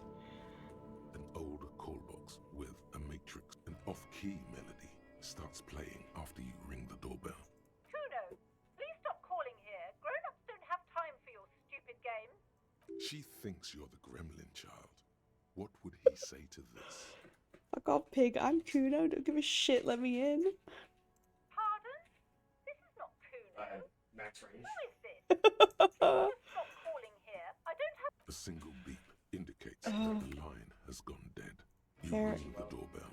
But no one What answers. an ominous name for a hair salon. Doesn't bode well for anyone's hair. Boxing for young athletes in All gym. you hear is static, but no one answers the call. 24-hour window. The doorbell, but nothing happens. And this fashion atelier. For a minute or two, but all you get from the call box is silence. No one answers the call. For Bronny's taxi, the rest have been burned off. Someone has melted half the plastic off with a lighter. The doorbell doesn't work anymore. Slipstream You SCA. hear static from the intercom speaker. It sounds as if someone has picked up the receiver, but isn't saying anything. You can almost hear them breathe. Hello, is anyone there? Yes, hello. This is Tricentennial Electric. This is a woman's voice, crackling and fragile through the static. Have you come to place an order? She sounds almost antique, as if her voice was being played off an old wax cylinder. A receiver must not be working properly. Hold on, Tricentennial Electrics. I thought I was calling Slipstream SCA. My God. The lieutenant exchanges a look with you. Sorry? It's you. Oh my God. I didn't think I would hear your voice here. Huh? Who cares that you don't remember her? Just go along with it. Yeah, it's me. I'm here again, crawling back into your life. Michelle, just please. She stops, and you hear her breath heavy, breath distorted by ancient static. Sounds like a ghost. Wind blows through your clothes. And Oh you my feel God. detached from your surroundings. Inside the building, a cold memory hangs. Why did you even call? I don't understand. You've been gone for months. I thought you didn't care. Ever since I came to work here, it's been different. As if my mind's been wiped clean. A spot of static overrides her words. When she speaks, I meant to unmute myself. I didn't mean to hit enter. submerged. It's so nice. It's so nice to be able to finally forget. Forget about what? She sounds like she's about to cry. The cold is deep under your skin, as if you were talking to someone who's 100 years away. Somewhere inside the building, water is flooding the cellar floor. Hello? She doesn't answer. Hey, are you still there? Silence. The only thing you can hear now is static and waves. Get it? washing ashore Want to on talk the to me? bay. What just happened? Another seagull passes by. It's getting cold standing here, staring at the silent call box. I don't know what happened either. We should probably stop playing with this thing. Okay, it's goodbye then. You press the number sign on the keypad that terminates the call. 12 name cards on the call box. Silence. No one's home at Fortress Accident. Okay. Revishal Ice City. Silence. No one answers the doorbell. Interesting. Whirling in Rags. After you ring the silence. No one. This button looks new, but someone has removed the name card. Nothing happens when you try to ring it. Huh. This button looks new. It's probably not connected yet. Whatever she says, it can't hurt you. You're a different person now. Stronger, healthier, and alright. Maybe not healthier, but it's a bonus that I didn't think that was so gonna work. hard you can't remember any of your past relationships. Oblivion's the ace in your corner. Call her again. There's a light buzz as you press the doorbell, waiting for her to answer the call. It's cold outside, and you can hear the wind blowing into the speaker. There's the static again, whispering like a seashell pressed against the air. Yes, hello. This is Tricentennial Electric. Have you come to place an order? It's me again. I want to talk to you. Last time you talked, there was confusion. You got me mixed up with someone else. My God. Here come the bad vibes again. Relax. Distance yourself from it. What? It's you. Okay. My God. Oh, okay. I would hear your voice again. Maybe this is a repeat. Is she? Are you repeating your words? Michelle, just please. Even in her breathing, the way her voice drops when she finishes the sentence sounds exactly the same. Oh, this is some kind of... Why did you even call? I don't understand. You've been gone for months. I thought you didn't care. So this is a wax cylinder. Is this some kind of joke? Stop repeating your words. From the intercom doesn't answer, but you can hear her breathing. Wind blows into your microphone again, crackling and echoing in the box. Is it over? Can we talk now? Ever since I came to work here, it's been... Oh my God, I just chunked her. As if my mind's been wiped clean. Say nothing. Oop. So nice to be able to finally forget about you. And then it hits you. You're a recording. She tries again not to cry, and still doesn't succeed completely. Her quiet sobs sound old and distant, as if her voice is being played off a wax cylinder. Just a recording, and here I Her thought... sound melts into the static from a long-distance phone call. From time to time, you can hear people talking in the distance, but can't make out any words. This is very sad. This is where you hung up the call the last time, but the recording is still going.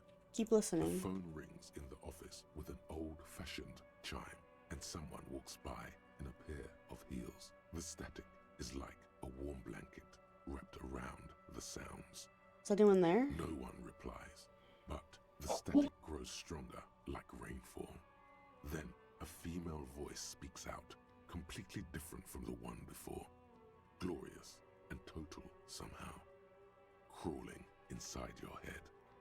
For 300 years I have been here, volatile and luminous, made of sodium and rain. If you want me, you can find me on the beach. Dans la dernière balle. So... The strange alien thought pattern ends. The lieutenant cuts in, inspecting the It was a intercom. recording trapped in the circuitry from some ancient tenant. This sometimes happens. Shall we conclude here? We have other mysteries to solve. Wait, a recording trapped in the circuitry? No, I don't have time to explain it to you right now. Maybe sometime later. Something weird just happened to Don't me. take it the wrong way, but during our short stint working together, something weird is almost always happening to you. Him, I know, but hold on. You hear the same weight. All right. Well. Oh my God. All right. I'm gonna find a way to the beach. No, I gotta see it. All right. Tolan is missing. Okay, I don't know how to get there. if I even can. Ugh, I don't have a map. Alright, now what? Oh, I don't know what to do. Oh, them a bullet, at least something similar looking metal sphere. What's else on that? Fucking leads. I don't have. So,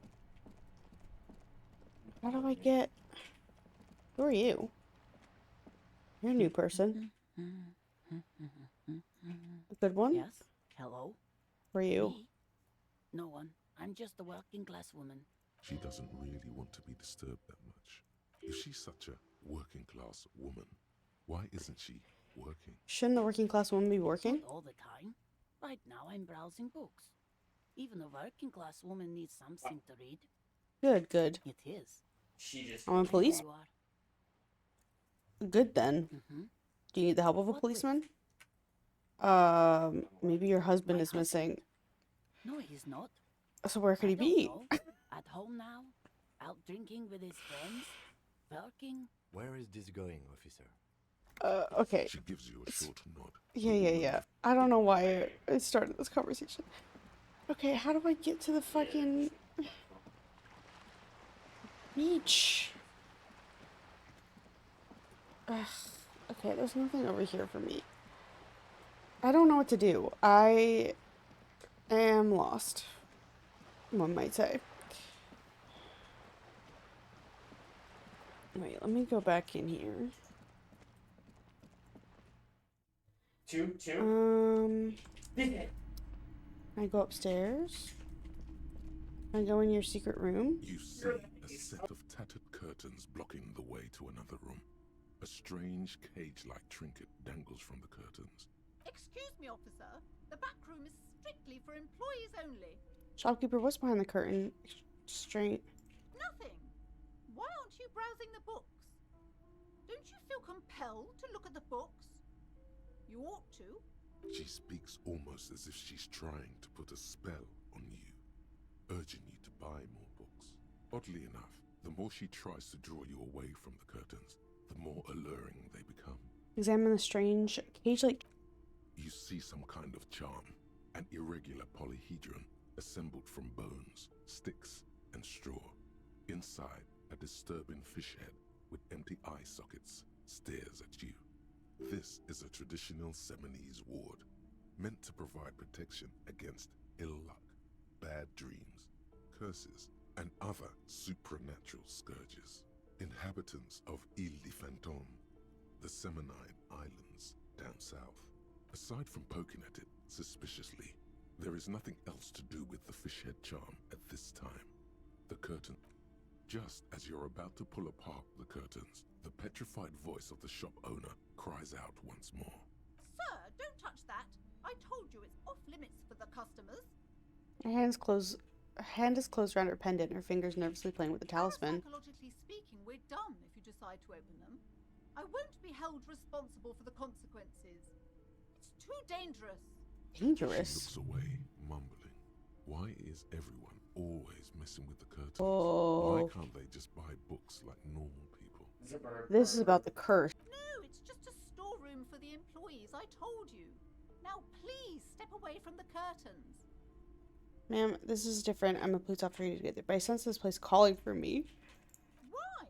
It's not like anyone was killed there. She stops abruptly as her hand flies to her mouth, baffled by her own bluntness. I'm sorry, I don't mean to be so impolite. Just please don't go there. I can't allow that. You'll only make things worse and unleash the powers. The powers? But I sense this place is calling for me. Must invest. You do? My God, even more reasons not to mess with the curtains. Just step away, dear sir. I don't care. You can't stop me. I'll open them. Please just talk to me, officer. Come here and let's talk this through before you decide to do anything extreme. Talking is always good. Go see what she has to say. The curtains, tattered with age and covered in dust, hang before you. Sure, let's talk about this, lady. Hello again, esteemed officer, and welcome to Crime Romance. I already told you, it's just a storage room for employees. I don't understand why it's so important to you. Just let it go, officer. Go buy some goddamn books. You're supposed to be drawn to the books.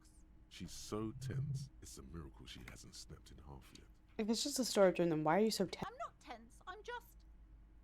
She wavers under your gaze, mouth pressed into a tight-lipped frown, then something breaks. Okay, fine. It's just because this place is cursed, just like everyone said.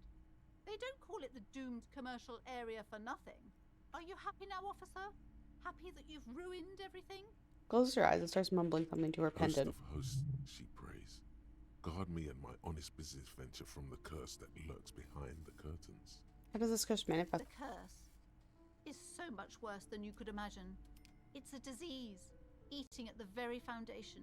A shiver runs through the woman. She looks around at the dimly lit store. It's the curse of financial distress, of ruin and bankruptcy. She peers at the curtains again. Okay, I'm a little confused. What does that mean? Annette mentioned the previous tenants have experienced some financial troubles. It's not just that, officer. We're dealing with something supernatural here. It's the cacodemons feeding off bad business practices and disappointing income statements. There's something wrong with this building, I can tell you. Ever since I arrived, I've sensed an eerie lingering presence, as if I was unwanted here. Why didn't you tell me right away? It's not good to talk about the curse, not in detail. The negativism, it's dangerous. Talking about the void wraiths angers them. Wow. Void raves. You have new words. Have you sought help from it? Yes, I've contacted numerous parapsychologists, and even a pair of Simonese mediators. They provided me with the wards. The wards help to keep the doom at bay and protect us against the darkness that lies further in the building. Even though now I fear it's not enough. Is your pendant part of the words as well? Oh, this? No, it's a special Himian amulet, blessed by desert pygmy shamans, with a spell of compulsion. It's to compel people to buy books. There are numerous spells cast throughout the store. I had the books anointed with a different inducement spell, for example. It's guaranteed to boost sales 15%. Desert pygmy shamans. That sounds like a rather questionable way to describe a group of people. Doesn't seem like the spell is working. There are no customers around except you. There are hardly any customers here. Do you think it's really worth? Sir, I am well educated in the commercial and esoteric arts. I know what to do and what to avoid. Have you ever thought about a sale? Maybe that could lure in some customers. I'm trying to help. What about some neon lights and signs of blinking lights? Be friendly to the customers. Discount my wares? I can see, sir, that you don't value books very highly. Besides, this would only tempt the phantoms of doom. They can sense the desperation, you know. Would you like me to take the case? I can investigate, see if the curse is... Certainly not.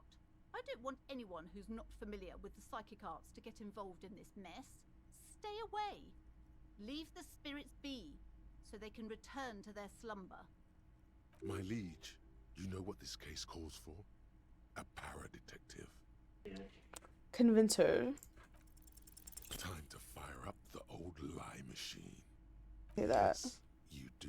No, it's really The woman stupid. Looks aloof. Her features much softer. Okay. Occasionally she glances. I had 92%. Okay. Drama. If I can level up, I can do it again. Yeah. Hello again, esteemed officer. Girl, I have 97%. I better succeed. There we go. You silver-tongued fiend. Show her what world-class perfidy looks like. Ma'am, I came here to help. I've handled paranatural situations before. Don't think I haven't seen charlatans before. I've returned for the void. A paradetective from a long line of paradetectives. You're no paradetective. You look nothing like one. And you're clearly a drinker. Pardon me for being so blunt, but... You look like one. The lieutenant keeps his usual stony calm. He Why is there a silently kite here? pulls out his notebook. She's like in our jungle.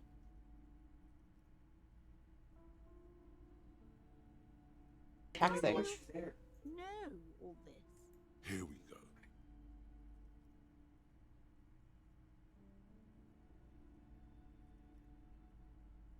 I should have realized. A pattern lies within the fabric. The hand of fate guides us. Our meeting couldn't have been mere chance. But I am not the only one at risk. I have to think of my daughter. You are certain you can help us? Keep us safe? I can't allow any collateral damage to hit us. No problem whatsoever. Your family is safe. The phantoms are no match. If you promise, good officer, then you might be our last hope. Do you swear it? On my own. Thank you, sir. There's one more thing I haven't told you about yet. The entity. Do not act surprised. You know of these things, sire. Of course, the entity, for I've sent. You have? The entity takes the form of a woman, a witch probably. I've suspected that she must be connected to the curse ever since I first saw her. Did you know that she lives inside the chimney? Chimney, the passage between heaven and hell. Yes, that chimney is part of the building's central furnace, and it's enormous. She has barricaded herself behind some metal security curtains. God knows what she's doing there. Some unnatural magic, I assume. You should go find the entity and ask what happened to all the companies in the building. What is the source of this curse? Here's the key to the warded door behind the curtains. Take it. Oh, and please do return to me after you've looked round. I'm quite anxious to know what she has to say about the curse. What you discover in there. Unbelievable darkness and ruin. What you discover? Probably just some office space. Love it. So excited to be nosy and snoop. You see a set of tattered... Summoned. You see a dimly lit room full of dusty furniture and trash. A doorway stands in the back, covered in dozens of scary little Seminese wards, your shadow looming over it like an omen. A small terrified O escapes place at once, and she tries her best to look away, her round face buried in her hands. Finger pistols. Finger pistols. Snap, snap, baby. Turns out guns aren't that much for protecting as they are for attacking people. If you want to protect people, really work for them, you have to whip out your signature dual 9mm Villiers finger pistol. I didn't mean to do that. Who needs a real gun anyway? The conversation you just had, it would have gone better if you snapped those bad boys at him. No, 9mm dual finger pistols do not count for actual weapons in a gunfight. +1 reaction speed. Safety's always off. Empty hand slots give suggestion part +1. Okay. I'll unequip those for now. Ghostly silhouettes of hair dryers. Vaguely androgynous portrait of a man. A heavy door with a missing handle stands before you, covered in dozens, if not hundreds, of Seminese trinkets and charms. It appears to be locked. Unlock the door with the key. Some force, you manage to turn the key. It's eerily silent. The door slides slightly open, letting a draft of cold air into the room. You feel the tiny hairs on the back of your neck rise up, as if someone's standing right behind you. Touch the back of your neck. What is this? Outside, the wind howls in from across the bay. The building at Rue de Saint-Ghislain stands like a matchbox on its side, with men inside, like little wooden sticks, ready to catch a fire. A panicking woman squeezes the pendant around her neck until it leaves a mark inside her palm. A man, a few meters away, stands frozen with a key in his hand. Somewhere inside, a spider is spinning its web. I'm not gonna make him go first. Okay. This looks like sand is dripping from a punch bag. Seems like somebody's apartment. Smells like leather and sweat. Citius Fortis, and the rest is worn off. I do not want to lift this. Floor. The color has worn off its weight plates. It's 60 kilograms. Your triceps hum at the sight of these weights. Show the world what kind of beast it's dealing with. Lift them. There are no collars on the barbell. This is a safety hazard. Look, Kim, it's a trap. There are no collars on the You're right. barbells. The weight may fall off. Better not touch it then. What kind of bastard would just remove the collars? It should be a felony. It would be a violation of EPIS safety regulations if the gym was still operating, but it isn't. No one's supposed to come here anymore. No, I'm not doing that. We're not bar walls. They look unsafe. Okay. Hello? Can I? Oh, Kim wants to talk. What is this place? It's another world beyond the veil.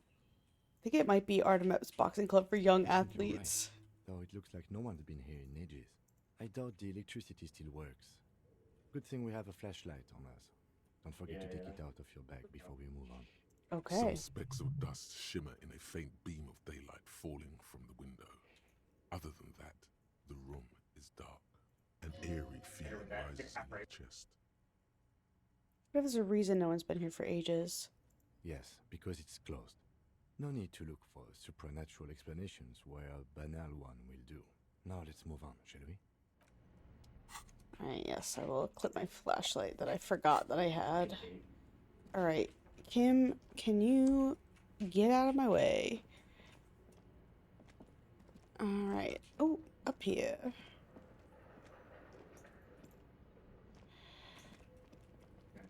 Oh, it's always blocked by old window panes and debris. Looks like the remains of the 24-hour window repair shop. Oh boy. Okay. A large demijohn full of strange liquid. Wild animals stare at you in dark, stuffed mounted wall.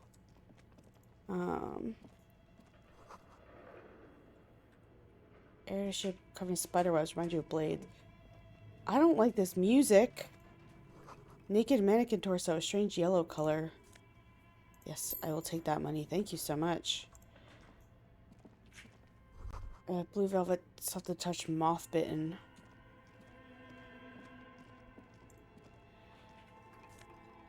Okay. Slipstream logo. Skis or the Slipstream logo. Looks like someone tried to reconceptualize their business here. I don't get it. Look, the skis and rotor blades both bear the same Slipstream logo. It seems likely that they started out making one, failed to turn a profit, and then pivoted to producing the other. Why did they start with? What do they start with, and why did they pivot? That's a good question. With strange leap of imagination, yet they still failed. How sad. Reality is ruthless. Oh. Yes, please. Is that Emma's atelier? Yeah. Why are the clothes... Where are the clothes it used to display? Oh, what's this? Your flashlight slides over an old green chalkboard covered in scribbles, sketches, and schemes, like some ancient cave mural. Some of the writing has faded with age, but you can still make out sections here and there. Photos and drawings have been pinned to the board. These lithe, pointy-eared creatures appear to be different types of welkins. You make out autumnal candle welkins, casting wax-based magic. Translucent welkins, with organs shining under their skin, and even ether welkins, hailing from the vast emptiness of sidereal space. You should adopt one of those welkins as your persona. No longer a mere man, but a welkin. One of the welkins, towering among the rest, appears to be different, however. It's Vara Hamira, a high welkin, his face white and scarred like cracked marble. This is clearly a Welkin supremacist. The note says, all non-Welkin races will be purged. The Haldor, the Tworg, the humans, and even headless men, all of them, purged. Imagine a world filled only with Welkin, Green Welkin, Dread Welkin, and the High Welkin to rule them all. An inordinate amount of time has gone into drawing these little Welkin creatures. I wouldn't want to spend much time with this. Who are these creatures? Who drew them? Are they real? I have so many questions. One of them was a welcome supremacist. Some people really like building a world, I think, even if it's just for a game. Who are these creatures? This looks like concept art for a project. It's not really real. One of them was a welcome supremacist. Political commentary. That one has a great beard, too. Looked at it, not the Welkin's facial hair. Well, this has been educational. Let's move on for the Welkins. Details. So much effort. I appreciate that he appreciates it. The photos collage depicts barren, icy landscapes wrapped in perpetual night. You see permafrost and glacial landforms, dead trees grown in under the snow. Entire oceans have been frozen from shore to shore. There are pictures of settlements on dried up riverbeds, abandoned in a storm. Animal corpses in the dark, carcasses and bones. You see primitive oil rigs built into glaciers, boreal dvorg, yurts under the snow, great mammoth-like beasts of burden. Albeit dark and cold, this vision also feels cozy in its own way, like eggnog or morphine. What a Much needed dichotomy. respite from our own world. A pinned postcard reads, "The heat death scenario. A desperate fight for geothermal energy engulfs the world as Wirral becomes untethered from its sun, drifting through the universe." This is a monthly calendar from the year 50. Cryptic words like sprint, daily minimi, and GPI span the marker-drawn grid, the grand scheme of production and money. It looks a bit like an academic calendar, only much more brutal. Minimi stands for a mini-meeting. It's part of a bigger framework for managing work called RUN. Station 41 tried to implement it a few years ago, but failed. As time goes on, the numbers in the boxes grow rarer and rarer. The board becomes an empty snowfield in the final days. Only failure and regret dwell in this region. Looks like they didn't make it. Lieutenant looks at the frigid ice fields of A note in the bottom left corner of the chalkboard says, "See the prod schedule filament for details." The handwriting is only partly legible, but you can still make out 3 slogans: "Call in, tune out," "Wirral untethered," and "Heat death of the universe." The full text reads, "Heat death of the universe is the new black." Another note says, "The biggest advancement in role-playing systems since the 30s. Outside, a cold wind wraps the building in its bosom. Snowflakes in the wind. An old woman passes what the locals call the doomed commercial area. She tries hard not to look at the bookstore windows. It's unwise." Interesting. This old fireplace is covered in lines drawn in blue and red marker, the mesh spreading over the stone like blood vessels on alabaster skin. It looks ghostly and strangely ancient. The whole thing resembles Kadran mosaic tiles. Very pedantic. Hold on, how do I know what Cadron mosaic tiles are supposed to look like? History classes, students with their textbooks open, studying the roots of our civilization. Those aquarelle blue tiles looked beautiful in the sun. What am I looking at? Radio frequencies, it seems. UKV 123.6, UKV 123.7, UKV 123.9. Some written notes, too. Sparse and cryptic. Radio frequencies for what? Unclear. It looks like a cardiovascular system split into veins and capillaries. Very advanced. So we're dealing with something medical here. This is an elaborate piece of art. Of course, the anatomy of the curse. You think so? The web is comprised of radio stations, all lead back to one red heart, titled the Game Master Frequency. A note says, this one can listen in on any station it wants. They must have had massive airwidth. These things don't come cheap. Wait, who's the Game Master? Someone very important. A conductor for the hundreds of story threads that pass through the Game Master's frequency. If it's a game, then who's playing? Whoever decides to call in to a call-in station, it looks like. A list of names under the stations suggests people across 6 Isolas would be playing. Muindi, Insulinda, Kotla, Grad, Samara, and even Ilmara. There's no way a little basement studio working here could pull anything like this off. My God. It's as if the less money they had, the more ambitious their project became. Cost of airwidth alone must have been huge. Exactly. This schedule, I know doom when I see it. The company was running out of funding. What else? Nothing. It's just lines on marble. An echo from times long gone. No one has used the fireplace in ages.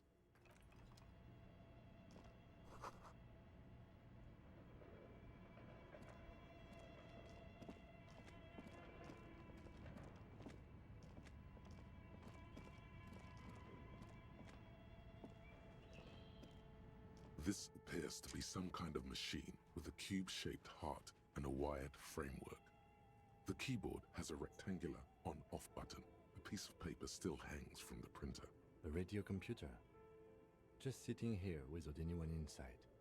Sounds surprised and a bit cautious. This is the Ream Civic radio computer, model RC5120, equipped with a Feld mainframe and a Ream-compatible printer. Think I should turn it on? We have one of these down at the station, but I never really learned how to use it.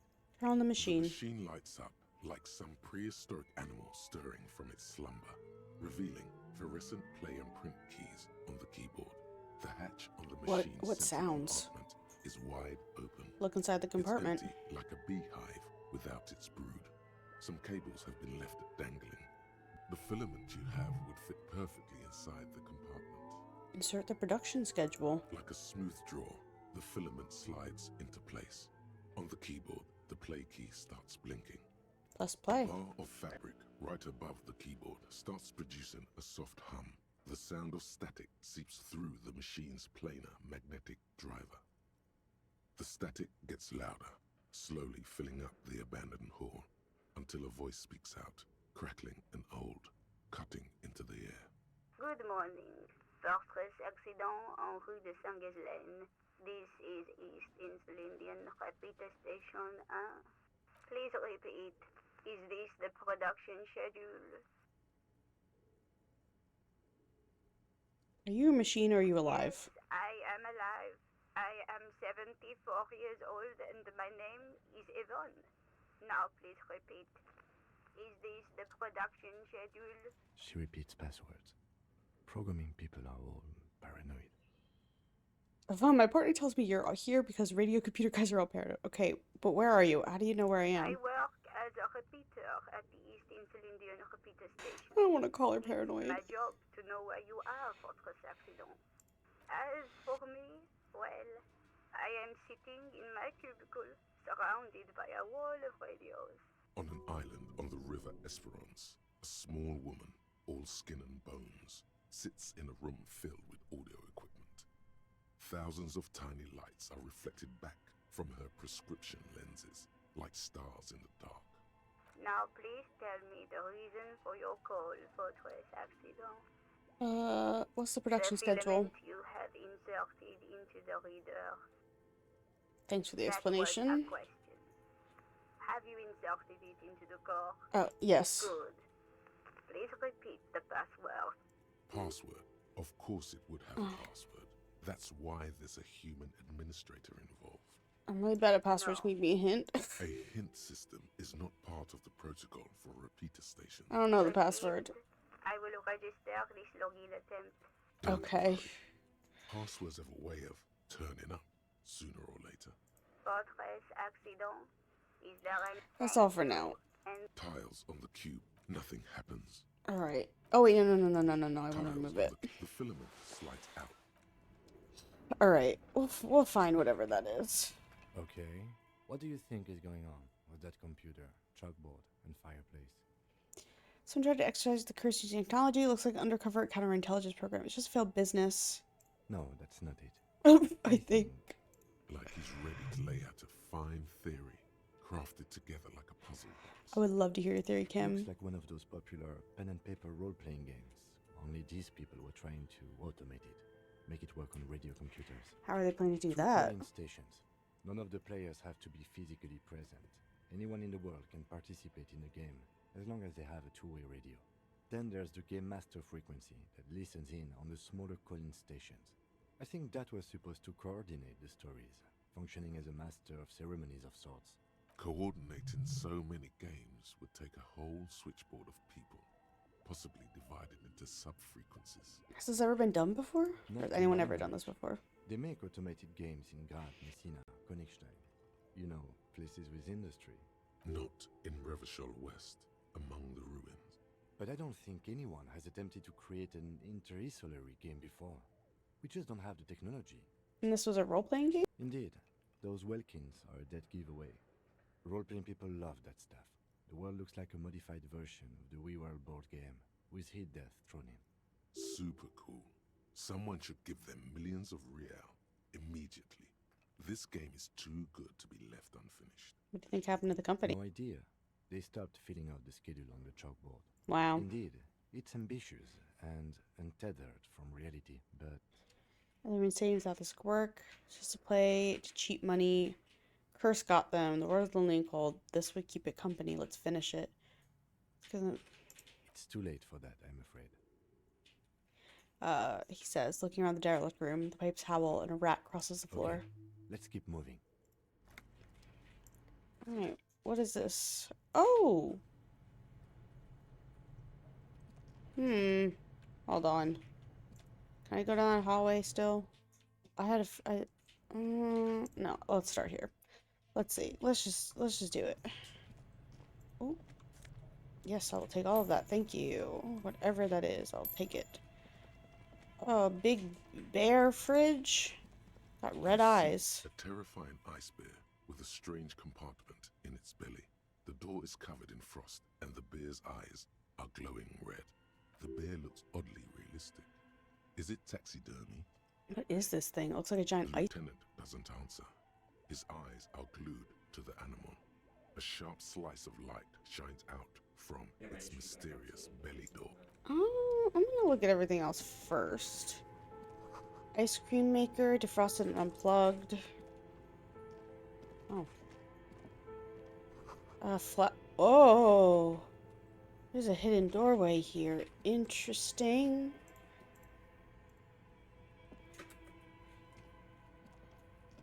That's not scary at all.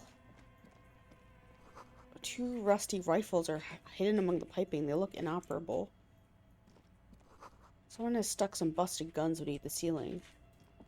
A few bricks have fallen off, revealing a compartment behind the wall. Where It's are too we? dark to see in.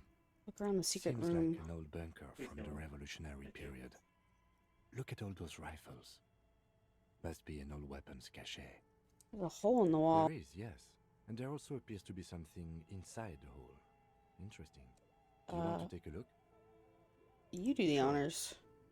Okay, here's some more rifles. None of these seem to be working. No! Hand reaches in, rummaging in the dark. Nobel McGrave rifle. That's rare to find in such good order. Seems to no longer be functional, but still rare. It's yours, officer. Oh. You found this place. What does this mean, a It rifle means there here? are firearms, albeit inoperable, still lying around in Martinez. It's an interesting coincidence, I would say. Might come in useful in the future. He likes this find. I love him. He's fun. Alright. Let's see, what is this? A generator? Oh my gosh, there's a lot going on in here. There's an ice cream maker that's still running. Okay. Two cables are plugged into the breaker box. The red one leads off into the darkness, and the black one to the ice cream maker nearby. I'm gonna leave them for now. God, there's a lot of stuff. The comm wire is running into the breaker box. Ooh, sure. I'll take a mesh top. Why not? What's down here? Cellar window, people's feet shuffling by on the street. Okay. Two cables are plugged into the breaker box. An electric sizzle. The room is slightly quieter now. Maybe that was the bear. Yes. You see the looming shadow of an ice bear with a strip. The bear looks oddly realistic. A faint waft of cold air rolls out. You hear the sound of dripping water. This is the inside of a defrosting refrigerator. The lieutenant takes a peek inside. His hand has found the holster of his gun. Look inside the shelves are refrigerator. empty. All you see are crumpled ice cream wrappers with the brand name, Revachol Ice City.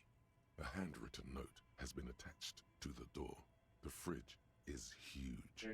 Take the note from the door. The note and the little fridge magnets keeping it on the door. Examine one of the ice cream A friendly wrappers. cartoon bear smiles back at you from a glossy cellophane wrapper. It looks nothing like the fridge. The paper still smells of vanilla and chocolate. What is a giant bear-shaped fridge doing in an abandoned cellar in the first Good place? question. It looks like an ice cream fridge. It's from the rappers try to study it in the Somewhere darkness. in the past, it's summer. 5-year-old Fifette lets go of her mother's hand, change jingling in her pockets as she hops towards the ice cream stand right across the plaza. So they try to sell ice cream from this hyper I know. carnivore? What an unfortunate marketing choice. At least it's not running them a loss anymore, now that you've unplugged the cable. Points to the red snaky cape running from the fridge fridge. sits empty before you, an overindulgent wardrobe, now that the cooling systems aren't active. Interesting. Okay, what's this? Well, clouds seems inaccessible now. A thick layer of coal dust covers the furnace, coloring it pitch black. What is this thing? Is it a furnace? Looks like an old central furnace used to heat the building. It's connected to the chimney. No one has used it in ages. No signs of any recent fire. Only dead rats. Look inside the It's furnace. dark and grimy here. In the darkness you can hear chatter. It's coming from above. A voice or several voices talking to each other. Near the smoke chamber, upstairs, the echo is so prominent, it's impossible to discern what the voices are saying. After we finish this section, I think we will end for the night. What are you doing? Here's someone talking upstairs. You should investigate. See if someone's upstairs. A lush layer of coal now covers your skin. Why would I do sinking into this? Wrinkles. Your hands look ancient.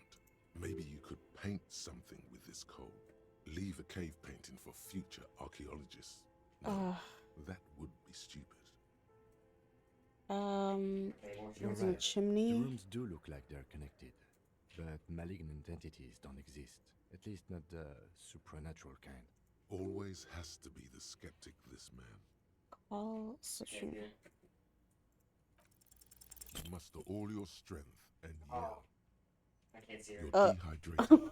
Oh my from god. A lifetime of smoking and drinking will do that to you. Yeah. The chatter from the chimney continues on as before. You seem to have made no impression on whatever's up there. Then again, maybe it's worth actually trying something up there. Maybe you should let your voice rest, officer. Okay, I don't think it's gonna do any good. So let's go up here. Oh, it's outside. Oh, okay. Okay. Alright, time to go back the long way around, I guess. That goes right into the basement. Alright, writing it down. It's like Guillaume Le Million, that hair poster. I think that I have to, like, shuffle into the correct spot. Alright, let's go around down this hallway. Ooh. An iron safety curtain curves before your eyes, folded like a bellows. Okay, It this covers is what half she the said. room, blocking the way into a colossal industrial chimney. This must be where the entity lives. Yeah. This is directly above the central furnace in the cellar. The voices probably came from here. Hello? I yelled, but it didn't work. Your voice becomes a raspy cry mid-sentence. It's silent in the abandoned office building. No one answers you. Sire, may we suggest something? Think of the Sire. jump into the furnace as a grand performance. Use your chest voice, not your head voice. Sing from the diaphragm. Perhaps it's not such a bad idea. Try it again, son. Okay. He wants me to do it from the shoes in a puddle of melting snow. Floorboards creak. Does someone live here? Alright. So it wants me to go back down there and yell in the chimney again? Alright. I guess I can do that. I'm gonna save before I click into it, though. Oh, wait. Sorry. That's all the way back there.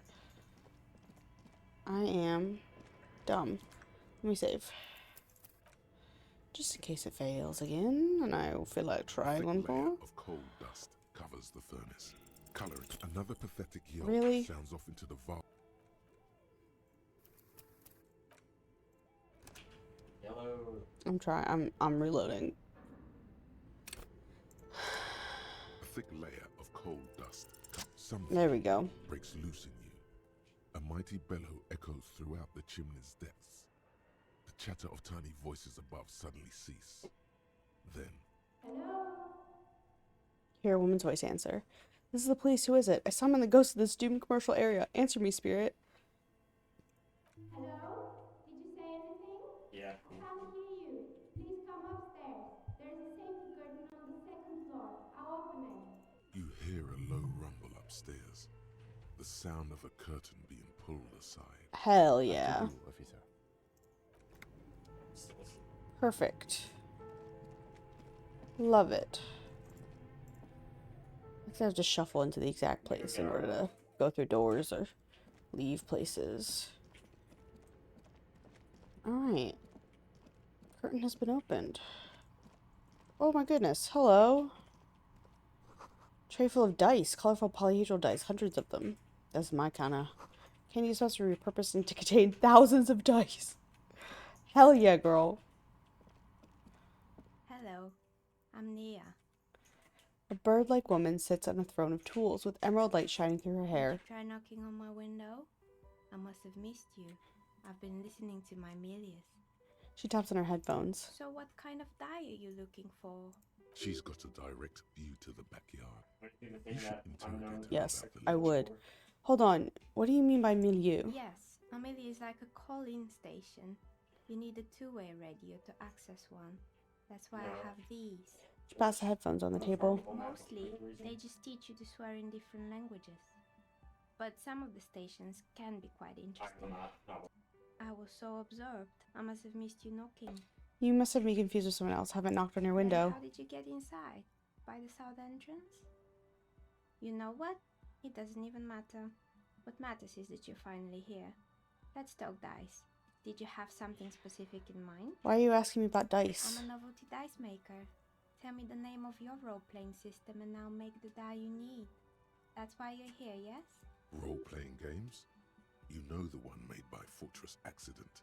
Does that count? Sure, I like Very role-playing good. games. My rate is 10 rare. Oh my god, per what is set, this? Unless you want something really unusual. Take a look around and see if there's any particular stone you want to use.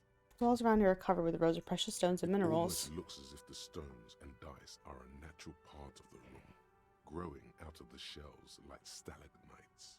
No falsehoods are present. She's a novelty dice maker and doesn't have anything to hide. Ask what you need. How did you become a dice maker? How did I become one? It was a business decision. I was a regular jeweler at first, but that's an unfocused field with too much competition. Some of my friends were role players. They asked me to make some polyhedral dice out of cobalt. That was my first order. I grew it from there.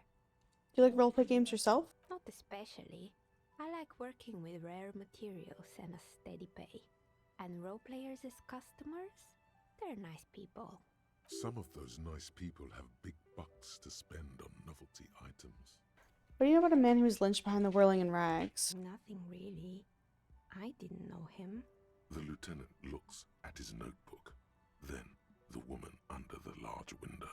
Your window looks directly onto the courtyard. You're saying you didn't see or hear anything unusual last Sunday evening?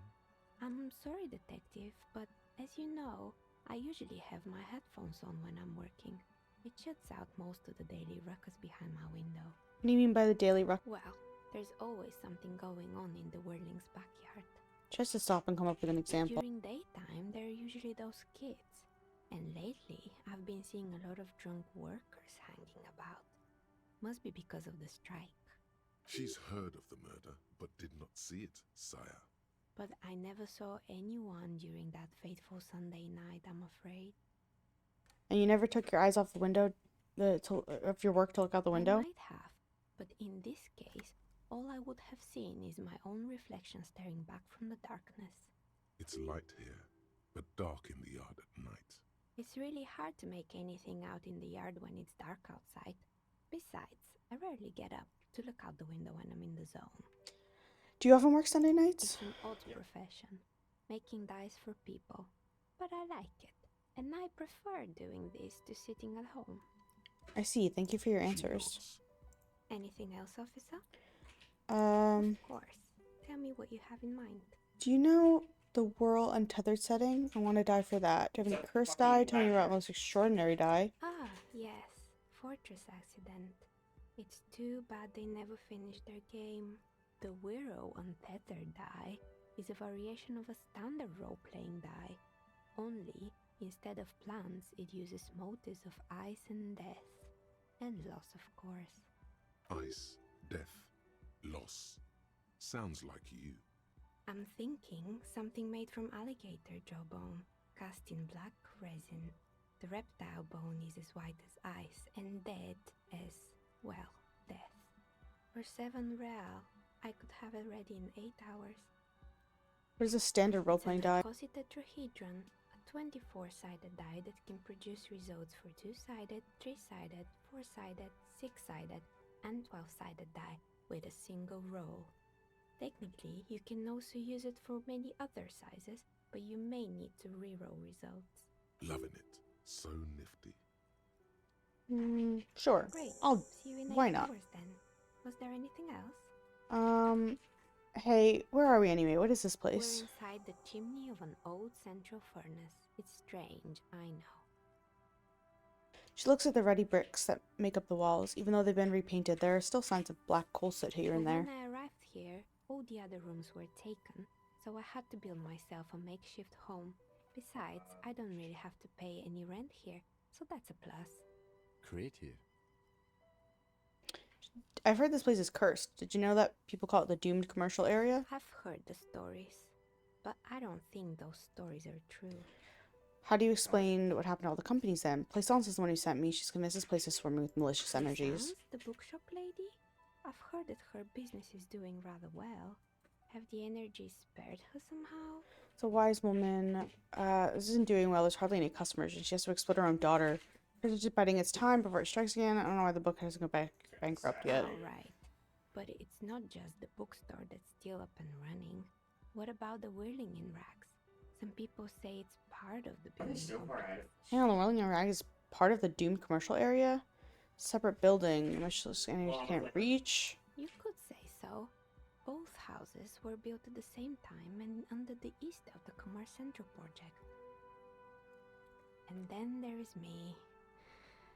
He sighs, looking at her messy work table. All kinds of tools lie there, scattered from knives to carving files to wire I've cutters. been here for 14 years, selling novelty dice to role-playing enthusiasts. Not exactly a million real business idea, yet somehow I've survived despite the talk of malicious energies. Strange, isn't it? Maybe it's just because she's so talented that she's been able to woo the curse. Plaisance thinks it's because you're the source of it, a malignant entity. It's because you're competent and dedicated to craft. The curse doesn't affect people like you. Curse will get you, I have no doubt. What, so the curse only affects people with poor work ethics? What you're describing isn't a curse. It's capitalism. Only business decisions. Honestly, I'm not sure. This world is a puzzling Is it place. now? I've always thought it's a rather mundane and boring place with no supernatural surprises inside. Well, if you ever find a way to explain all those inconsistencies in the curse, let me know. That's all she has to say on the subject. She's been thorough and truthful, as far as we can see. Do you know what happened to all the other tenants? Are you interested in anyone specific? Oh, quite a lot of them spring to mind. Rats scuttle in the dark rooms under the abandoned blow dryers and dusty mannequins. Cobwebs cover rotors and radio computers alike. So much failure. Be a hair salon here? Yes, I think it was called Androgynous Orlando or something similar. They weren't a big hit around here. Turns out that working class men don't like genderless haircuts. They're scared of that word. A bit of experimenting every now and then isn't bad. It's not about the haircut, it's about the confidence. Customers should have been more open-minded. It just wasn't the time yet. What happened to It wasn't merely a gym, it was Artemiteps Boxing Club, a community project created to steer at-risk youth away from drugs and crime. It was How'd he get up A there? kind man from Zemsk. I heard he had some trouble with the law when he was younger, and that's why he wanted to start the gym, as his way of giving back. Maybe that's what Kuno needs, a community-centered box. Kuno. Who's Kuno? Sort of the king around here is a little ginger gremlin who likes to defile dead corpses. Oh yes, you mean the kid with the sailor's mouth. Yes, I've heard him yelling profanities in the backyard. She looks out the window. It's oddly quiet there at the moment. I think it would take more than a gym to help that kid. Yeah, true. How did that community project work out? It didn't. If anything, it made the youth situation in Martinez even worse. At some point, someone started a rumor that the punching bag downstairs was full of amphetamines. It's not really full of that. No one would store their drugs like that. Eventually, the coalition took away the funding and the club went bankrupt. This was a few years ago. It's gotten much more peaceful around the plaza ever since. What's up with the broken windows? Oh, this one's a mess. There used to be a company that promised to repair windows 24 hours a day.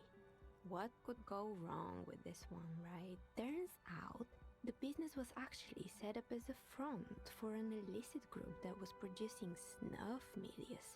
Who would have guessed? What's the snuff milieu? And they never cleaned up the debris either. Now it's just littering the hallway and I have no idea how to get rid of it on my own. Cool, very cool about the debris, but what's a snuff milieu? It's a sub-Rosa radio station that broadcasts real murders with real victims. Some people pay good money to get off on it. Nothing changes in her tone as she says that, as if it's just another piece of information to lay out for the world. True crime has truly desensitized The us. ACP has a separate division that deals exclusively with unlicensed sub-roses. This isn't our problem. Good luck with that. It's not easy catching those perpetrators. Someone here makes stuffed animals. I saw mounts lying around. You mean Mr. Fabron, the taxidermist? No, he mostly just did drugs. Anything else? Found creepy mannequin? There used to be a fashion atelier here, but I have forgotten the head designer's name. They were doing well for a couple of years, until the insect rights activists came. What in the... The atelier produced a certain collection that used chitin among the materials. Apparently chitin is made in the Occident, where it's extracted from beetle wings. And you know how all kinds of political movements are big in the Occident. The activists shut down the biggest chitin supplier, which of course caused the price to skyrocket. And, naturally, all the most fashionable tastemakers refused to be seen in chitin from then on. The atelier went bankrupt before they could finish the collection. Got what they deserve, making terrible clothes. Really? Anyway. What's with the rotor blades and They were skis? made by a company called Slipstream. After they pivoted from making rotor blades to skis, their chief executive took off on a vacation with all their money. Honestly, I think it's quite funny. I think he's still sending out holiday transmissions from Tulula or Tiumotiri or Hashtkor or wherever he is. What do these transmissions say? The usual, I imagine.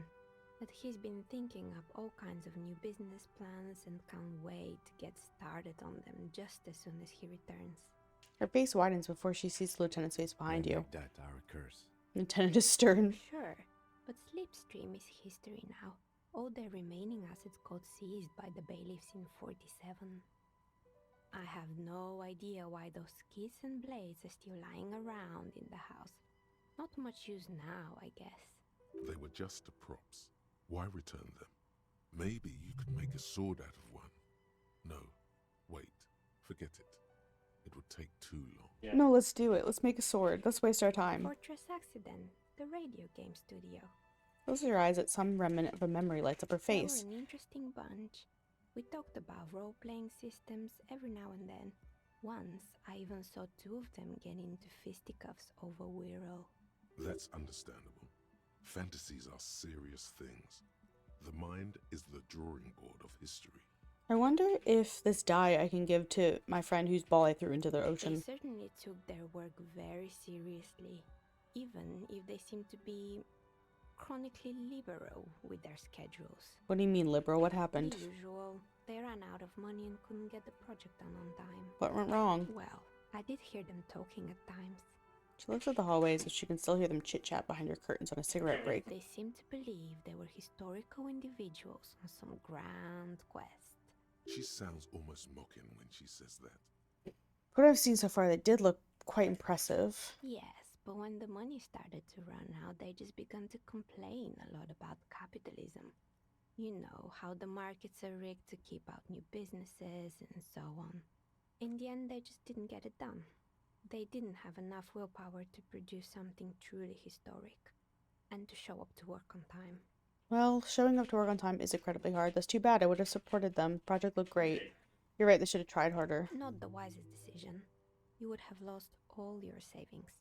Toss a pair of dice on the table. One of them stops near the edge of the metallic desk. The result is 1 on a 20-sided die.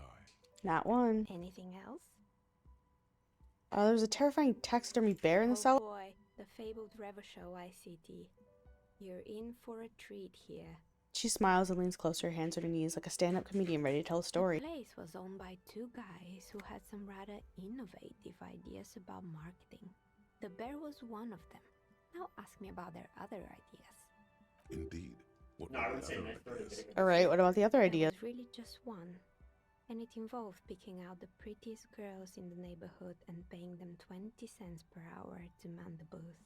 And by man the booth, I mean slump behind the counter with a face that could maim you if you ever dared to disturb their bored magazine browsing. She leans back, disapproving. Fritta does the same thing. I know a girl just like that. She works at Fritta as a cashier. She's not really friendly. They expect 20 cents per hour as dog's pay. I'm surprised they showed up for work at all. It's an award-winning idea. Oh, but they did. They did show up to work, and not alone. There were also acne-ridden girlfriends and gorilla-like boyfriends loitering near the ice cream stand. And they already had the bear. Close her eyes as if remembering something painful. The bear. She repeats, pressing her thumbs in a temple, like trying to suppress a headache. Didn't work out? Of course not. The bear was terrifying. No one wants ice cream guarded by a hostile apex predator. To make matters worse, the fridge didn't work too well either, and half the ice cream came out malformed and partially melted. Eventually, Ravishell ICT lost the price war to its rival, Glacé 5000. Glacé 5000 sold caramel sundaes for only 5 cents a piece, out of regular fridges. Mark doing his job. I'm sure the bear was doing his best. Very scary. Every time I saw the bear, I was scared. I felt scared. Come alive. I killed the bear. You unplugged it. You did what? Rolls her swivel chair an inch closer to you, unsure whether she heard you right. I had to kill the bear to become the bear. I murdered it with my own bare hands. I plugged the city to help Ravishell Ice to cut their losses. Of course they left it plugged in. Even in death, the bear is costing them money. The taxidermist who made it said it was his vision beast. He said he met his vision beast while high on desiccants.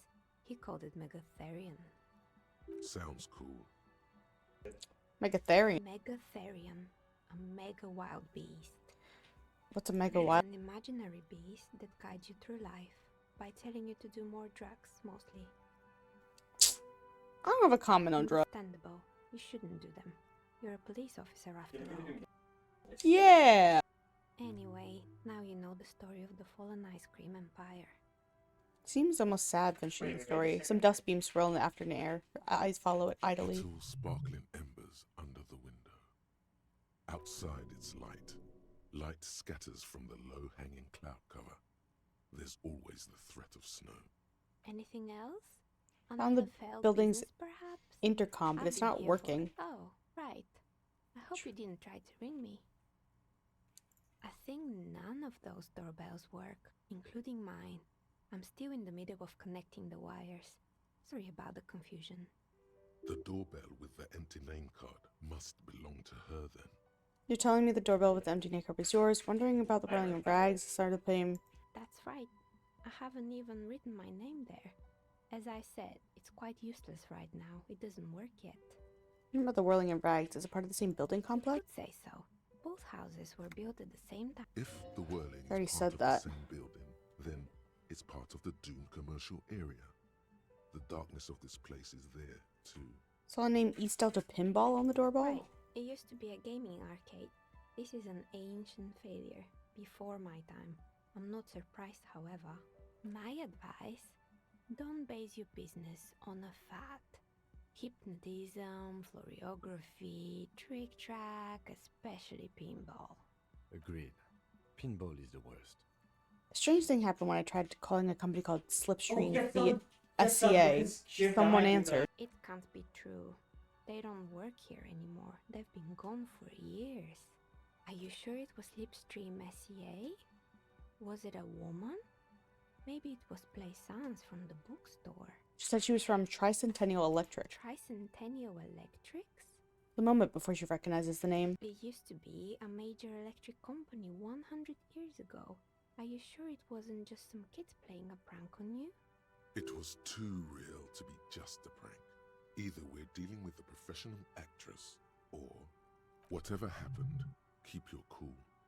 It's probably better to admit that it was a harmless prank. You're right, it probably just got made fun of. No, something else, something eerie. Maybe some sort of rare electoral anomaly? Prank is more likely, no? Oh, the kids these days. We were just one of them, and now they're terrorizing us. No solidarity. More questions about the building. I'm listening. More questions about the intercom? No. Sure, I'm listening. Good. I hope it clarified things a bit. What else? I think that's everything. Ooh. Apricot chewing gum scented one.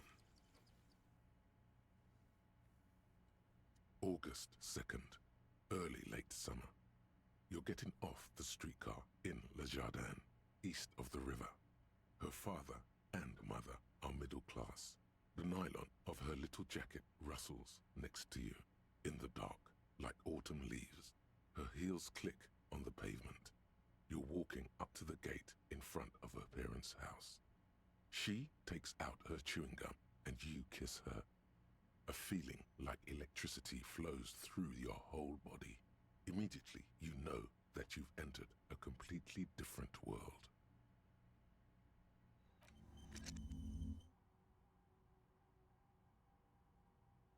Hello, my love. Hello. How's this go? Huh? How's it going? It's good. I'm in the building. Oh, you met the dice maker? Yeah, I think I'm gonna end for the night here, because I am getting tired. We made good progress. I guess I'll figure out what the fuck I need to do next. Next week. I'll figure out how the fuck we get to the coast. But yeah. Thank you guys so much for hanging out. I very much appreciate it. I did not realize that I have been streaming for 5 hours. That went fast. This game is really fun. I'm enjoying it a lot. I should be, I'm gonna confirm, so I don't lie to you. I should be streaming normal next week. It's the week after, then I don't know what I'll be doing since it's Thanksgiving week. So I'll let you know when I know. But yeah, it really does suck you in. It's a lot of fun. Really interesting. I feel like I'm missing 1,000 things. I don't know. I feel like I'm missing so many things. Also, this feels like a game you could just play over and over and over and over again and get different experiences depending on which path, like archetype you pick. But yeah. I'm gonna go to bed now. So, thank you guys so much for watching and hanging out. I very much appreciate it. I hope you guys have a fantastic rest of your Friday night and an amazing weekend. And I will see you guys all next week, all right? Goodbye. Or Tuesday? Yes, that's next week. Goodbye.